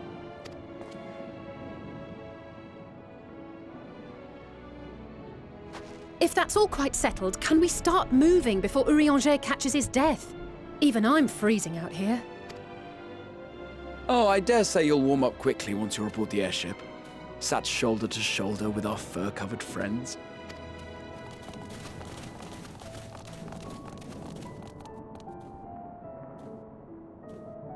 Yeah, that's a long cutscene, but worth it.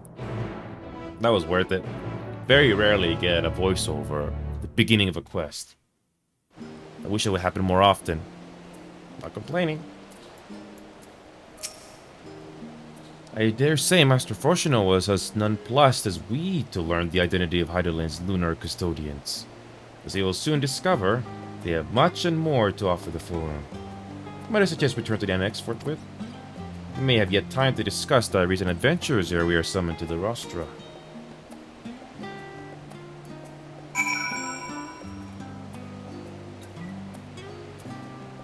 Sure.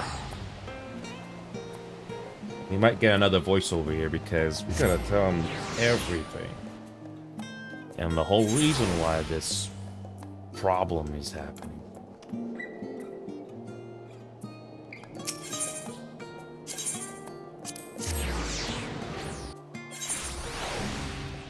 So, we could probably finish this quest and we're good for the night. Shouldn't take too long, I hope.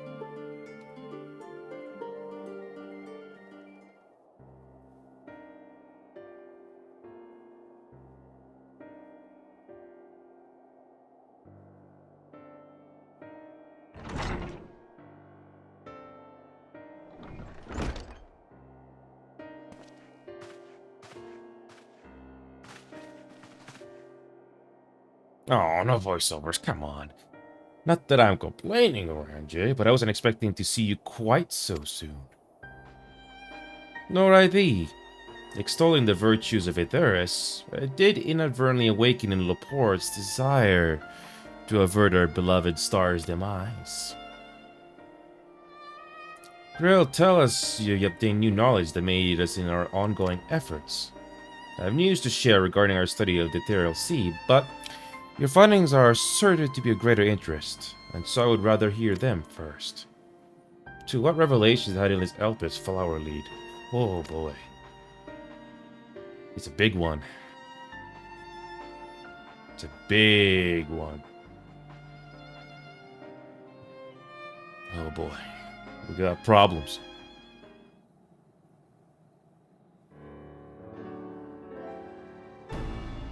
And that's why the final days is happening. And this dynamis is what drives the final days.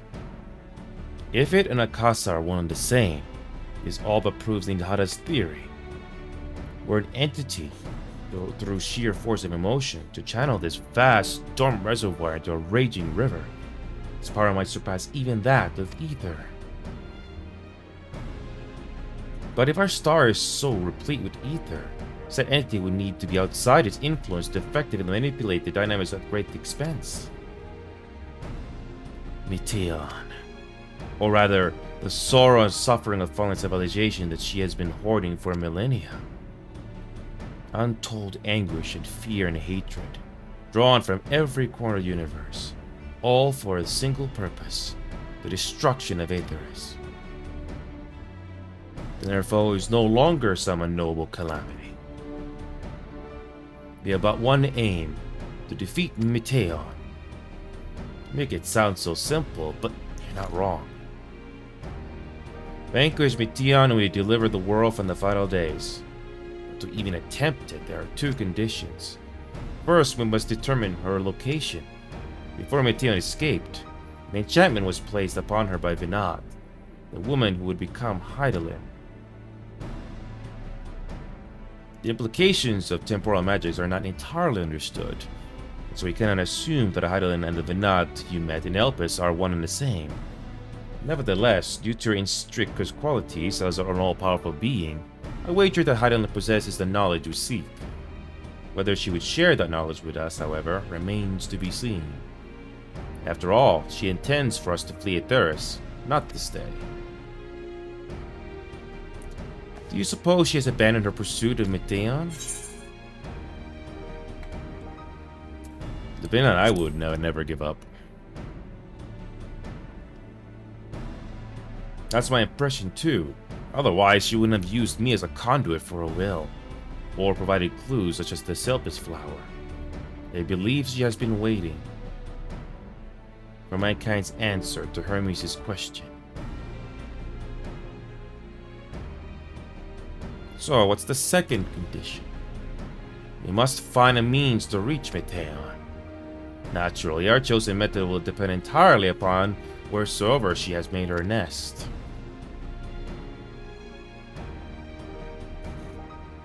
Then communing with Hydaelyn must be by necessity come first.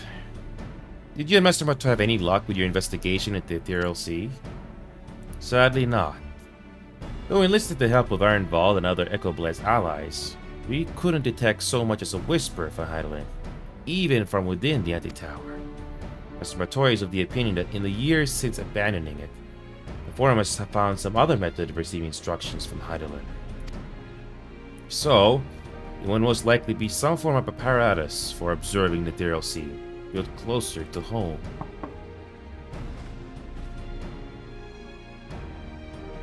Sorry to interrupt, but we just received word from the Forum. Your presence is required in Arostra, where they intend to discuss the Great Exodus. Then Father was able to persuade them. They're finally taking us seriously. Let's hear what they have to say.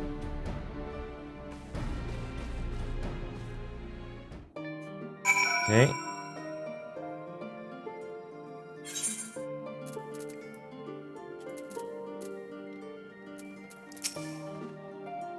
think the Crystal Tower the First is capable of such feats as sending one's soul into the distant past.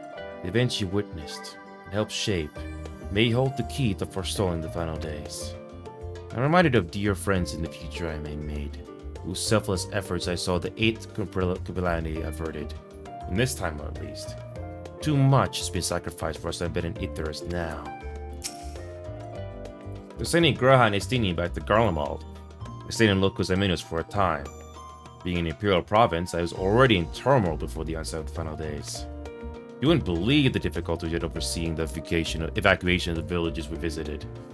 I have faith the detachment we left behind will continue our work and shepherd the people to safety. But safety can be found in a world coming to an end. Master Motoy suspected for some time that the Forum has been constructing a new facility for the purpose of surveying the Ethereal Sea. Of course, as a custodian of the Ati Tower, which would presumably be rendered obsolete as a result, she has a few things to say about that. Nothing that should be repeated in polite company, you understand. After you left for Garlemald, I went to Labyrinthos and tried to reach Heidelin, using the Elpis flowers. Alas, my attempts were in vain. I can only assume that she has spent a vast amount of her power in the confrontation with Daniel, and is presently unable to communicate. Indeed, as her presence left my body, I could feel how faint it had grown. I hope you don't mind me staying behind while you attend your big meeting. The roster reminds me a bit too much of the supremely scary tribunal in Ishgard. And forgive me if I keep my distance. Father has granted us the opportunity we've been waiting for. Though we will not know what information, if any, they intend to reveal, there's only one way to find out. The restaurant. Well, that was a much quicker response than I was expecting. Nice to know our efforts in the Magna Glaciers didn't go unnoticed. At first, I wasn't sure what to make of Hermes and his motives.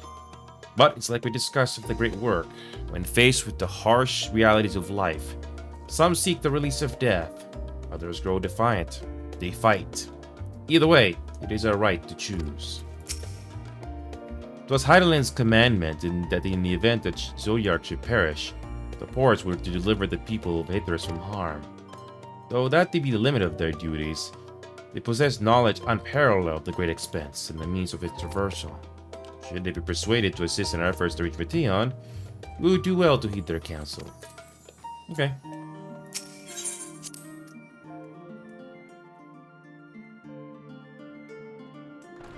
Okay. Okay.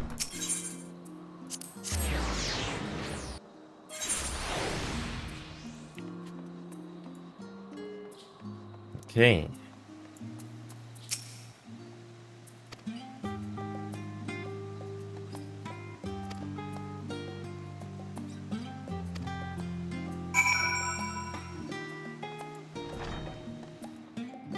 Okay.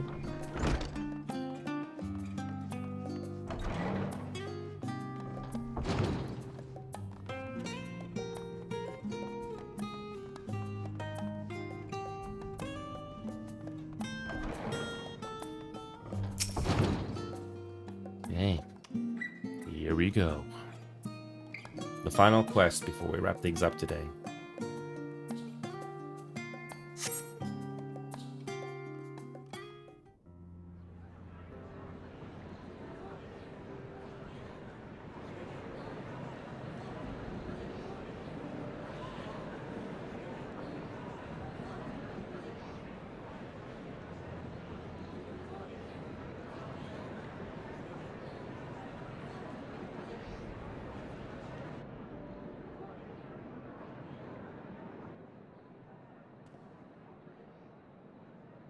There is a matter I wish to raise with you before we enter.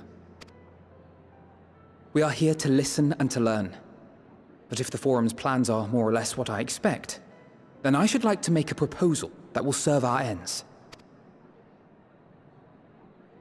By your leave, of course.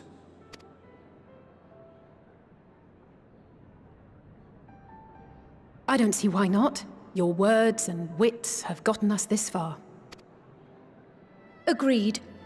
I will present our queries so that you may consider the most advantageous way to advance your proposal without distraction. Thank you, everyone. If I may have your attention, the ad hoc session will now commence. The purpose of today's assembly is to brief the Scions of the Seventh Dawn, at their request, on the Great Exodus. You may enter.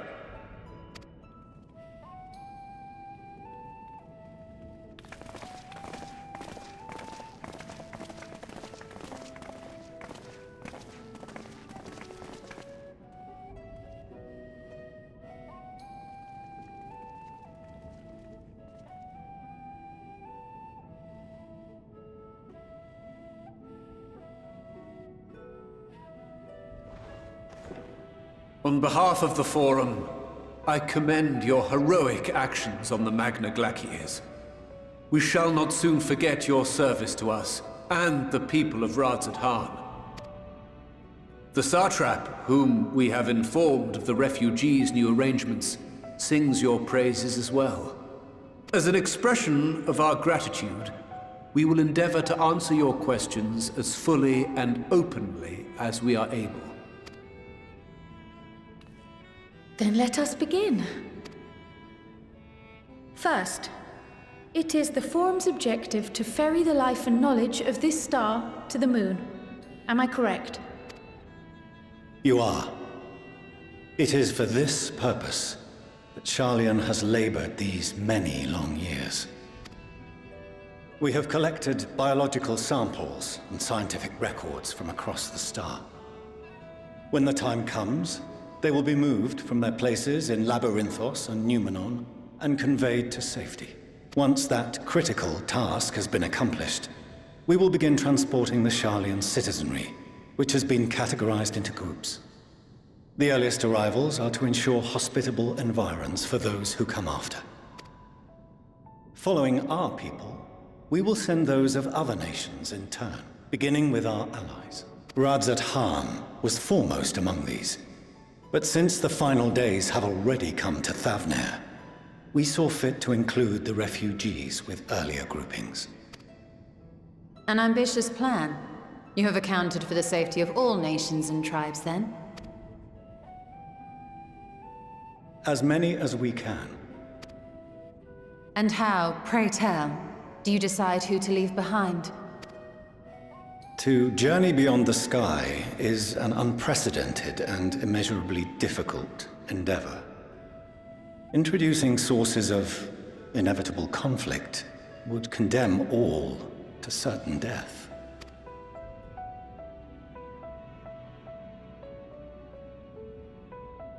Questions as to the validity of that approach aside, are your plans proceeding apace? We're under the impression that your primary means of celestial transportation is incomplete.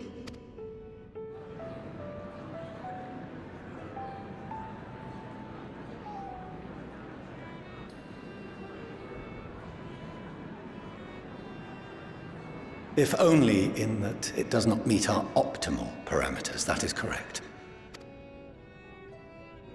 This Ark, as some have taken to calling it, is fully operational, and could be launched even today. And that's how we're gonna get to dealing this Meteon problem. However, the final days have progressed more quickly than we anticipated. At present, the ship is incapable of attaining speeds sufficient to meet our evacuation targets. Well, we got something else to do besides evacuation. Should we put the vessel into service, as it is now, we will be unable to travel to the moon and back quickly enough to complete the necessary number of trips. Precious lives and knowledge will be lost. Well, this arc is gonna get us to dealing with the problem. Once and for all, I hope. Seven hells. Is there anything to be done? The ether burner, the primary means of propulsion once the craft is in the space between stars, is undergoing testing to determine whether it can be made more efficient. Though cargo is being loaded for the initial phase of the Exodus, we are prepared to continue our experimentation up to the day before launch, should it prove necessary.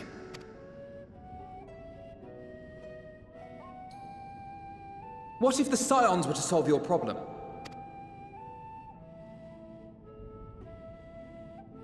We shall help devise a means to improve the ether burner's efficiency, on 2 conditions.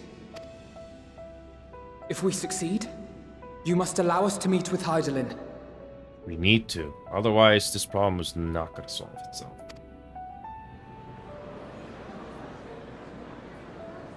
"'Twas simple enough to deduce. You have a Concord, and so you would never have abandoned the anti-tower had you no other means of communication. One far more convenient, I suspect."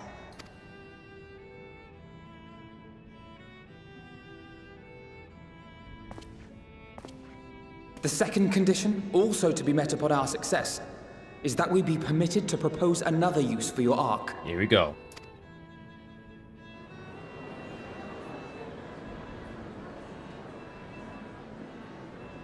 We would be at liberty to refuse this proposal. Oh boy, you have no idea how important this is. Of course. If we cannot prove its merit to the 99 here, who are we to stake on it the lives of all peoples of this star?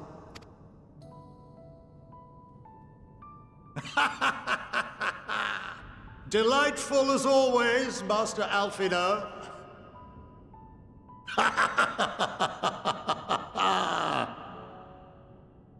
Oh, we couldn't have asked for a finer plan.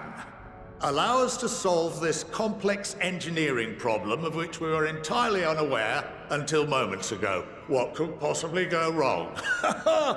The satire writes itself.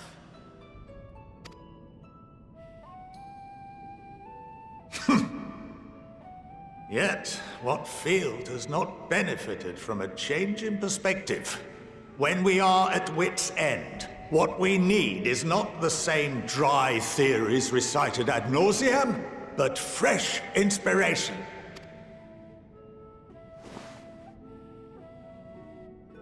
I, for one, have faith in my erstwhile students to provide it, and I find their terms to be perfectly acceptable.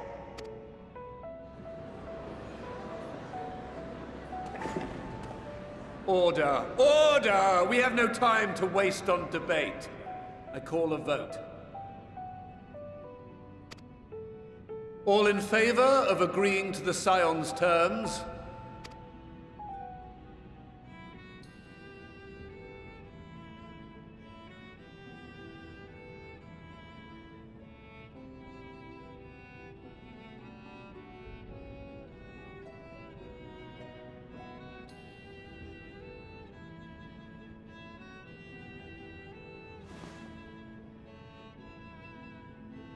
"71 in favor, 28 against. The ayes have it. Fortuneau, as the architect of this project, you are the best candidate to show them its current state. And bear in mind that regardless of your personal misgivings, this is the will of the Forum.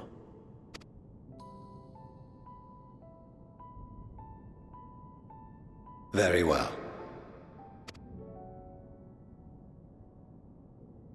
I call this session to a close.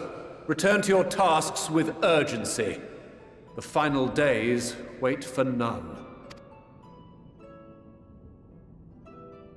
Yep, the Ark is gonna be the key. It's the only way. And with Hydaelyn.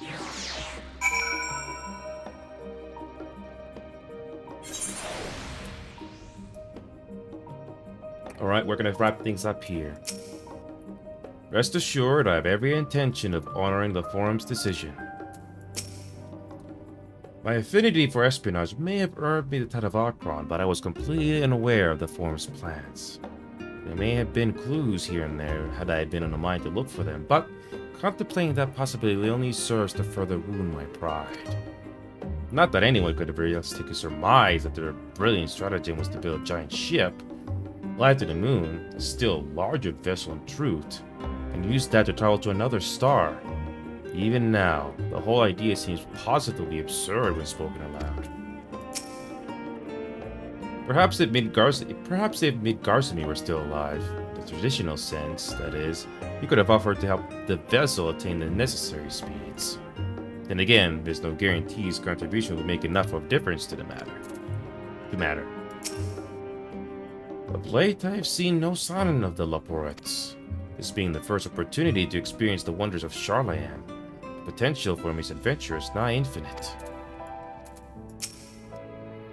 The further I pursue the mysteries of the universe, the more I struggle to comprehend the fortuitous nature of time itself. You measure and quantify it based on observation of celestial bodies, such as the sun and moon, but from your account it is unclear whether the ancients viewed time in similar manner. I mention this because while Vinat knew the final days would reoccur at a defined point in the future, she presumably had no way of knowing exactly when. Even so, the completion of the Forum's preparations to escape to the moon, landing so close to the end of the final days, is surely no coincidence. I'm a little vexed that we have yet to learn of the Forum's replacement for the Anti-Tower, though I expect that in time they'll share that too with us, and with Mr. Toya, if they have any sense. While I very much take issue with the Forum's approach to selecting whom to save and when, they're not wrong for wanting to minimize potential conflicts. Fortunately, if this plan of ours actually works, the Great Exodus itself will become entirely unnecessary. Phew, I'll admit, bringing up the issue to the Forum's incomplete arc was more than a little daunting. They were, to their credit, quite open about the current state of affairs. What was even more surprising, though, was when he took Alphinaud up on his offer. Sorry about not letting the rest of you in my plan. I was, admittedly, thinking on my feet for the most part. But since we require both the means of communing with Hydaelyn and reaching with Theon, it is per the moment, I saw involving ourselves with the completion of the arc as a way to work towards both objectives simultaneously. However, we must first keep our end of the bargain by solving the problem with the Aether Burner. I like to think of it as not a challenge beyond our combat expertise, or at least the expertise of our extended circle of associates. It might behoove us to learn how the Aether Burner actually works before we attempt to prove it, though. And the next quest is going underground. Oof, can only imagine what that's gonna be. Well, I unfortunately gotta wrap things up here. In 4 hours, we'll make a lot of progress, and I don't regret this. I wish I could have done this yesterday. We could have gone even further. Oh well. Gotta go here, folks. We will do this again very soon, because I do want to see the rest of the story even more. Glad I waited. I gotta go here, guys. I'll see you guys tomorrow.